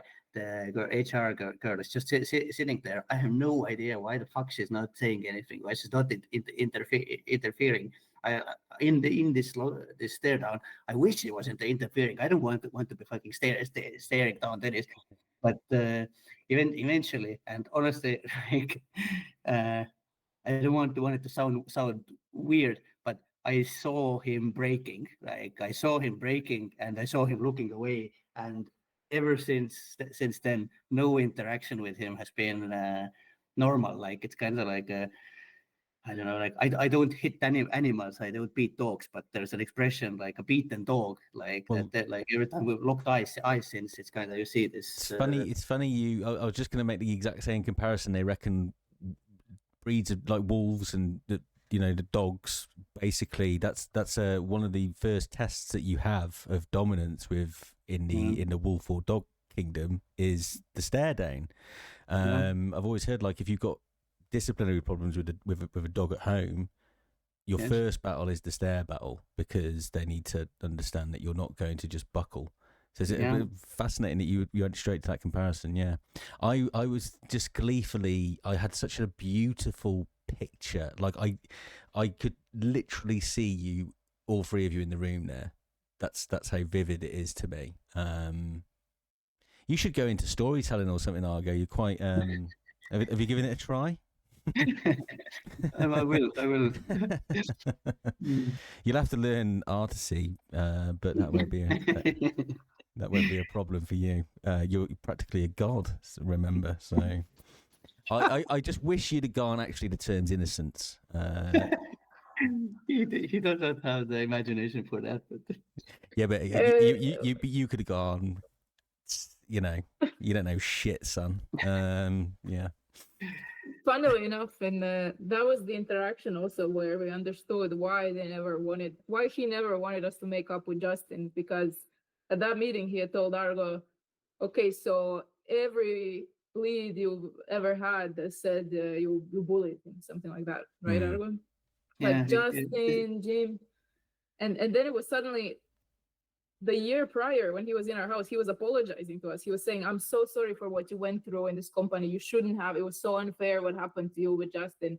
But now, actually, he wanted to keep that animosity, because in that moment, we cannot be transferred onto another project anymore, because if Justin still hates us and thinks we're evil, then he's not going to take us there. And he needs a kind of track record of us being... whatever the fuck he's trying to prove, this kind of upward bullying, I don't know, that zero evidence. Even our union rep said this is a fishing expedition. They never showed us any kind of allegation against us, any kind of evidence against us. The kind of interviews they did with us were absolute clown show. Like, they showed up and they weren't even sure what to ask. But during this time, I think already in December, I became medically unfit to work, because you just gone through 2 years of this bullshit, and then you crunched, you broke yourself on the wheel, you made this huge amount of work in a short time without sleeping, without eating, without exercising, without seeing friends. You did all that, and now you're slapped with this kind of thing. And I saw a GP, and the GP was extremely concerned and wrote like workplace bullying as the reason. I sent all that to HR, and he had declared me unfit to work for a little while. And I still, during that time, had to write my grievance or finish it rather, because it was so clear that they wanted to fire me before I could file anything, or discourage me from filing, to just overwhelm you. And I was later reading about these strategies. I was even reading, there was some case in the UK about some woman who was a prison guard, and I think she had complaints of sexual harassment and even sexual assault to management. And when they learned that, they publicly smeared her. They made these counter allegations that she's toxic and all these kinds of things. I mean, these days, when I look at the Blake Lively case, it's so much that it's so obvious. And, reading about this Darbo thing, I really recommend to everyone to read it. I've seen that playbook over and over at ZAUM. I've heard from a person, I don't know how true this is or how accurate rather, but this person said that they when Robert and Rostov were fired, they had told management, we need to be careful because they could make allegations in the studio about abuse of women and misconduct from managers and toxic behavior. And what management did is they made sure to accuse Robert and Rostov of that stuff first. They were the first ones to bring in this, like, they were disrespectful to women. So what you do very often, if you hear Dennis and his corrupt management or any other type of corrupt, shady individual, if you see them accusing someone of something, think very carefully, could they themselves be doing that thing? Because imagine if you're a person who has evidence of wrongdoing, nothing turns the tables on you so much as having to now prove yourself innocent before you can even put your evidence out and be believed. So in that situation, that's what they were counting on. And if we didn't have the support of the union, if I didn't have the union rep who was with me every day drafting and redrafting my documents to make sure it is factual, that it is clear, because the other thing that these people do is they nitpick. If you accuse them of something and there's even a small inaccuracy there, maybe in a date or when something took place, or maybe if you're just remembering a conversation, maybe they can show that it didn't go exactly as you said it did. This is the stuff they're going to hinge on to try to make you, to try to discredit you. Yeah. Again, I see that a lot in this Blake Lively thing where she lists all these sexual harassment incidents, and then the other guy is like trying to run interference. He's showing, I have a recording of this situation and it doesn't really look like you're that disturbed, or I said a different thing. When you see this nitpicking, think you may be seeing Darvo. And what ended up, so I was doing really unwell during this time. I was unfit to work medically, and I was writing this recounting this horrible story of the last 2 years over and over and over again, draft after draft after draft, editing it, finding evidence, digging through my reserves of screenshots, recordings, everything. This is why we remember it so well and so chronologically, because again, I fucking hate to compare it to, but the only other time I've done this level of research was writing my master's thesis or my doctorate. Like, I hated using my mind for this. There were times when I was just like lying on the floor. I was unwell. I thought like we're gonna have to call the ER. It was so bad. But when I finished it, go ahead. No, I was genuinely, at some point it dawned on me that we may not make it out alive here. Like honestly, I wasn't so worried about myself because I didn't have physical symptoms to this degree, but Dora had this crazy migraines and this nervous tics, and literally you see a human being not decomposing, but what is the word, like crumpling under your very eyes. I got really scared. Yeah, that sounds fucking awful. Yeah. But when I finished compiling this, I was pretty proud, because what I ended up with was an 80-page grievance document that outlines in forensic detail all the instances of bullying, harassment, discrimination, it outlines the collaboration between this group at the center of ZAUM, in which ways they are all complicit, with just a forensic standard of evidence. I think the latter half, 40, 50 pages, are just evidence from calendars, evidence from chat logs, evidence from messages, just absolutely, I don't know, it was so sobering to see that. And because you're constantly, your mind is trying to get rewritten, and just seeing that whole document, I just knew that there is no way for them to actually defend themselves from that. And they also knew that. So their case was a total sham. They had nothing to show, and I had 80 pages without even including, I didn't even at that point, wasn't allowed to make them aware that I have recorded them and that I know that they're going to lie, because I wanted to give them a chance to not lie. I thought certainly now they're going to see the toxicity of Dennis, and they're going to maybe they're going to actually remove him or put him in the background, so maybe the studio can work, even if I'm fired. Because at that time, I had got in contact with this other woman who had resigned, literally citing Dennis around that time, same month, December, that Dennis had froze her out of the studio, that he had bullied her in the same way. And I mentioned all of these women. There's a section where by employment law, it's advised that you should ask the company questions and they'll be forced to respond. I asked them questions about all these women. Why did this woman make a complaint about Dennis and you didn't do anything? Why did HR not do this, not do that? Helen, I mentioned Helen. I said, why did the studio ever investigate the incident where Dennis screamed at Helen because I have a witness, Argo? When they received that, I think they knew it was game over. They were going to have to blow up the studio to get rid of us at that point. I wonder. Go on, Argo. Sorry, you handed. I was just going to remark on. I wonder how many of these people realize how lucky they are that KCs are backed up beyond belief and are lucky that not more people are taken into court. Like even the HR lady could end up in prison for this level of non-compliance and conspiracy. Like this, like employment law. Yes, it can result in you losing your job, but like if you are abusive of the laws that are there to protect people, it's fucking prison. It's prison. Like it's not like a trivial matter, and it's amazing to me that these people seem to feel that like they were invincible, despite the fact that all of their fucking bullshit was built on a foundation of sand. It's madness. I can't wrap my head around it. Cannot wrap my head around it. Yeah. Right now, I'm literally right now thinking, am I being sexist for not naming the woman by name who was the HR girl who perpetrated this? Because honestly, the thing is, I think she was in the process of being broken as well, because that woman would soon start to cry in meetings where she had to conduct this what was going to happen, which was a mass culling. I don't know. Yeah. Okay. I can give her that grace. I don't know if she's going to use that grace to self-reflect. I doubt it. But the way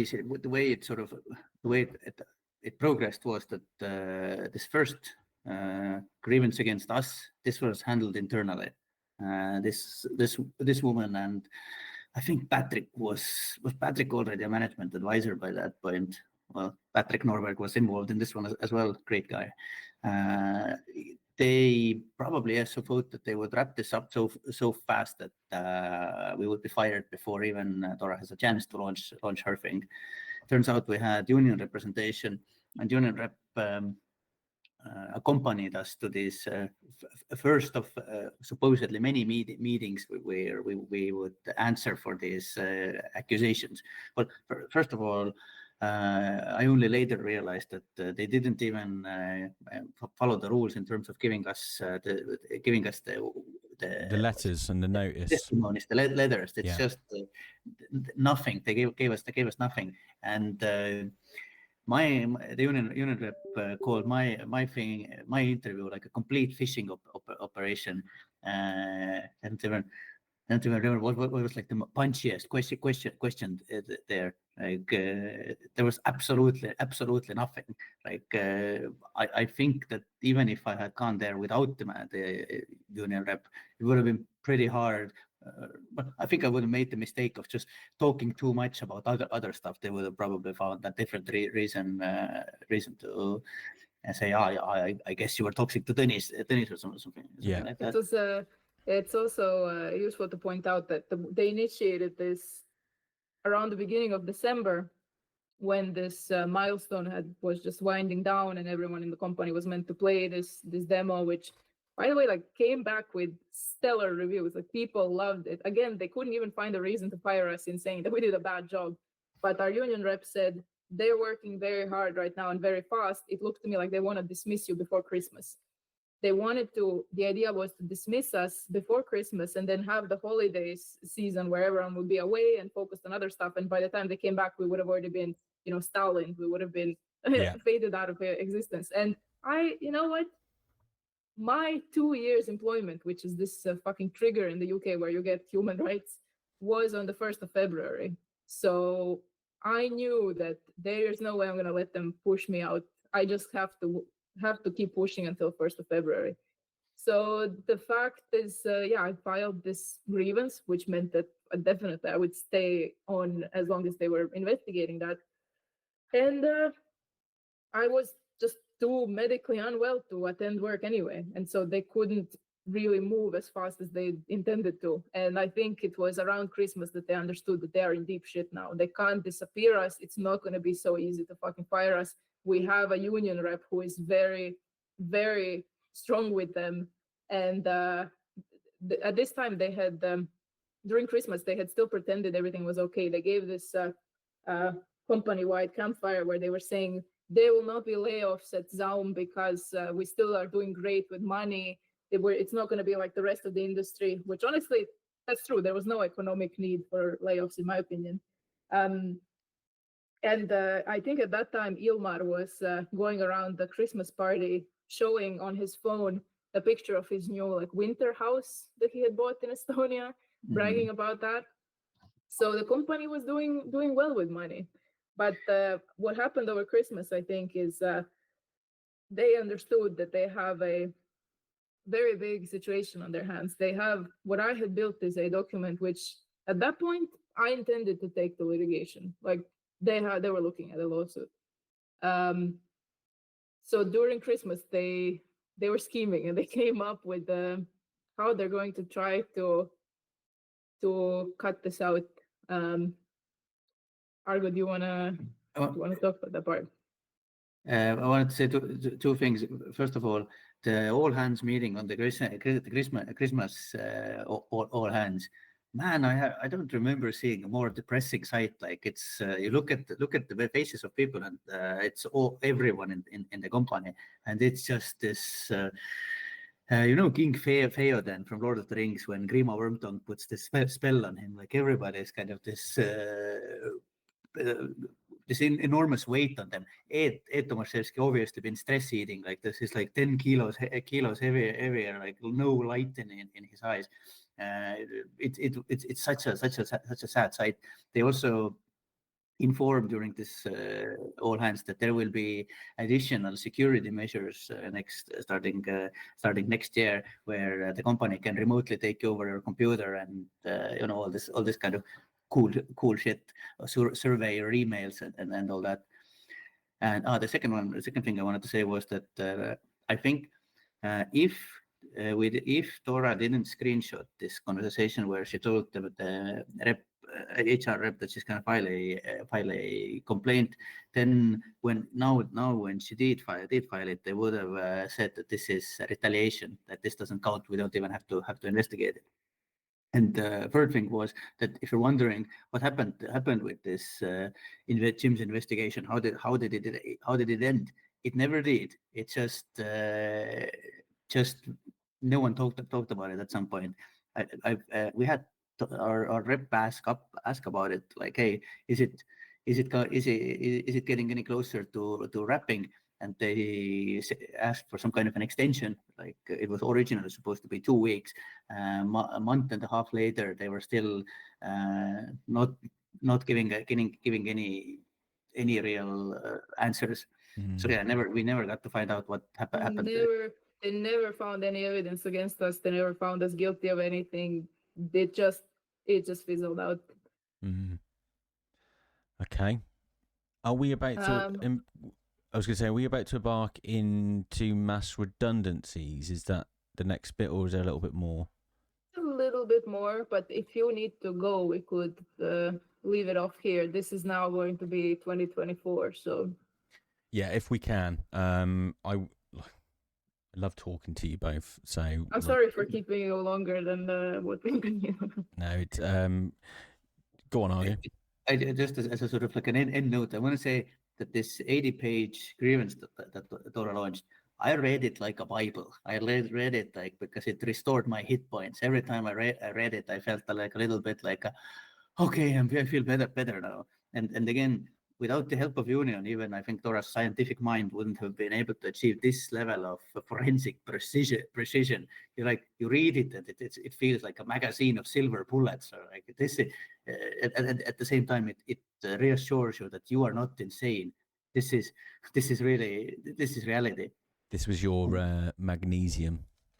And honestly, I think we'll probably won't come back to this topic next time either, because there's already so much of it. But I have to say that if you've never been under investigation, then even if you know with absolute certainty that you did nothing wrong, psychologically it's fucking horrible. You think you start to accuse yourself, don't you? You start piling the evidence up against yourself and making. Yeah, I know what you mean. It's crazy what it does to just this pressure of proving that you're innocent. Like it does crazy shit to your mind. Like I can't imagine how Robert Rostov must have felt. Mm-hmm. All right, so we're in January 2024, following a Christmas break that you guys had. Dora, you were already out of work on sickness leave, correct? Okay. Yes, I was medically unfit at the time, and in terms of Christmas break, we didn't really. There is the studio mandated week between Christmas and New Year's that there was a closure, everyone was off. But in terms of getting any rest, there was really none for me and Argo because of everything we were facing. And similarly, I'm pretty sure there was no rest for management either, because they appear to have concocted a plan during this time. The plan on how to deal with my grievance complaint, on how to deal with the project that I don't think they wanted to finish anymore, and how to make it all go away, these problems in the fastest way possible.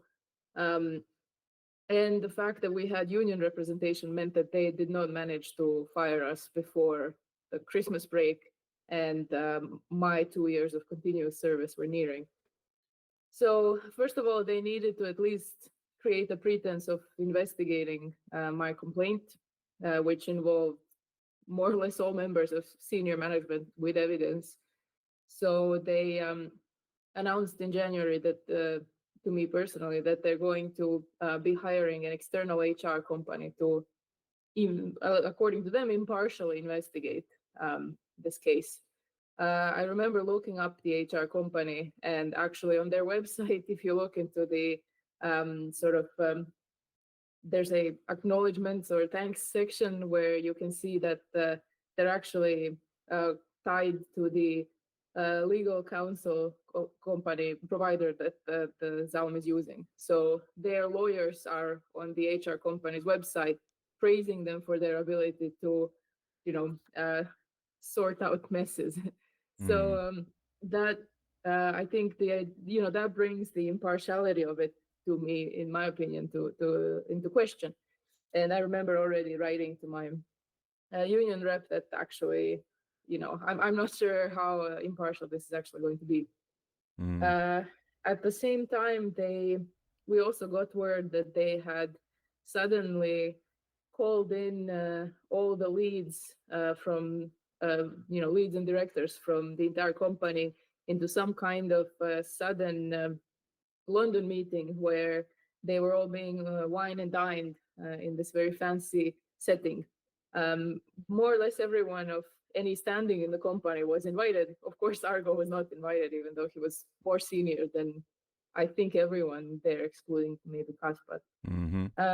No one, of course, contacted us. No one directly wanted to tell us about it. But what we will later find out, Argo, do you want to talk about this meeting? Yes, it was. It was kind of a gathering of like a ZAUM 3.0, the future class. You are the pioneers who are going to take us into the future. These were the people. I'm guessing right now a little bit, but I'm guessing that these were the people who had already been chosen not to be redundant in the following process. That there was probably this kind of division of labor already happening. These were the people who, majority of these people was the echo chamber. I don't know why I keep pronouncing it wrong. Echo chamber people, and this is also, I'm trying to recall, I think already at this point, this promise that the company had been throwing around for over a year about one day possibly starting to give equity in the company to the employees. This plan was now kicked into high gear. And what I later learned that it was going to be a two-tier system where everybody who was working in the company at that time were going to be given certain amount of equity, but everybody who worked or who had worked on Disco, they were sort of in tier 2 and were obviously then given a larger part in equity. I only learned about it because well, I only learned about it from the outside sources later. I think I felt that the company went to great lengths to hide both this meeting happening and all this cutting me out of this equity chain as well. Yeah. And how I knew how I also know about this meeting at all, or how we came to find out about it, was that during these two last months, December of 2023 and January of 2024. Very little information was going around in general, because we had finished X7 playable.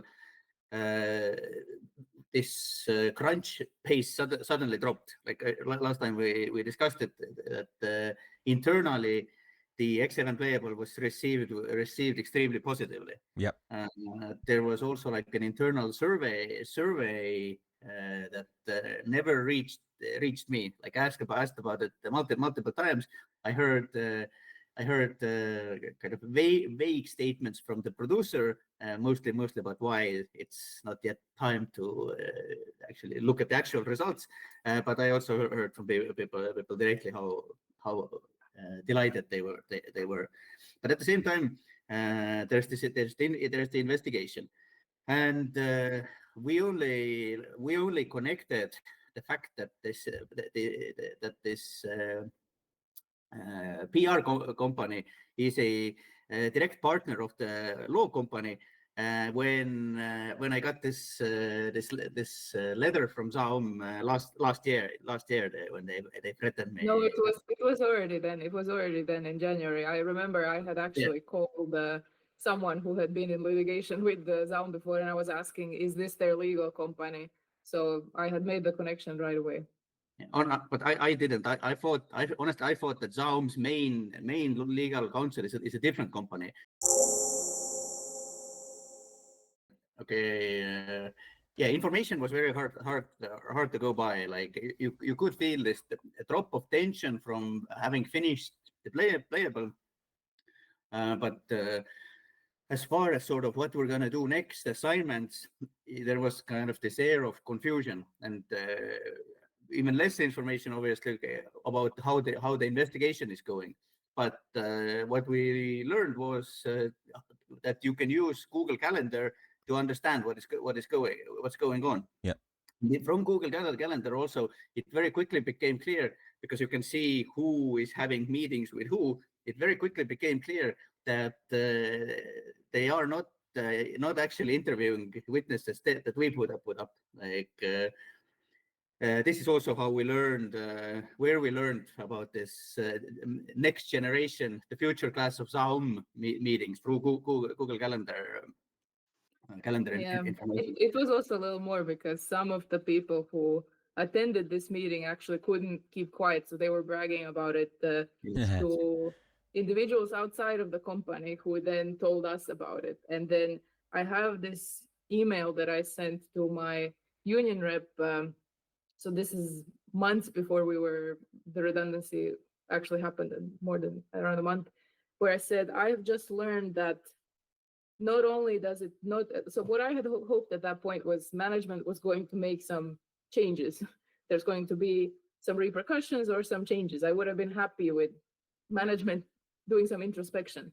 Instead, what I had heard and understood is that they had decided to parade Dennis and management in front of the entire leadership of the studio. They were doing these fancy wine and dining sessions, and they were presenting to these leads and directors how this bright new future where Dennis and Ed and Ilmar, they're very invested in the company, in the people.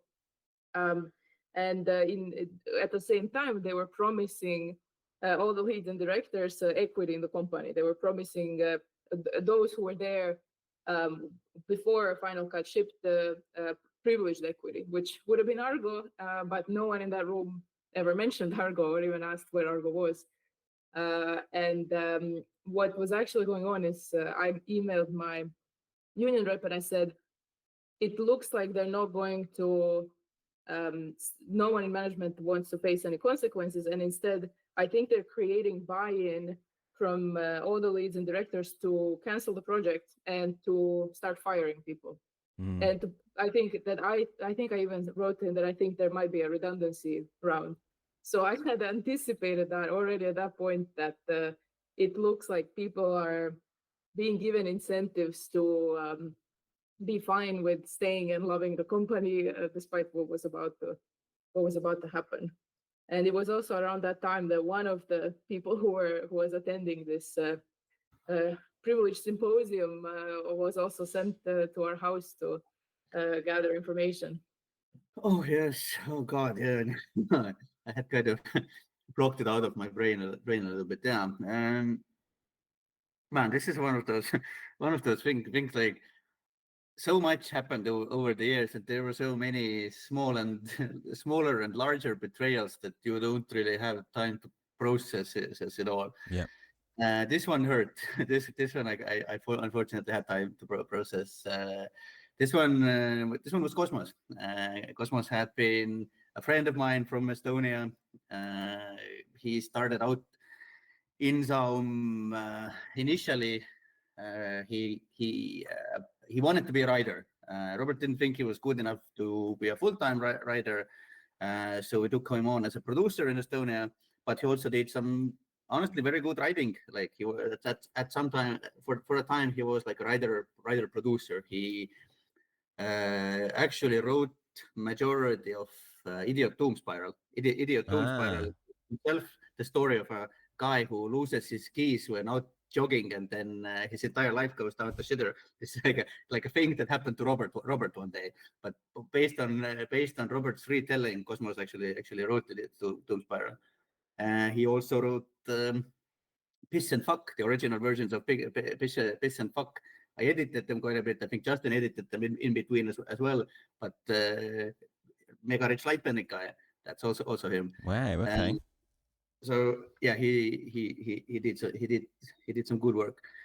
He was really fucking nice guy, really good guy, very close friends with Helen. Our relationship over the years kind of, we didn't meet very often, since we moved to United Kingdom, but we sort of retained warmth through Slack messages.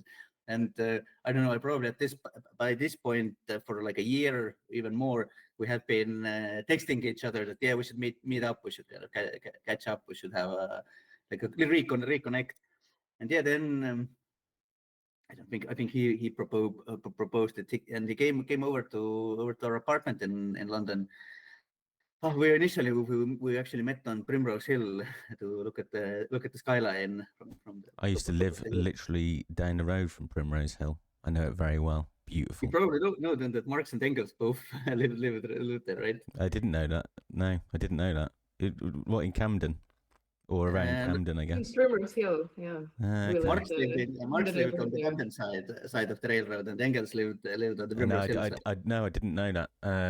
I wasn't as communist because I was 18 when I lived in Camden Town, so I was more into what you could buy down the canal path, to be honest, more than anything else. But yeah, no, sorry, I wanted to just remark, yeah, Primrose Hill, beautiful, yeah. Yeah, we met up there, and kind of a little bit of backstory, I guess. Once we had already moved to UK, Cosmos became a full-time producer and kind of like a, not right-hand man of Dennis, but he was very close in Dennis's inner circles. I don't know. I never felt any negative influence, at least in my interactions with him, and I did trust him all the way to the end.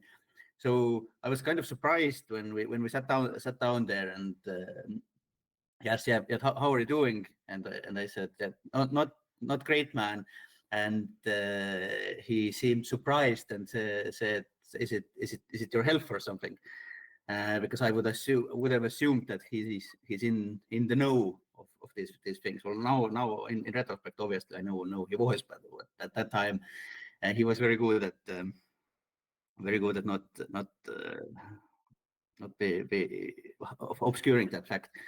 Yeah, we had a so strange to think about it in retrospect. I want to say we had a really like a good heart-to-heart conversation. I told him that like things are really fucked up, and I think I'm gonna be gone in next few months. I don't think there's that. I think they will find a way to fire me. That Dennis has been after me for 6 months or more now. He was very compassionate. I remember talking about this kind of, that if it happens, that if I'm gone, then I don't want him to feel that he can't talk to me because he's still there. I basically didn't want this situation to happen between us that happened with our other comrades who departed before us, because I had been already in this situation. Then I wanted to make sure that he knows that I don't think he should feel guilty. I don't want that him feeling guilty would prevent him from talking to me. I don't know why I'm going so fucking deep into this, but yeah. But then we came back into our place. I think Dora and Dennis hadn't met before. Dora and Cosmos hadn't met before. I introduced you two. We sat down. We talked about real fucking personal stuff. Like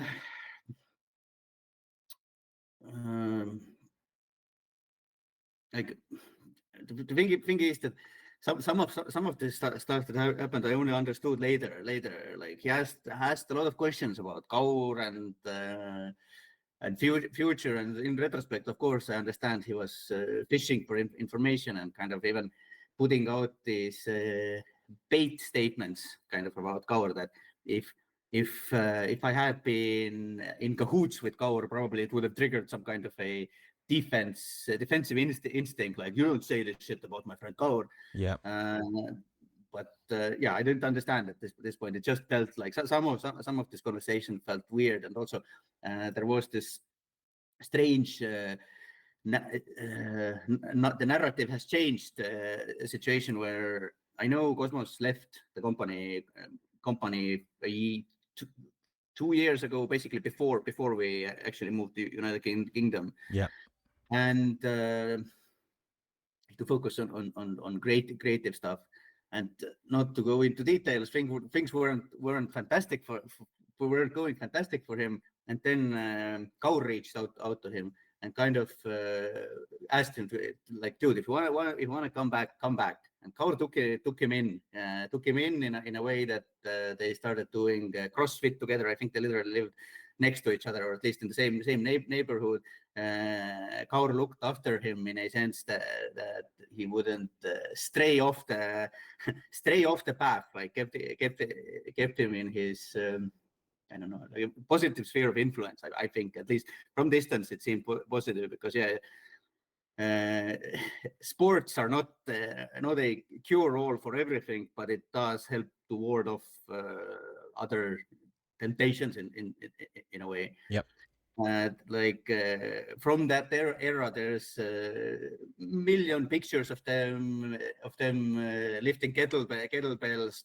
Even during when COVID hit, the local gym that they both went to shut down, but they allowed Kaur and Cosmos to keep the kettlebells, because they were like the guys who always come in with those kettlebells. Like there's so much recorded details from this era of history of them being together, doing stuff together. And now Cosmos is retelling this story, but now it has become Tõnis who did this. Tõnis gave me a chance. Tõnis saved my life. That's interesting. It's very, very, very, very strange. Again, it's like there's a chance that he was telling it like this to provoke a reaction. Like I don't know. And I remember once Cosmos left, Dora said that it's so strange that he never looked me in the eye. And we already probably know that when someone is crooked, ARCs will jump to their defense. And I immediately said like, yeah, like this is. I think there's nothing wrong with it. Us Estonians, we generally don't make a lot of eye contact. He's probably a little bit autistic as well. I wouldn't read too much into it. Well, in retrospect, yeah. Do you want to say something about this meeting, Dora? Yeah, I remember when he came into our house, and the moment he saw me, he looked so much like a guilty dog. He couldn't meet my eyes. Like when you see someone who has been talking shit about you and they know they've been saying like really nasty things about you or undermining you in certain ways, and then they show up in front of you maybe in a moment where they don't expect, and you can see that guilt. And that was, I think, exactly what I said. Like, hey, that guy, I think he's been participating in probably some kind of gossip circle, because he couldn't look me in the eyes. And yeah, Argo tends to be naively good-hearted about people. So yeah, he very much said that no, give him credit. He's a nice guy. And the reason we bring this up is because later, once this large culling would happen, that's when people would actually start talking with each other. And yeah, we would learn that he has been leading for months this campaign against us, which we'll get, I guess, but that he had been saying to other people in the company that Argo is, I don't know, ruining his project, or that Argo is not competent. And apparently and I have evidence of the person telling me this, said that I don't know how to write, that I can't even write, that I'm just like completely useless or something of the sort. So yeah, this is Dennis's production squad. And it is one thing if there's a conflict brewing, or even if there is someone who is at the periphery of a brewing conflict. For example, like if like I would not be surprised, shocked, or even hurt to learn that Phil Davidson has been going around and telling shit about me. Whatever the shit is, I wouldn't be. It would, on some logical level, make sense to me. Of course, like we are on the opposite lines of the court. Like like I understand what you're doing there, but in the same way, when this gym allegation is dropped, like the fact that it just came out of nowhere, that was such an enormous shocker. But in case of Cosmos, we weren't even on the same project. We didn't work together. Or last time we worked together was in Estonia still. Like, and it was so crazy, because it just felt so unnecessary, or so like, why did you do this? Like, why? Like, yeah, it made me feel like I really resented the way that I'd seen women undermined in this company so many times. The woman who wanted the promotion, Helen, the kind of stuff they talk about Helen, it's fucking disgusting. A few other women as well. And about me, like, so we have someone who has not really ever properly met me. I think we've said hi before. Someone who has not met me, spreading this kind of professional undermining throughout the company, when in reality it doesn't even have a basis. This is a person who does not have a measurable career in a field where I have a very public and established career, and it's just it's gross. It's I do find it like incredible that anybody, I mean, it's obvious misogyny, and this is exactly why it is misogyny. Imagine thinking an astrophysicist is like it just shows the complete lack of comprehension as to what it takes to actually get that PhD, I think. And it's so disrespectful. Like, it can only be a targeted, deliberate means to undermine you for who you are rather than, you know, the proof of what you've done. Do you know what I mean? Yeah, but I think it's also, in some ways, I think they didn't deny that I was a physicist. They did deny that I am a writer and that I know how to write, which is, it got to the stage where I didn't want to go into the company and as Dennis says, flex. But Yeah. what they did is they concealed that I have years of experience. No one, like even people that I talk to today, there are quite a few people who worked at that company at some point who still undermine me because they've never read my work. They don't know that that I attended Clarion West, which it's a very prestigious and sort of difficult to get into workshop in the US, where I had a full scholarship.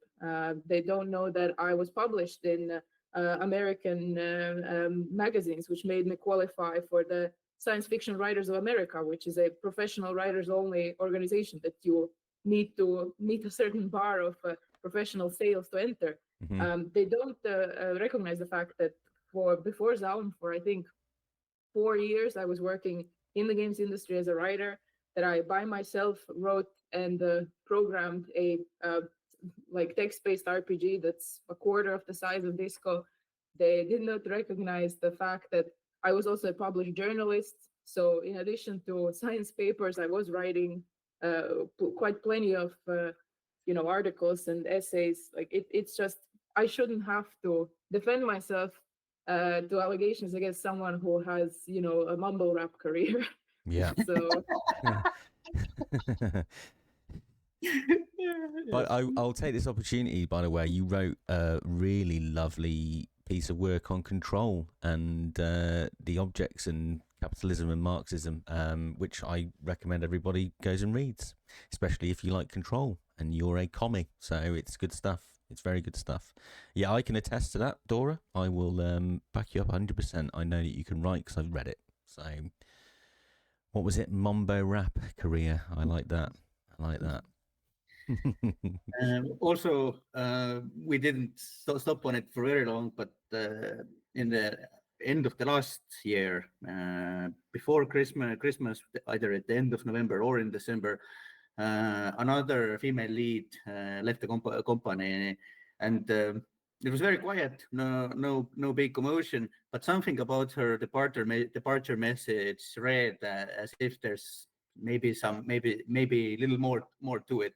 And then on this hunch contacting her, what turned out was that she had left because of conflict with Dennis. Dennis had basically done what she did to Dora to her, and in favor of Cosmos and Phil Davidson, other producer. Basically, essentially, she was a extremely experienced producer, and she was sidelined and quietly phased out in the same way like with Dora. This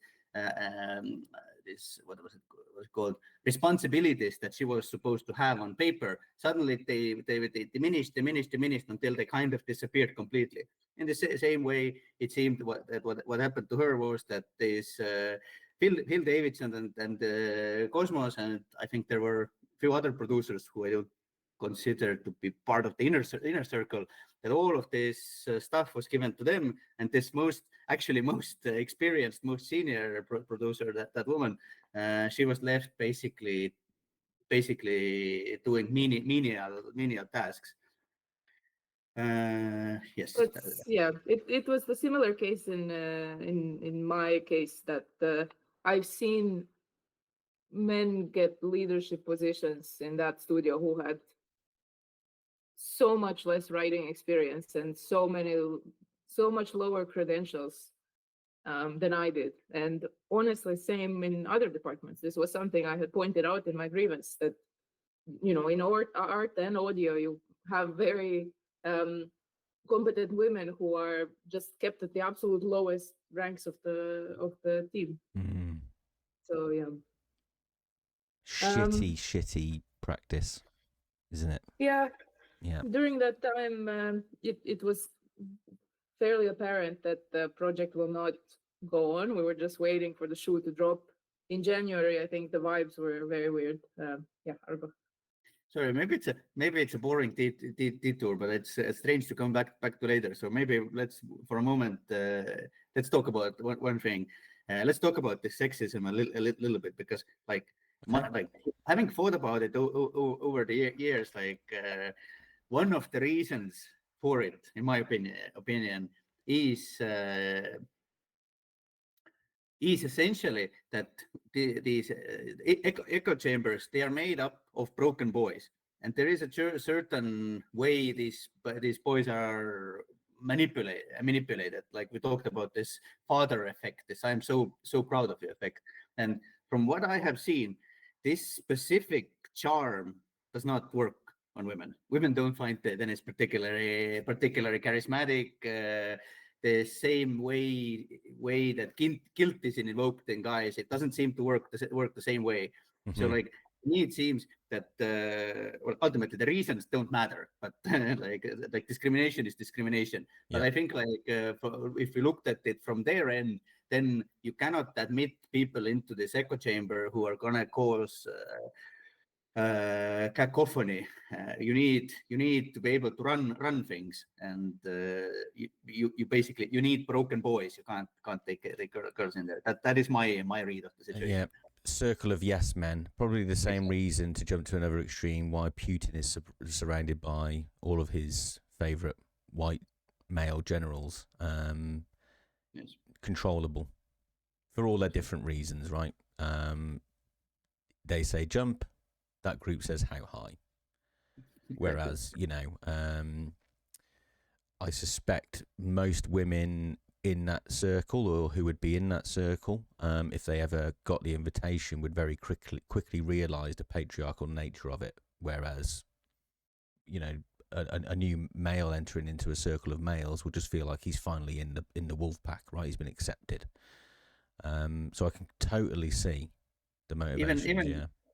Even these daily drinkathons at the evenings, it kind of, I don't know, like it just doesn't work the same way. Like I'm not saying that the girls don't want to drink as much as the men do, but generally this degenerate alcoholism I've seen it more amongst the guys, and you need this alcohol train to keep running, to keep the Bröderbund together. Yeah.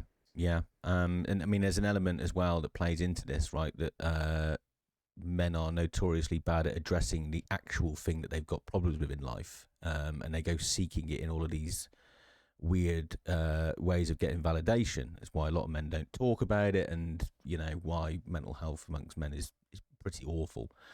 So yeah, and men also don't get reminders from public consciousness about things that are not right, or like there's these signals that like, hey, that wasn't okay. Like no one should be treating me like this. Like you don't get it that much. There's not that many examples, negative examples to learn from. No, yeah, agreed. I mean, it's very, very layered, complicated matter that we're talking about. So I'm certainly not doing it the service that you know how complex it is, but fringe level observations, I can see how that group appeals to someone like Tonis, and having that level of control requires those elements, doesn't it?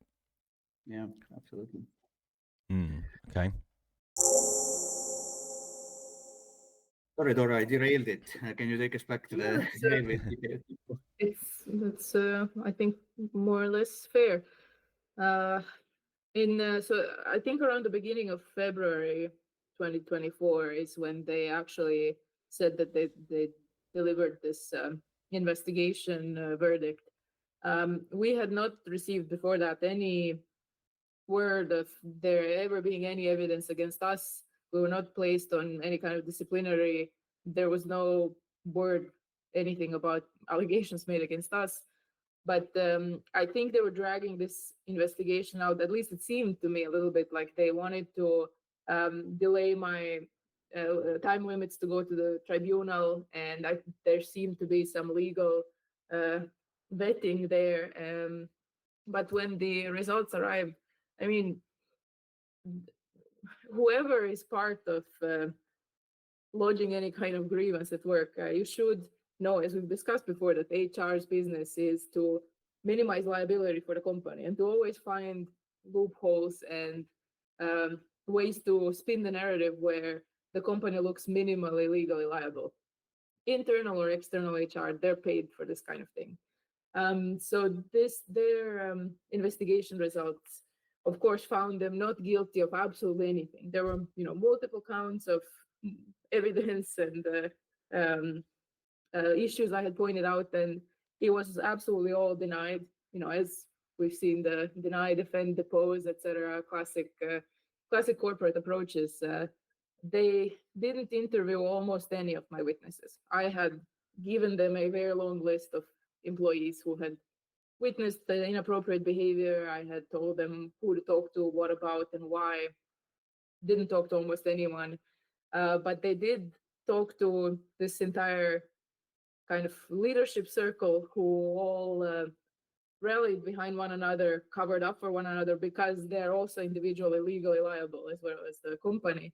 So you had people, for example, Jim, Chris, and Phil, who were present in the meetings where I was berated, just denying that it happened, covering up for Dennis's behavior, praising Dennis as like a compassionate, true soul of a leader, and all these, head of HR as well, who had neglected my complaints over and over and over again and got promoted for it.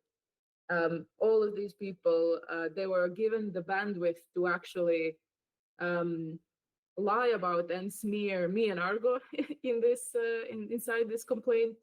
And as I would find out, they didn't require any evidence to prove these kinds of things. Like there were things that were outright false or wrong said about me or Argo to paint us as the issue.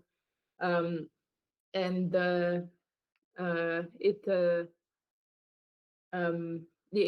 had turned out that when I would find this out later, when they had talked to the very few witnesses they had spoken to from our side, they said that they were asked very few questions about the company and a lot of questions that were supposed to be incriminating to me and Argo. So a lot of questions, not about, did you ever see Dennis behave inappropriately, but did you ever see Dora and Argo behave appropriately? Can you give us anything on these people behaving inappropriately? There were even several places in the investigation notes where I could see that our colleagues had spoken in favor of us. And one of them even says, it is completely absurd how Dora was demoted inside the project and these men who have so little experience were made her leads. It's absurd. And the investigator just writes it off and says, no, this person doesn't understand that the leads have so many credentials and all this kind of stuff. I mean, it was just, it was obviously very flimsy and it was a stretch. There were even some statements in which you can see exactly the point proven that I wanted to prove, which is that they had a grudge against me, and also that they didn't allow me to do my job. They were still insisting that they didn't inform anyone about my my duties. They sort of don't think that I was supposed to have any work that I wasn't given. Similar, but furthermore, it became clear that Dennis never implemented my role. He never told his producers, he never told anyone that I was supposed to have certain responsibilities on the project. But none of this stuff really mattered because the investigator just wanted to find them completely innocent of everything. I think they even dismissed my health concerns as being unrelated to the company. My migraines, they said, it doesn't count. I mean, this is typical avoiding liability behavior. And I did have a legal right to appeal.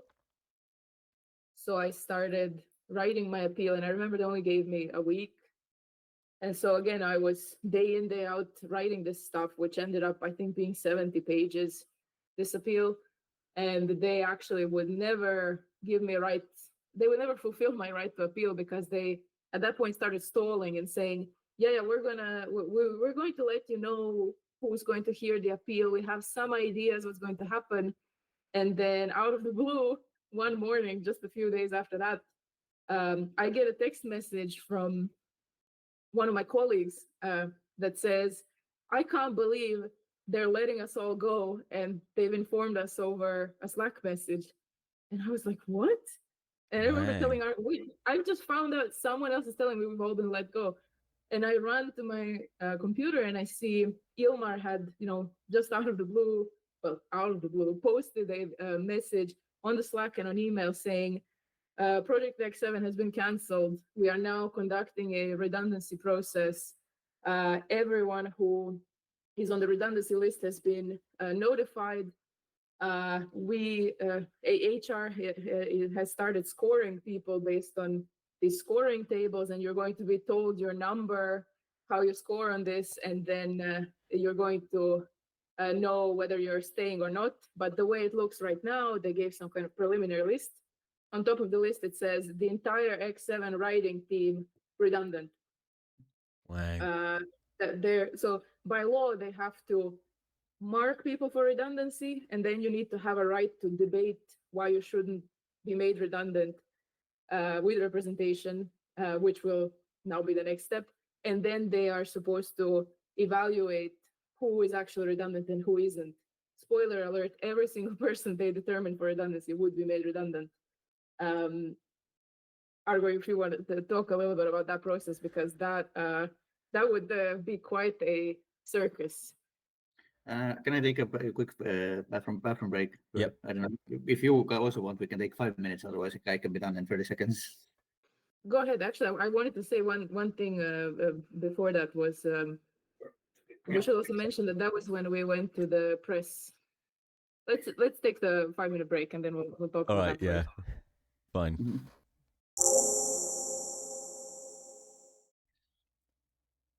So message we after we get this message from our colleagues, we see this Ilmar's message in Slack. There's also a notion that there will be all hands meeting like an hour later, two hours later. All hands meeting is literally the first and only meeting I've ever been in ZAUM where mics are disabled. No, the only people able to speak are the managers, the privileged ones. And maybe you remember more precisely, Dora. What was the message there? Like, yeah.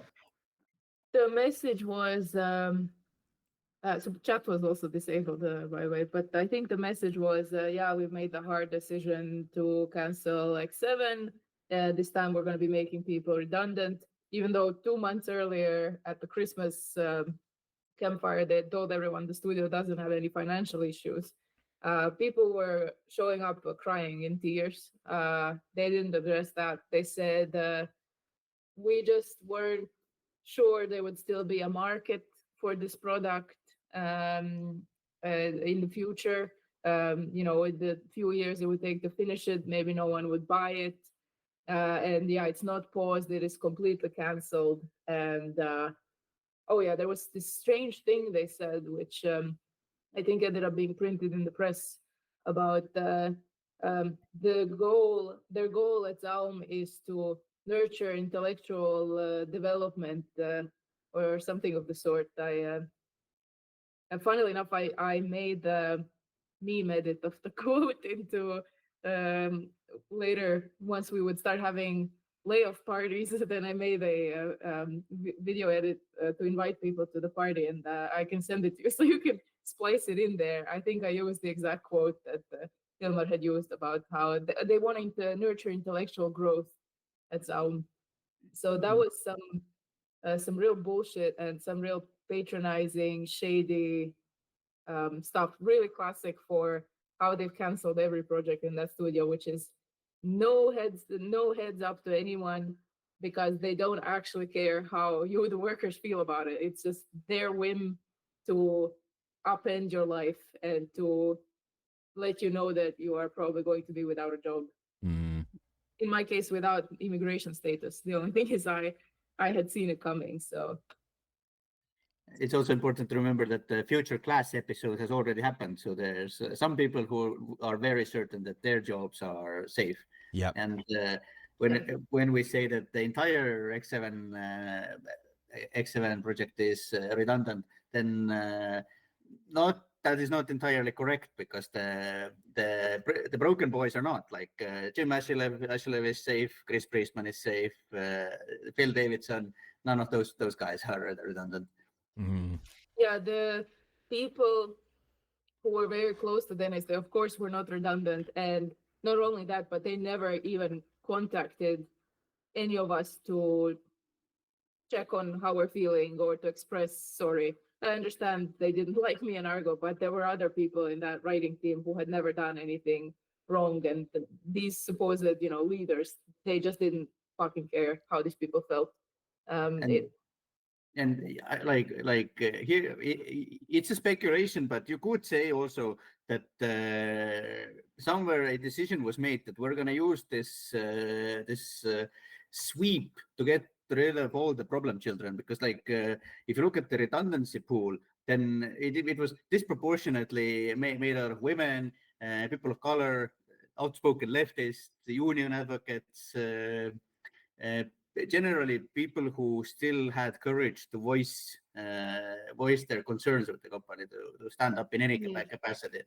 And so it wasn't just people on X7 who ended up being marked for redundancy. It was people in other projects and other departments who had nothing to do with X7, which, as we would start to find out, were all people who had ever criticized management or their leads. And this is what's really, really interesting about this situation.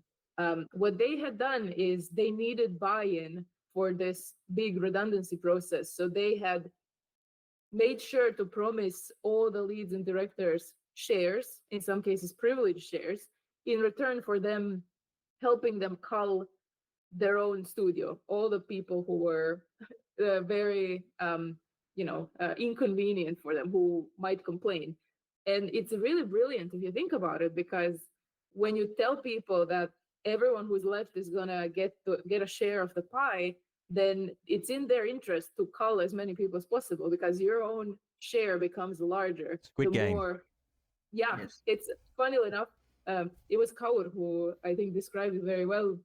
He said they really changed the game from workers versus bosses to owners versus the lumpen proletariat. Suddenly, everyone who is staying in the company knows they're going to be an owner.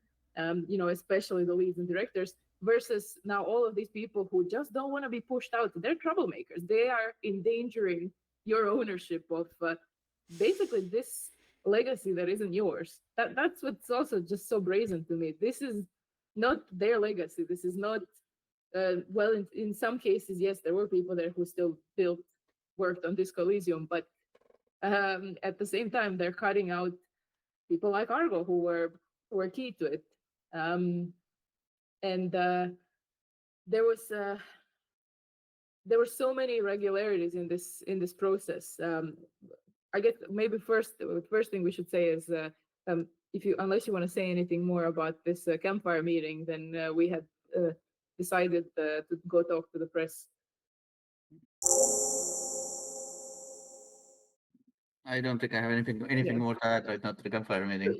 The conclusion was that if you remember early 2024, then layoffs were so common in the industry that a lot of companies had realized that the way to package it to get ahead of the narrative is do the redundancy process and make a PR release around the same moment, so that you get ahead of any disgruntled employees. It was my concern they were going to do that, so we decided. I said we should go to the press before they do. Go ahead, Argo. Yes, and also I remember discussing with you, Dora, that there was also this sense, maybe that's what you just said, but that they're gonna hope that the storm generally raging in the industry it's gonna obscure this, that no one is gonna notice this redundancy bit with all the other shit that's happening. And here's another thing, like throughout this insane end of 2023, beginning of 2024, like I said, we always played by the rules. Like, so there was still this kind of naive belief that somehow there's like a fail-safe in the system, that if you follow the rules and you really, in your heart of hearts, you didn't do anything wrong, that it cannot end up bad for you. But basically, like just at least try to play by the rules, because otherwise, like they can immediately get rid of you. And at this point, this kind of blatant this brazenness that no, we just canceled the entire project, and this I think was a big trigger why there was no doubt immediately. They said, okay, let's go, let's talk to the press. And also, I remember we talked. Well, okay, let's come back to this list later. We don't even remember who did we write first. Do you remember what was the publication? Doesn't even matter. Essentially, we talked to the press. It was a day later, I think, when the story dropped, and an hour after that, Dora and I were logged out of all the company accounts. We received an email that we are in. This is funny. We didn't receive any kind of email. The first thing that happened is we were just locked out of the Slack and Google and everything. And by the way, this is such a breath of fresh air to not be in that cesspool anymore. But they messed up that they sent us letters of suspension to our email addresses that they had just locked us out of. So we had no idea. I remember being like, oh, guess I'm fired. I don't know. And I had to tell my union rep, hey, sorry, I have to tell you, we actually went to the press and we called our bosses professional fuckers. Was it Kirk and GLHF that broke it first? Yeah. Yeah, it was, wasn't it? Yeah. Yeah, and the union rep had to go ask them, like, hey, why are Dora and Argo now locked out of all systems and you didn't tell them what's up? And it was only next Monday that they would say, okay, we sent them the email to the address that we just locked them out of. So here's their notices of suspension. And it's so funny that they told us we're suspended pending investigation into gross misconduct. There was nothing there about whatever the hell they called toxic behavior or bullying. No, it was for going to the press and for making potentially defamatory statements. And in my case, they printed out my Twitter thread. You know that meme that says, this shit doesn't look good on paper. It felt very much like this, feds showing up to your house. It's worth saying that they survey the social media of all their employees very closely. So I had made a thread. You can even probably put it up there on the screen. It was a thread I made, I think the same day or the next day when the redundancies happened, to defend Chris Pratt, because I saw the fan community going really hard against Chris. And having just gone through this hell, seeing management and how they are, taking all these broken boys and making them complicit. And now, we all have blood on our hands. We're all going to cull the people together. Seeing them do all that, and then seeing Chris Pratt also suffering, like being also torn down. I had written the thread where I wrote, no, don't be mad at Chris, be mad at management. Mm-hmm. And they printed that and sent that to me. Sorry? That was defamatory in their eyes. Yeah, so they wanted it. There's a persistent effort from this circle of people to try and make you too afraid to post things on the internet, because you see a lot of people don't have an internet presence there, because if it comes back to you printed out by HR, it's meant to be intimidating. I felt very proud because in that thread I had also explained that in this redundancy process, the redundancy pool is disproportionately, like Argo said, women, LGBTQ people of color, like the entire diversity committee was decimated because most of it ended up in the redundancy pool. The diversity of the redundancy pool was much greater than the diversity of the general general ZAUM company. And this was the kind of stuff that they said, yeah, you're publicly questioning the validity of our redundancy process. Unless you want to say anything more about the press stuff, then we can say about the. I wanted to ask one thing about the press. There was a moment where Argo had made a statement, but I always remember the number one line from the whole thing. Dora smiles. I reckon you know exactly what I'm going to say.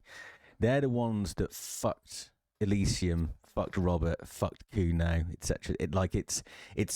I was like, it was like watching the Kuno defense of Harry in the final moments of the game, and I absolutely loved it.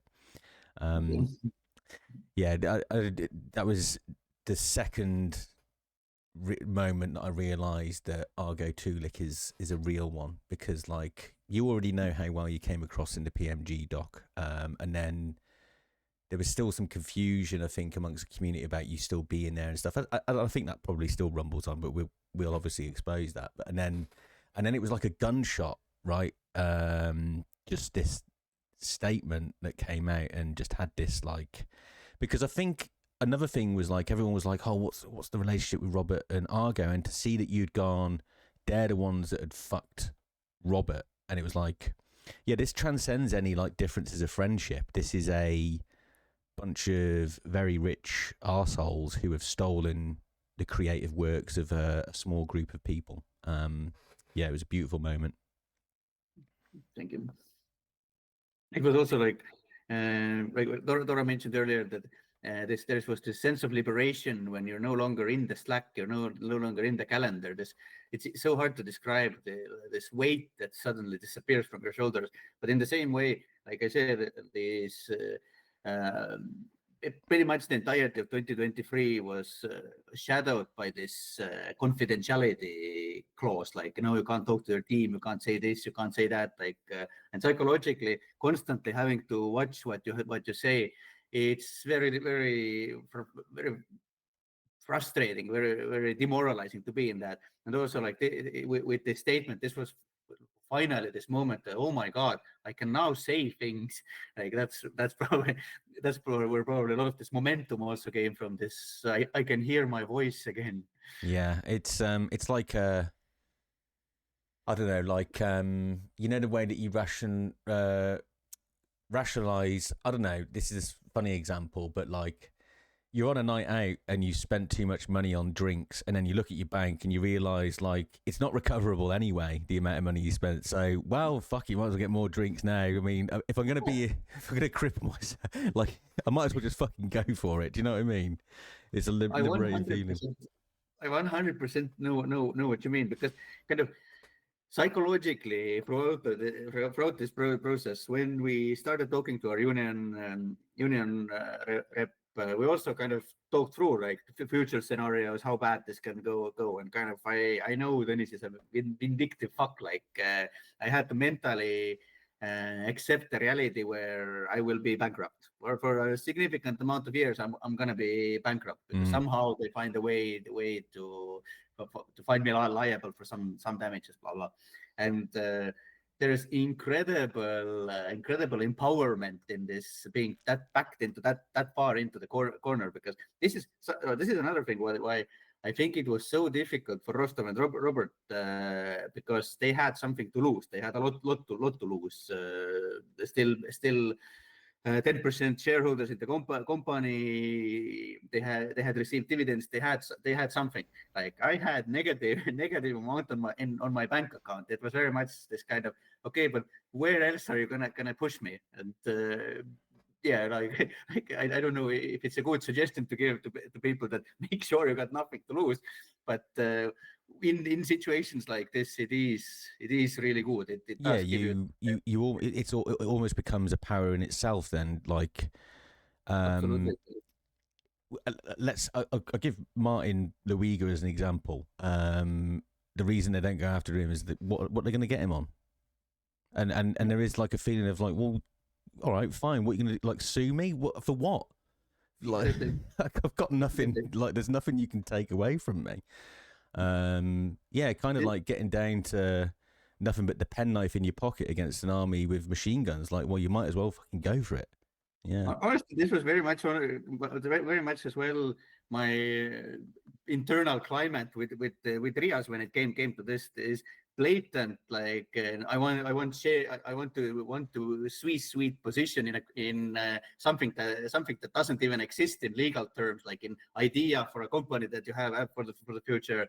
I want you to say that my shit is the shit. I want you to go promote. And like mentally at this point, it's like, or what are you going to do to Yeah. Yeah.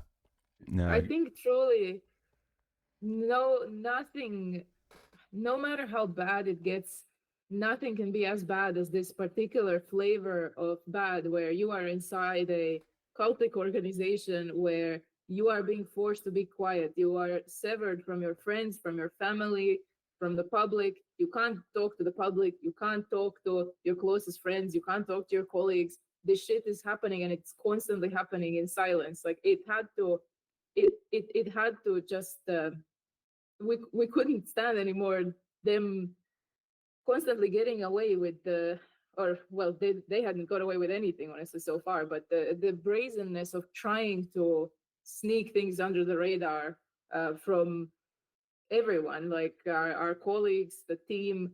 Most people in the studio don't know the personal catastrophes that other people in the studio go through, and certainly ours wasn't unique. And I don't think anyone can argue theirs was the worst, because as we would now soon learn from this redundancy pool, many people had been going through their own personal battles and struggles that you just don't hear about, because everyone is siloed away, and it's designed to conceal the level of misery inside the studio.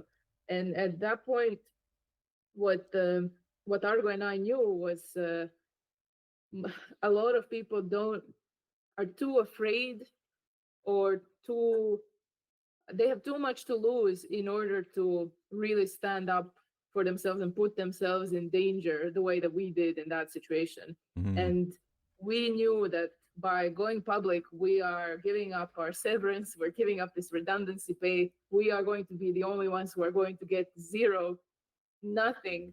But what we might be able to do is use our names, or honestly mostly Argo's name, because I was not part of the story, to put pressure on management to have to behave fairly. Because when they announced this redundancy, the selection criteria, this scoring system, the people who were in it, and what they were offering were not on par with the industry. They were offering just 1 month redundancy pay. Usually 3 to 6 months would be more typical. They initially even didn't let people keep equipment, and the processes they would follow, which we're going to cover in a minute, they were just not acceptable towards our colleagues. And so many people were really, really done dirty through this. And yeah, really fucking dirty. Like, for example, there was a woman, Cosmos, conducted this interview process with, in a way that, first of all, didn't inform her that she has a right to have representation there. Second, decided to conduct it in a busy cafeteria where there are constantly people walking behind him, some noises. So she, on the other hand, hearing that she's out of a job now, can barely understand what's happening. Like, this was the level of professionalism. Their rules were blatantly discarded every step of the way. And already earlier, there, like a couple of months earlier, a push to unionize had begun. The games worker game, what's it called? IWGB Game Workers. Yes, this they had already started putting together a union, but a lot of people still weren't unionized at that point, so they didn't have this as much legal help as we did, for example. Although I do remember that the Game Workers Union were very helpful, and I think they agreed to even make exceptions at times to people for this. Yeah. So what was the thing that ZAUM didn't expect is that the IWGB Game Workers, which is the largest games union in the UK, to my knowledge, they were waiting. They were sitting and waiting to recruit people from ZAUM, to help ZAUM. So the more or less the moment that the redundancies dropped, members of game workers started organizing the redundant employees at ZAUM. So they created a Discord channel. They added everyone there to get legal help.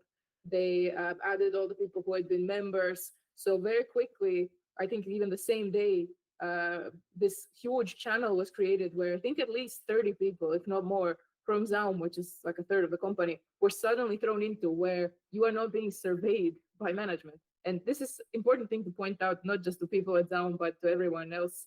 Do not think that Slack is private. Even your private messages that you are sending to your colleagues can be read and will be read by management and used against you. So do not talk about any sensitive topics on Slack. Also understand that this 3-month timer that messages have for you, you can only see your messages during 3 months back. This does not apply to the to the people running the server. They can go back and get the Roberts and Rostov messages all the way from 2016 or whenever we started using Slack. I never used Slack, by the way. I know it's more of a productivity thing, right? It seems to be very common in the games industry, but I don't know why. I've never come across it. Maybe that's why. But is it? Sorry, I'm going off on one. But is it kind of like Discord, but an internal sort of comms thing? Yes, and to answer to your question, why? Because it's part of this ecosystem with Atlassian and Jira, and probably there are other productivity elements. It's a really good communication tool, I have to say. Yeah, no, thank you. I mean, the only person who's going to be in the dark is probably me anyway. So thank you for entertaining my question. Sorry, Dora, I cut you off with this Slack information. So we suddenly have a group of people who can finally talk, who have not been able to talk. Like you people who have had almost no contact, but have been living through very similar experiences, are now able to exchange those experiences. This was the biggest sanity check of my entire life. Suddenly, it became clear that people marked for redundancy were people who had raised the exact same complaints as we had about the other projects, about the other directors. It was people who had criticized, for example, Justin, Kaspar, Denis, Cosmos, Phil, people who had criticized the group of corrupt leads at the center were all exchanging their experiences. And for the first time, we are reaching this point where we are realizing that for 2 years, we all had the same issues. We were all facing the same obstacles, and we could never speak with each other. And now suddenly realizing this extent of different departments and how they all saw this information siloing. This I have never seen this level of kind of mask of. I think for everyone, this was incredibly meaningful, incredibly validating. And we also, of course, realized that everyone who had spoken in favor of my complaint has been placed on the list. Everyone who defended management was not placed on the list. And what to me was personally devastating. And again, many other people had, I don't want to speak about other people's sort of personal issues that led up to the redundancy, because there were many personal tragedies. But to me, what was relevant to our situation was that it turned out that for months, management had been going from person to person and asking them to provide any incriminating information they could on me and Argo.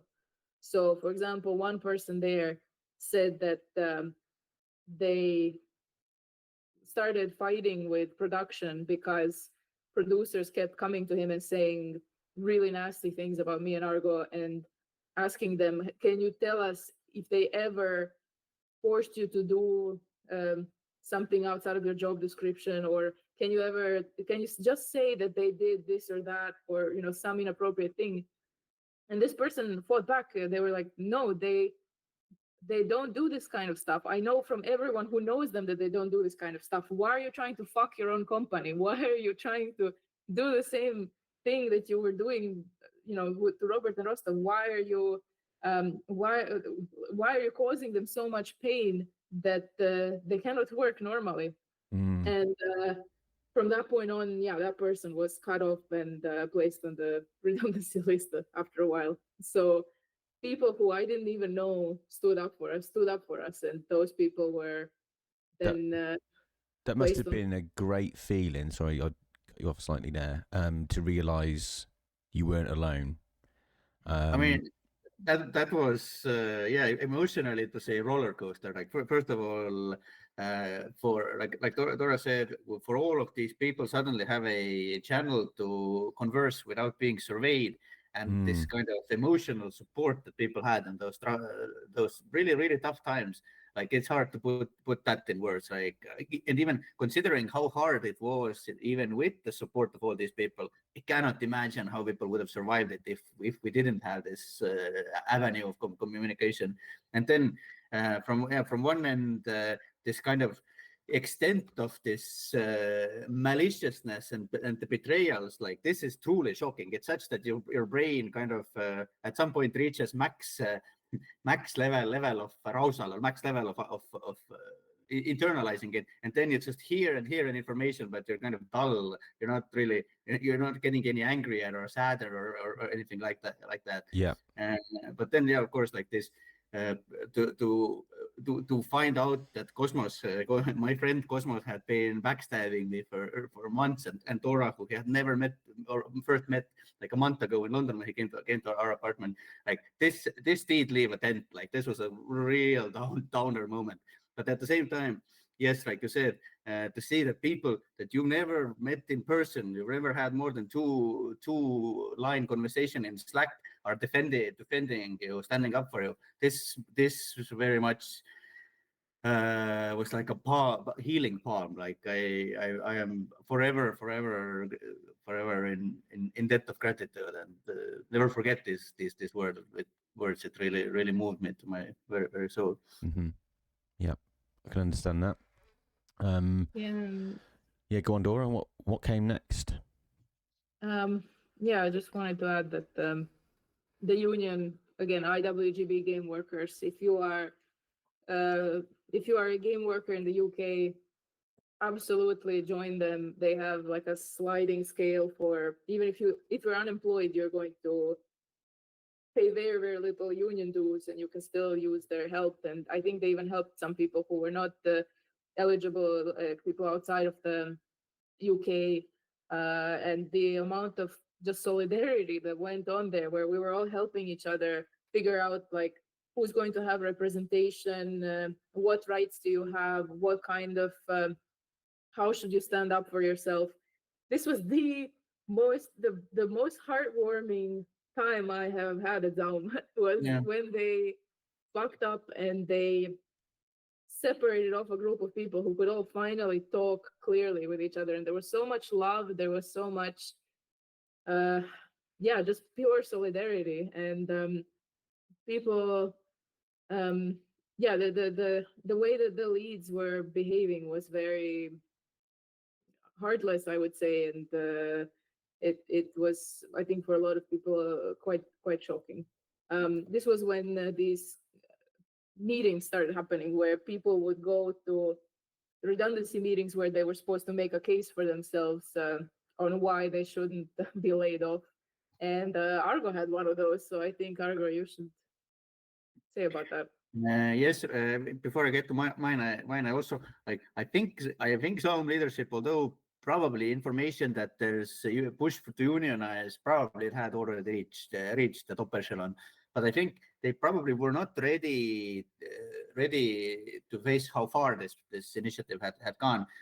Because if they were, then it's very hard to explain how they went in with this limp dick approach, where they didn't even kind of have a legal justification for these things. There was this crazy system where they assigned people numerical values, and when people started scrutinizing the system, they couldn't really give any legitimate reason how did it work, like why this person is valued at this and this friend of management is valued at this.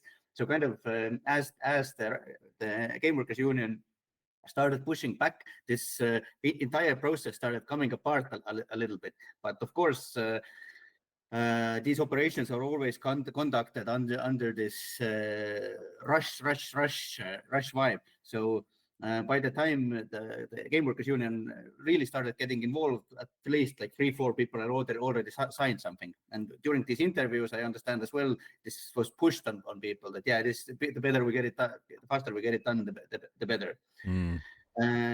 With me, like,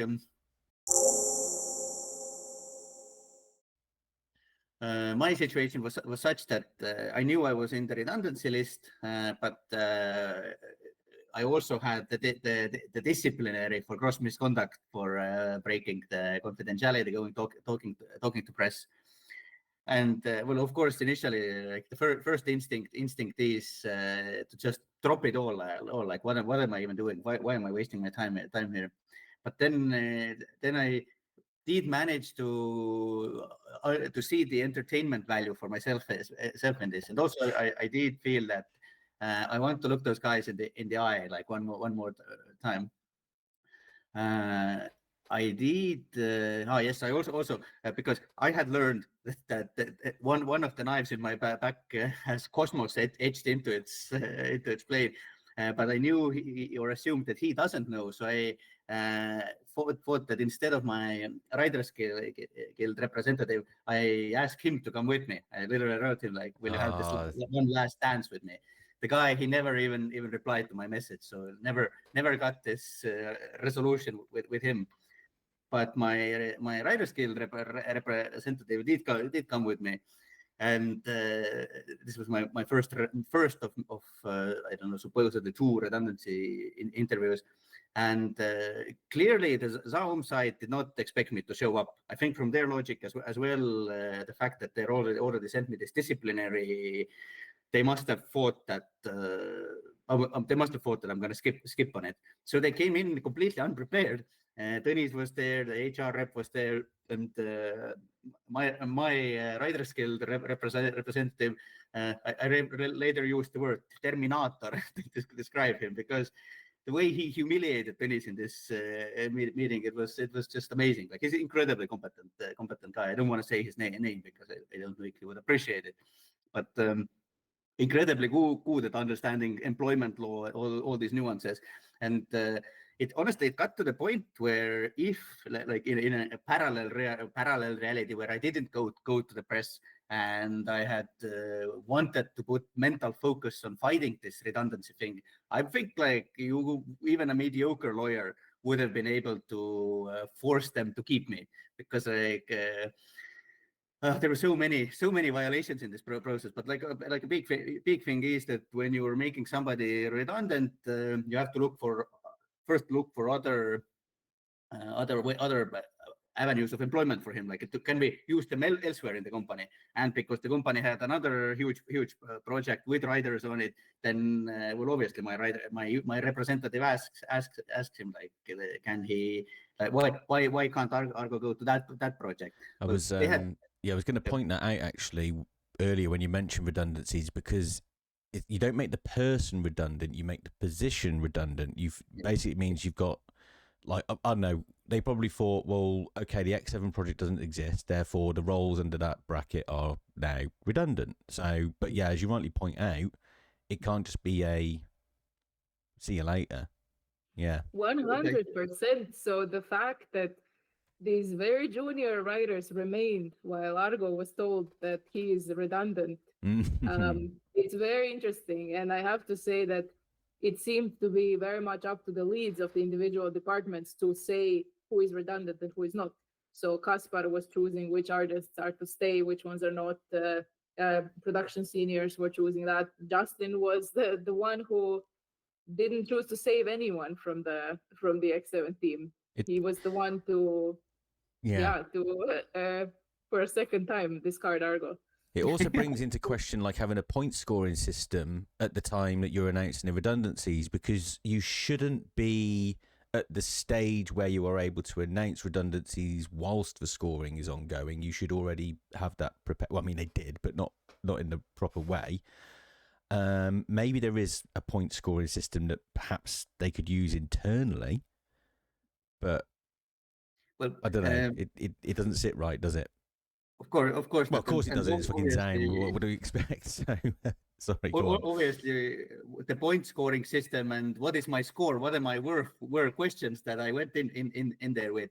But I think the entire interview lasted about 50 minutes, and past the first 10-minute mark, circus music started playing, and both the HR rep and Dennis were stuck in this loop of saying, we need to come back to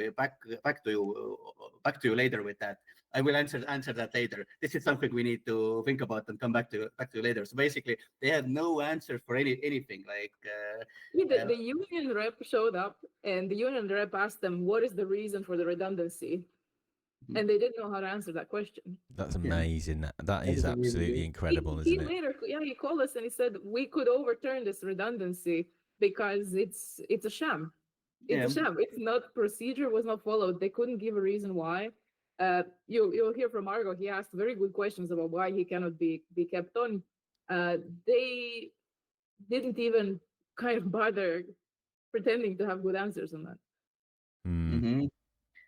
Of course, our union rep also understood at this point that even if there was no disciplinary, there is no desire on our end to stay there. He had been with us throughout this nightmare since summer or early autumn. Like he said that yes, we could overturn this, but like I understand that you guys don't want to. I also wanted to go to the disciplinary because I was hoping that on disciplinary I also get to see Ed for one last time. But this is where my union rep suggested that you are gonna open yourself up to what's the word, libel laws in regards to the statements I made to press. That they're gonna ask you questions, corrections about this, and you're gonna slip. You're either, especially with going into this clownish attitude that I had, like let's have a one last showdown. So I took his advice and I resigned. I signed the resignation a few days later. It wasn't even just the resignation; it was constructive resignation, which in UK law is resigning not because you want to, but because the company had made your living conditions unlivable. And this was what we had been working towards for months anyway, with the complaints we had filed. And because it was true, they had absolutely made it impossible to work, not just for us, but for multiple people. And yeah, the attitude also, the rep had talked to me and said, they really want to pin this gross misconduct on you. If you're not made redundant, then they will try to dismiss you with misconduct anyway. There's not really much way to win there. And they want to be able to say that you had committed misconduct, which they cannot. They don't have the evidence. And we resigned constructively. And in Argo's case, I thought what was really interesting to me, I'd like you to mention how I think you had asked about your skill set. Like, can you use it on other? Yes. Project, yeah. They gave me. I don't remember. I would have to go and check it to remember exactly what was the reason why I'm not qualified to work on that other project on C4. But then my rep asked, like, okay, but maybe then there are some other disciplines that Argo could work in ZAUM. And then it went into this caustic mocking mode where, like, sure, do you think you're going to be an engineer or something? Essentially, they mocked me. They didn't think that.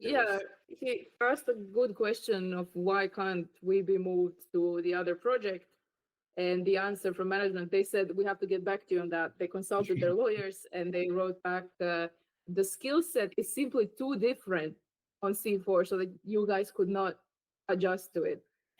Mind you, we had started on that project. This was a project where we first worked, and also it is exactly the same skill set. And also Argo has more of a expertise in working in RDC than their director, Justin. So wow. And also, just to be extremely clear, despite being cancelled, X7 was the furthest along project in the studio, and I cannot even imagine the embarrassment that I would feel if I was leading C4 after hiring the people on C4.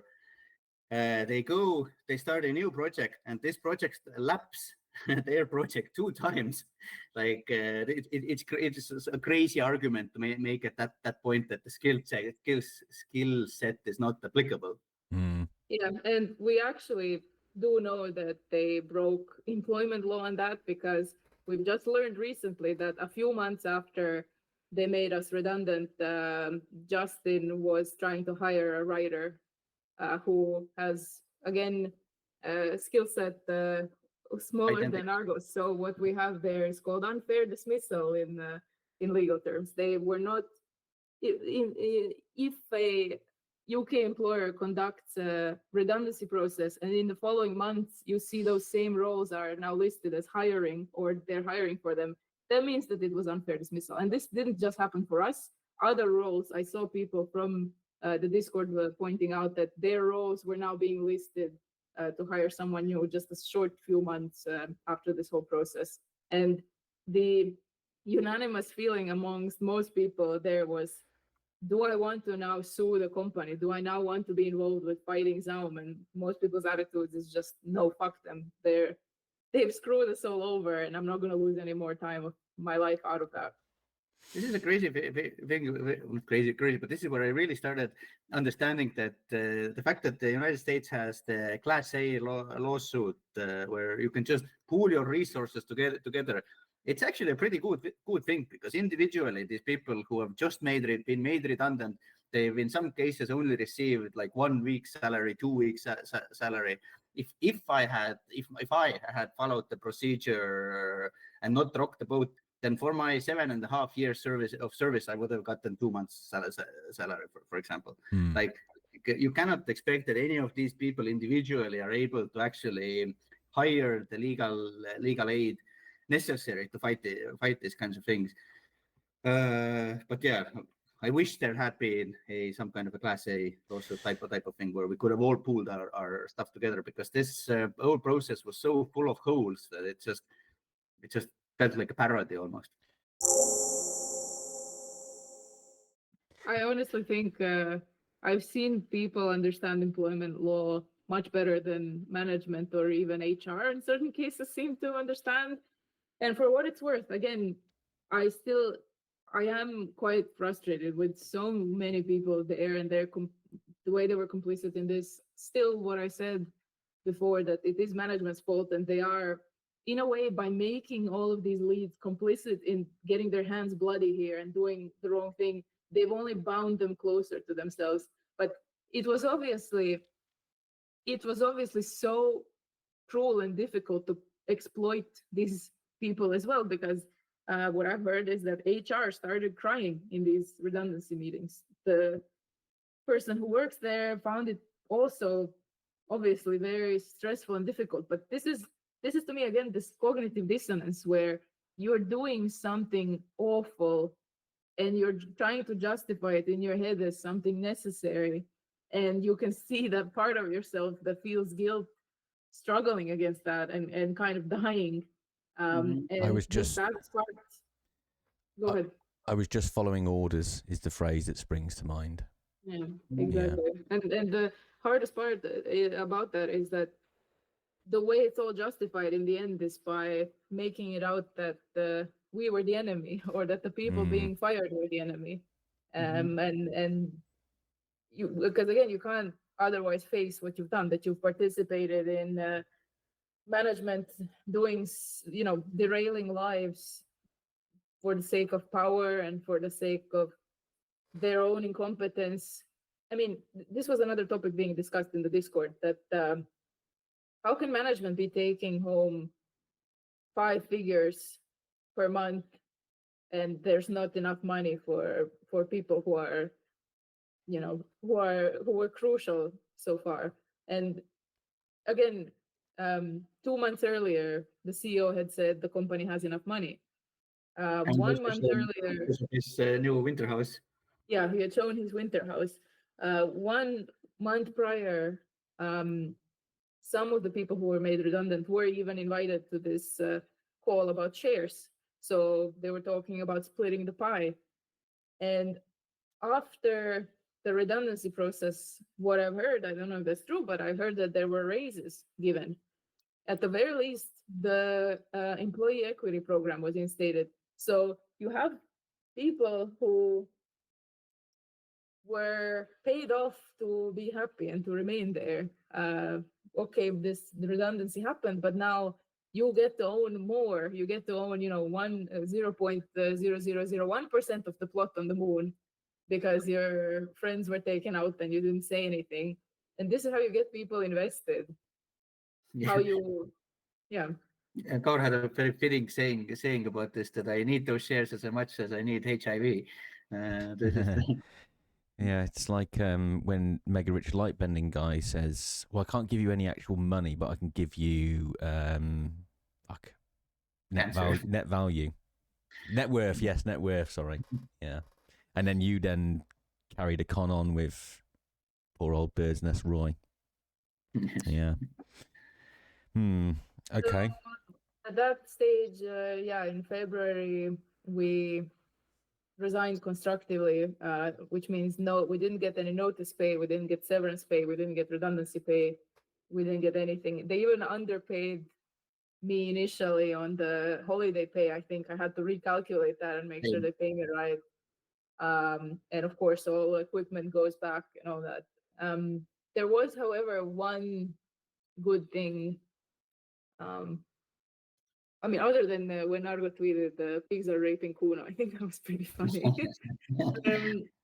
But the one good thing that I wrote down to make sure I remember was, even after we left, we were out of the game, the union kept organizing people, and they created something called ZAUM United, which was as I understand, the union which would try to get recognition from management.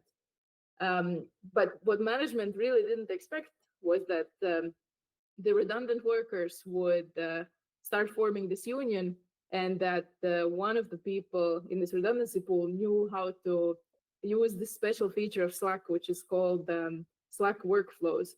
It basically, you can create a bot with a profile picture and a name. No one can see who did it, and this bot can post in the Slack for everyone to see a certain message. So out of the blue, in the company Slack, one day, just this huge letter appeared from ZAUM United. This huge letter excoriating management for, you are not conducting this procedure with empathy or with consideration for people's rights. People have not been informed over their legal rights. They're not being offered decent compensation. There's no transparency on executive pay in this company. There's a culture of silence in this company. It was, I wasn't there to see it because I was already removed. So best someone who was there or who was part of the union should speak about it. But it was absolutely amazing. The level of outpouring of support for that post burst through this glacial, again, the redundancy was announced and people weren't even allowed to comment on it or to ask questions. Suddenly you have this post where you don't know who posted it, but this guerrilla warfare had started. It got so many, 50 emoji likes, reactions, like very, very quickly. And immediately the management went into crisis control. Dennis and Ilmar, well, I don't know about Ilmar, but I know that Dennis was personally sending people messages like, hey, don't post your concerns on the general Slack. Let's have a private call. And you tell me, this is called union busting, kids. When your manager says, don't go to the union, come call me, I'll solve your problems. Comments of support, people saying culture of silence needs to end. We need to know what's happening to our colleagues, which, by the way, no one had told them. No one had told the company that Argo and I were, for example, already kicked out, that we were suspended, that we were not present. They were saying, oh, these two, problem people, they're obviously liars, and we knew they were going to be causing this kind of public shitstorm. It's not a surprise. But when this bot happened, they really shit themselves. Ilmar made some kind of long post defending themselves, how, crisis control, like, no, we are actually doing everything we're legally obligated to do. Giving points to people is actually required by employment law, And the only likes he got on that were like the couple of HR people and their management advisor. Yeah, So it's you have- literally like a list of the broken boys, and up to that point, like where whenever management made these posts, there was still like a couple of stragglers, like people who I don't know were not on one side or another side, but still giving it a little bit of a thumbs up. At this point, it's literally only the echo chamber people plus HR, which kind of is also part of the echo chamber. Yeah, so you have side by side these extremely popular posts where the workers are finally speaking up, and then you have these very failed CEO responses that were obviously unpopular, and that was a big issue for them.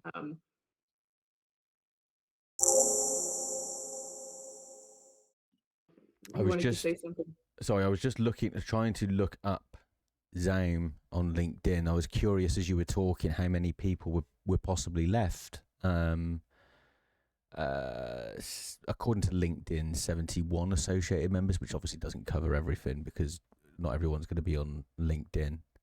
But yeah, it seems to be in some way, shape or form still some sort of actual operation, at least with employees. But then again, I'll come back to the question, what's the purpose of it all, right? It does make you wonder what the fuck's going on there. I mean, anyone left with any competence seems to be gone, or any possible valuable contributions to something that would be a product worthy of the ZAUM name is gone, certainly.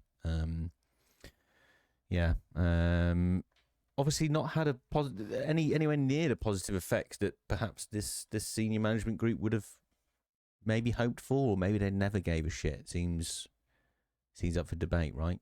I mean, like the thing is that once you got rid of everybody who voices concerned, now you are left with a I'm gonna use a reference. One Flew Over the Cuckoo's Nest. Patrick Randall Murphy in the end when he's lobotomized. Like now you have this perfect drone machine that does what you will.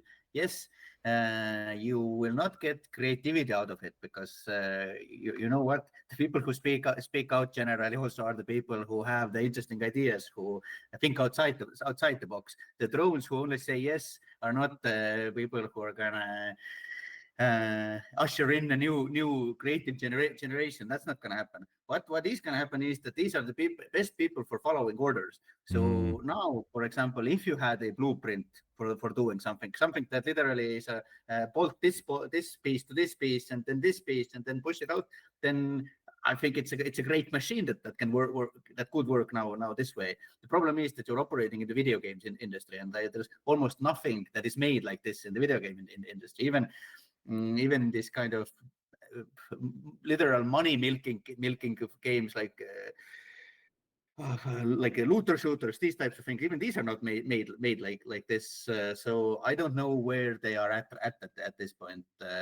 I think there is still enough juice left in the Elysium IP that you can find new ways to milk it. Like you can still, because I don't know, like, well, let me think for a second. Measureheads pants, like why let's put Measureheads pants for sales at the Atelier.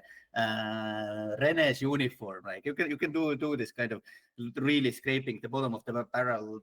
Yeah, well, I don't know how much further you can go from a tear bag. That's my only. I think they exhausted it. I will say there were products that also I found offensive on, like, I found them to be sexually disturbing and emotionally disturbing.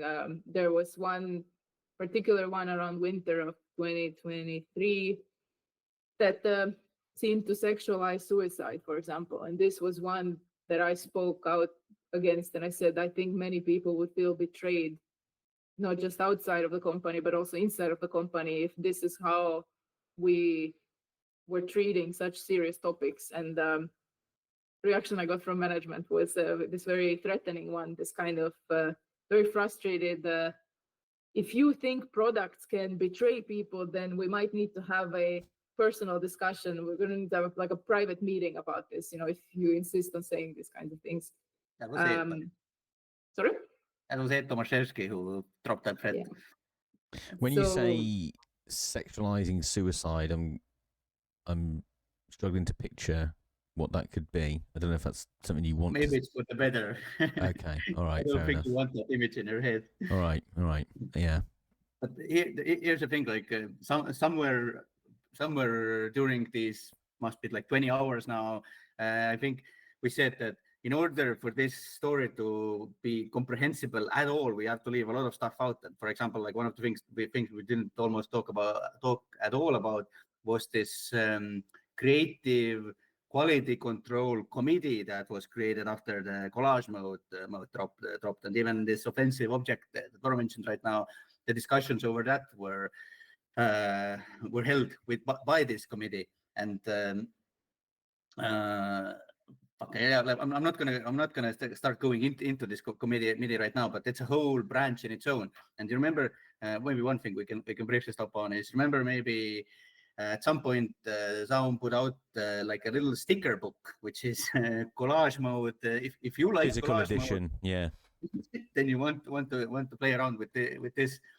This was a huge source of conflict, and for us, pretty much from the first day this committee was founded, from the first sitting that we had together, it was us against them, because kind of while in theory the purpose of this was to retain this creative integrity, this holistic video game company appearance where our games and our merchandise and our attitude, it's all like in world, or it's or one whole thing. Then in reality, that was not the case at all. And of course, we tried to fight this obvious commercialization. And it caused so many problems. And then one of the first ones where I felt that, okay, they're gonna just remove us from this completely was the sticker book. Like to this day, like I feel this proletariat rage when I look at it. Like you think the tear bag is back. Like hold up this 30-pound sticker book, very high quality sticker book in itself, but it's a book of screenshots. And now, I don't know if you've seen the stickers themselves. Like this is the kind of quality that you get inside a chewing gum that costs 10 cents. And even for this supposed purpose that they have, that okay, I can take my favorite disco figures and stick them into the book and create like a scene. Try it out what happens if you take Kim and put him in any of the scenes. They're so low quality that it looks like Kim's dead soul is kind of appearing in Martinez. And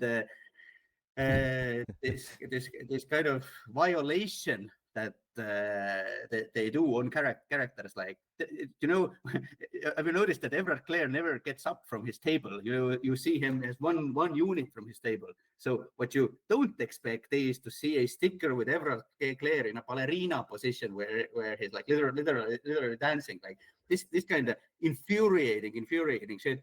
Like I went through all of these stickers, and there was one sheet of these that I found semi-acceptable, and this is literally the skill screen. And even with the skill screen, the quality is so low that the colors are all wrong. It's difficult to discern between intelligence and psyche, for example. Like it just looked like you got it from wish.com, and it was for example, because the print quality is already blurry, but the issue is they're really transparent, the stickers. So you have the sticker book, and if you try to stick something in it, it's too transparent. You can't see it. It's a waste of sticker, and it's a waste of book.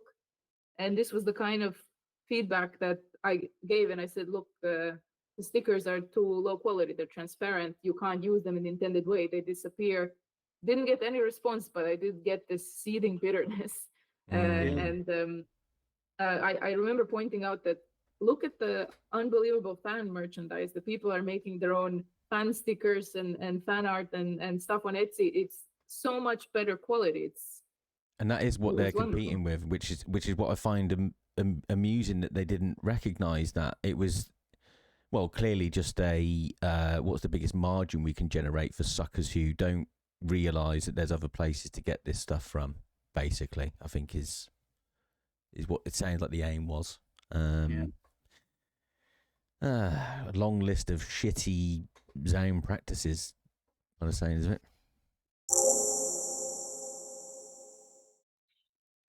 Maybe I would tie it off with this kind of last thing I saw, which was last thing I know is this ZAUM United. They decided to. It was majority composed of redundant workers at that time, so everyone they knew once the redundancy pool is ousted, then who knows what will be left of the union? Will it be strong enough to continue fighting? And I remember they wanted to do one final post on the day of that everyone was going to get removed. This was a time where people were finally, well, I wouldn't say they were speaking too openly, but the Slack had never been more open. When the ZAUM United tried to post their final message, they realized that management had disabled the Slack bots. They disabled the workflows. They could not stand the notion that they didn't know who was posting these messages on their Slack. They pretended to be supportive. They pretended to be like, yeah, sure, you can unionize. Just tell us exactly who is unionizing, how many people by name. And behind the scenes, they removed this ability because they have to be in control of all the information. That you don't do an insurgence inside the cult. It doesn't happen. So they disabled that. And I think the last posts I saw were Ilmar super tone deaf commentary where he said everyone from the redundancy pool who was marked for redundancy has been made redundant, which is pretty irregular, by the way. It doesn't usually go that way. 2 people resigned voluntarily, all went well. And as some Estonian president used to say, we will use shit as fertilizer. So yeah, if you're made redundant, you're shit, but you will be used as fertilizer. Fucking, I mean, it's a nasty line, that, isn't it? That is a nasty line. It is a nasty line. And I wanted to say that, to my knowledge, I think ZAUM United are still a thing. I think there's some good people there trying to make it work. And the reason that we never went fully public about everything that happened was because I still, to some degree, want all those people in the company who are genuinely hardworking and good to not get flack, to not be in the situation that we were in when we were trying to make X7, where it feels like the whole fan community hates you because of what management is doing. I wanted, again, another thing Kaur told me was that Dennis and Ilmar are strongest when they have a common enemy, when they can point to, look, Robert and Rostov are our enemy, Dora and Argo are the enemy, we must all rally against them. And he insisted that we don't give them this enemy. And I thought I agreed with that. I was ready to move on. Unfortunately, as this story kept unfolding, months later, they would still be coming after us, coming after our business opportunities, sending us legal threats, which leaves me with no choice but to comment on these things. But I did want to say that we don't hold a grudge against anyone who remains there because they need to remain there. We know how hard it is you can't ask or expect anyone to leave their job, to change their job, to change their circumstances. There's a lot of good people there trying their best. I do want to point out that there are sometimes people think they're going to react differently than they will. There were some people who were saying, very strongly, guys, if anything were to ever happen to you, I would walk out, I would go on strike, I would speak back to management, and none of that actually happens when the doomsday comes, because everyone there is quite a small fish, and it's also very dangerous to think you're a bigger fish than you are. We certainly tried to be bigger fish, and it doesn't usually end well for you unless you want to run the management line. But I guess my conclusion was that I wish the people there could just do their good work and their good jobs. Argo. Yeah, I'm going to echo some of those things, but I wanted to first say about this big fish, small fish standing up against management. Like Dora said, everybody has an idea in their head what I would do in this situation, like this theoretical situation, the things I would say, things I would never accept. First of all, the expectation of how it is in your head and how things actually play out, it is so different because it doesn't play out in this one complete piece where it's not a turn-based combat basically where they made your turn, now their turn, now it's your turn. It's these small pieces where by the time you realize that okay, I should act now, you are already like 10 turns behind. And even then it's this really confusing because it's never clear who's in the right or wrong when you're in it. You need to first gather information, and by the time you kind of understand what's happening, you're probably already eliminated yourself. That is the first thing. The second thing is that when you do identify these a few moments where you can speak up, and you do like two things. First of all, you don't immediately get this quelling reaction. Like it's not that there does something wrong and you speak up and say, I don't think this is okay, and tomorrow you're fired. No. What actually happens is that in this meeting, Dennis makes a little note, and then a few weeks go by, like maybe a month later, you realize that now your team is restructured in a way that kind of new person is put in, and then you realize that this actually alters the chain of command, and now suddenly you're moved into this weird section where even the duties you were performing have become very isolating in a way. First of all, first step is isolation. Yeah. So this the fact that there were no repercussions to the things that you said, it doesn't mean that there won't be repercussions. It's just this machine doesn't work cartoonily fast. It works at its own pace, but it will absolutely work.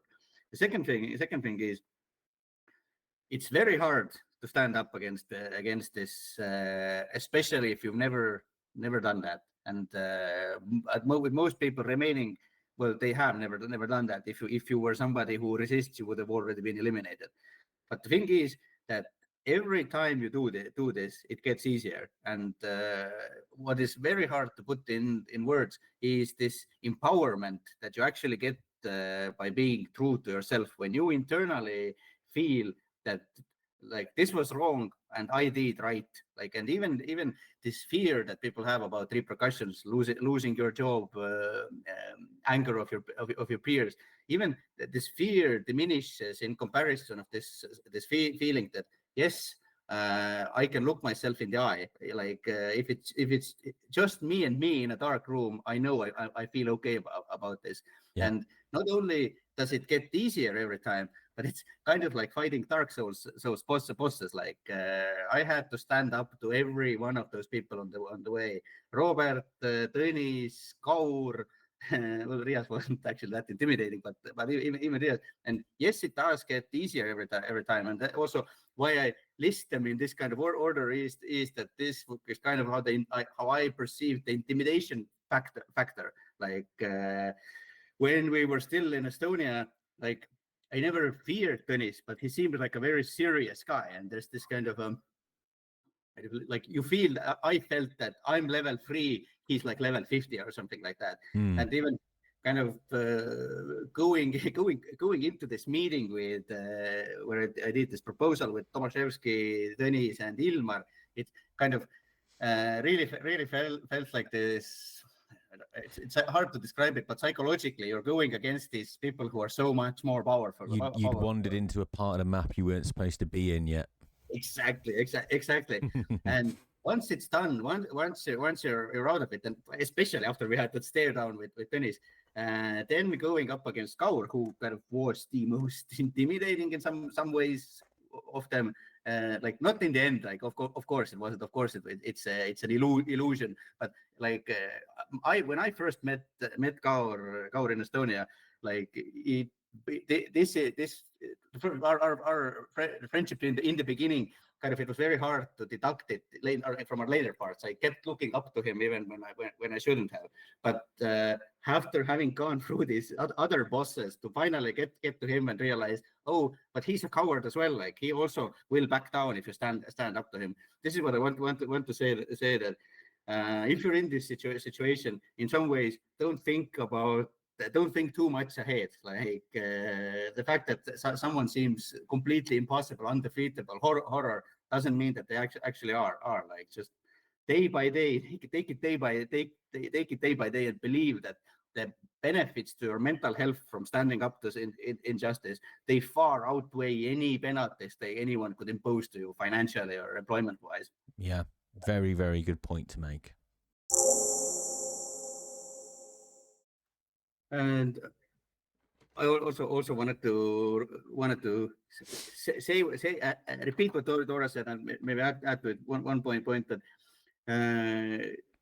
the people in ZAUM, yes, let them do their thing. Like I've experienced personally this incredibly difficult situation where you are in a position where you don't, or at least you don't see a choice. You don't see a choice to immediately leave.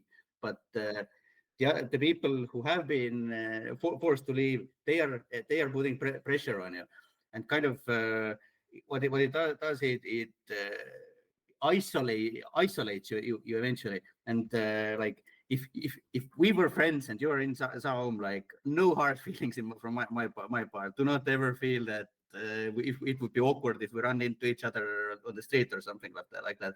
Absolutely fucking not.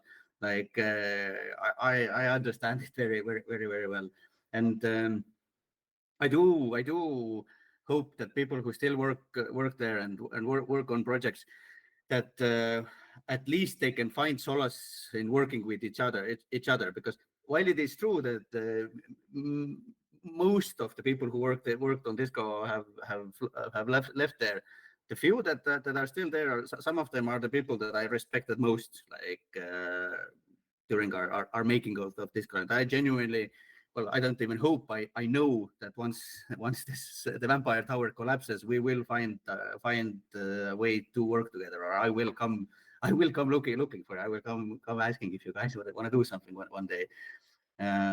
Yeah, basically, I want to say my beef is only with Tõnis Ilmar and Ed. Like this is yeah. No one else do not feel bad. And I think that's certainly for me. And I hope I reflect in some ways what the audience feel, because they'll be receiving this information for the first time, just like I am. I think you've done a very good job of conveying that as a message, and something that you hold on to is that you have maintained throughout this entire conversation that even people who have really wronged you are still victims. Yes, they've got things to answer for, but it's very clear that you both understand as victims yourself exactly what these people are dealing with and facing. And I think you obviously recognise that you had certain strengths in this ordeal that maybe others didn't, and you understand that not everybody can have the same tool set. So yeah, I think it's a very important message. And I know I've been harsh on people as well throughout this in my reactions, but you know, I'm just being authentic as we all are here. So yeah, very, very important points to make. One other thing I would add is talk to each other. Like do not believe that the only communication you can have is Slack. Like I think it's incredibly important, even inside your team, that you have unofficial ways to communicate.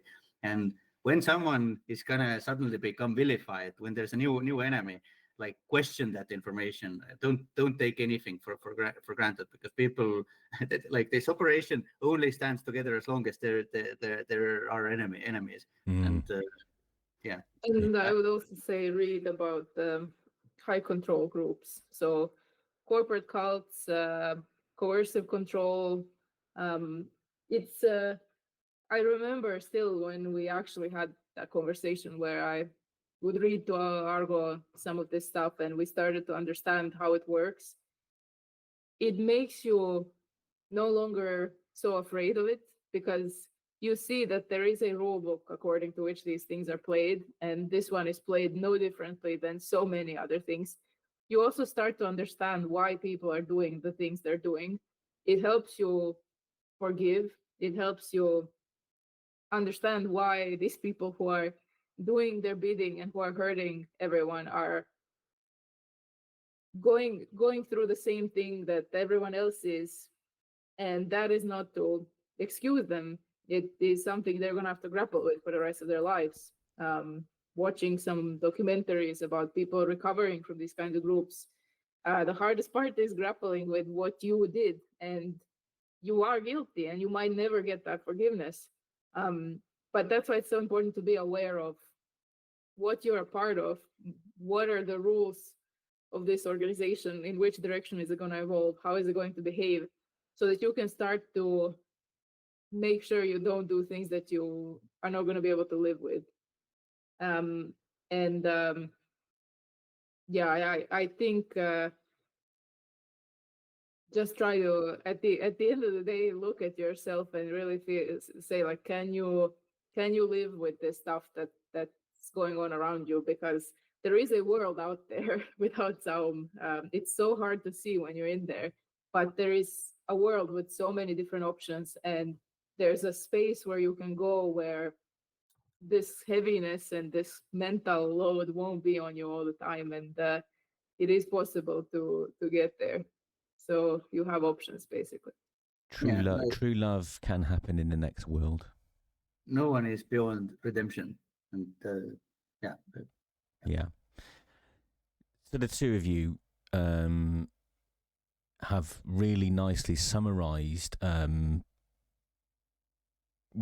your feelings on lots of things there. So I'm just curious how much more you want to go into 2024 and how much you want to reserve for another topic, because I'm conscious that we're now entering into things like Dark Math coming along, Kawakenda doing stuff, Timo Alba will no doubtly come into the story. I love Timo. I have to say, nothing, only good thing to say about Timo. Yeah, of course, yeah. So yeah, just generally, I don't know how much you want to kind of bookend the ZAUM story at this stage, or whether you want to carry on and explore some more into 2024, or anything that you haven't got out there that you want to be part of this message, basically. I would say that this is, I think we had a good season finale. in a way, my feelings are that it was nicely wrapped up there. You both summarised it well, and we obviously cannot speak about the company who shall not be named until April, which obviously many people are very, very excited to hear about. So yeah, I don't know, are we in agreement that that's a nice... Yeah, I can say sort of as a teaser, or as a sort of short summary, is that was where our official time with ZAUM ended. What would happen after that would be 2024, where we would be involved with Dark Math games. There would be characters like Kavor, characters like Rias Mola, a tech investor, and after that, us trying to go our own way, and then us battling off the return of specters from our past, including ZAUM, including some characters from this story, which did after a while result in us being forced to court, facing bankruptcy. We lost our apartment in London. We had to leave the country. Argo started a fundraiser, which I think has been shared previously, and where the support has just been life-changing. But I think that entire chapter is for another time. Argo, do you want to add something else? I do want to say that I have been completely overwhelmed by the amount of support people have shown me. Like already generally from the words of support, I was stunned. But how much people have financially helped us in this situation, literally brought us back from the brink of destruction, and actually gave us means to fight off Riias Moolah. Like I don't know the words to express the extent of my gratitude in this. And now for a while, I've been postponing an update because I wanted to sort of the people who donated with lawsuit in mind. I was hoping I have an interesting update to give. And I was also thinking by the time I think we had hit 50% mark, that how does one actually give something back for such amount of support? And kind of one thing I thought that, okay, like what if I was on the other end, what I would maybe like is in keeping of this promise of transparency, there's probably stuff that I want to ask about because there's so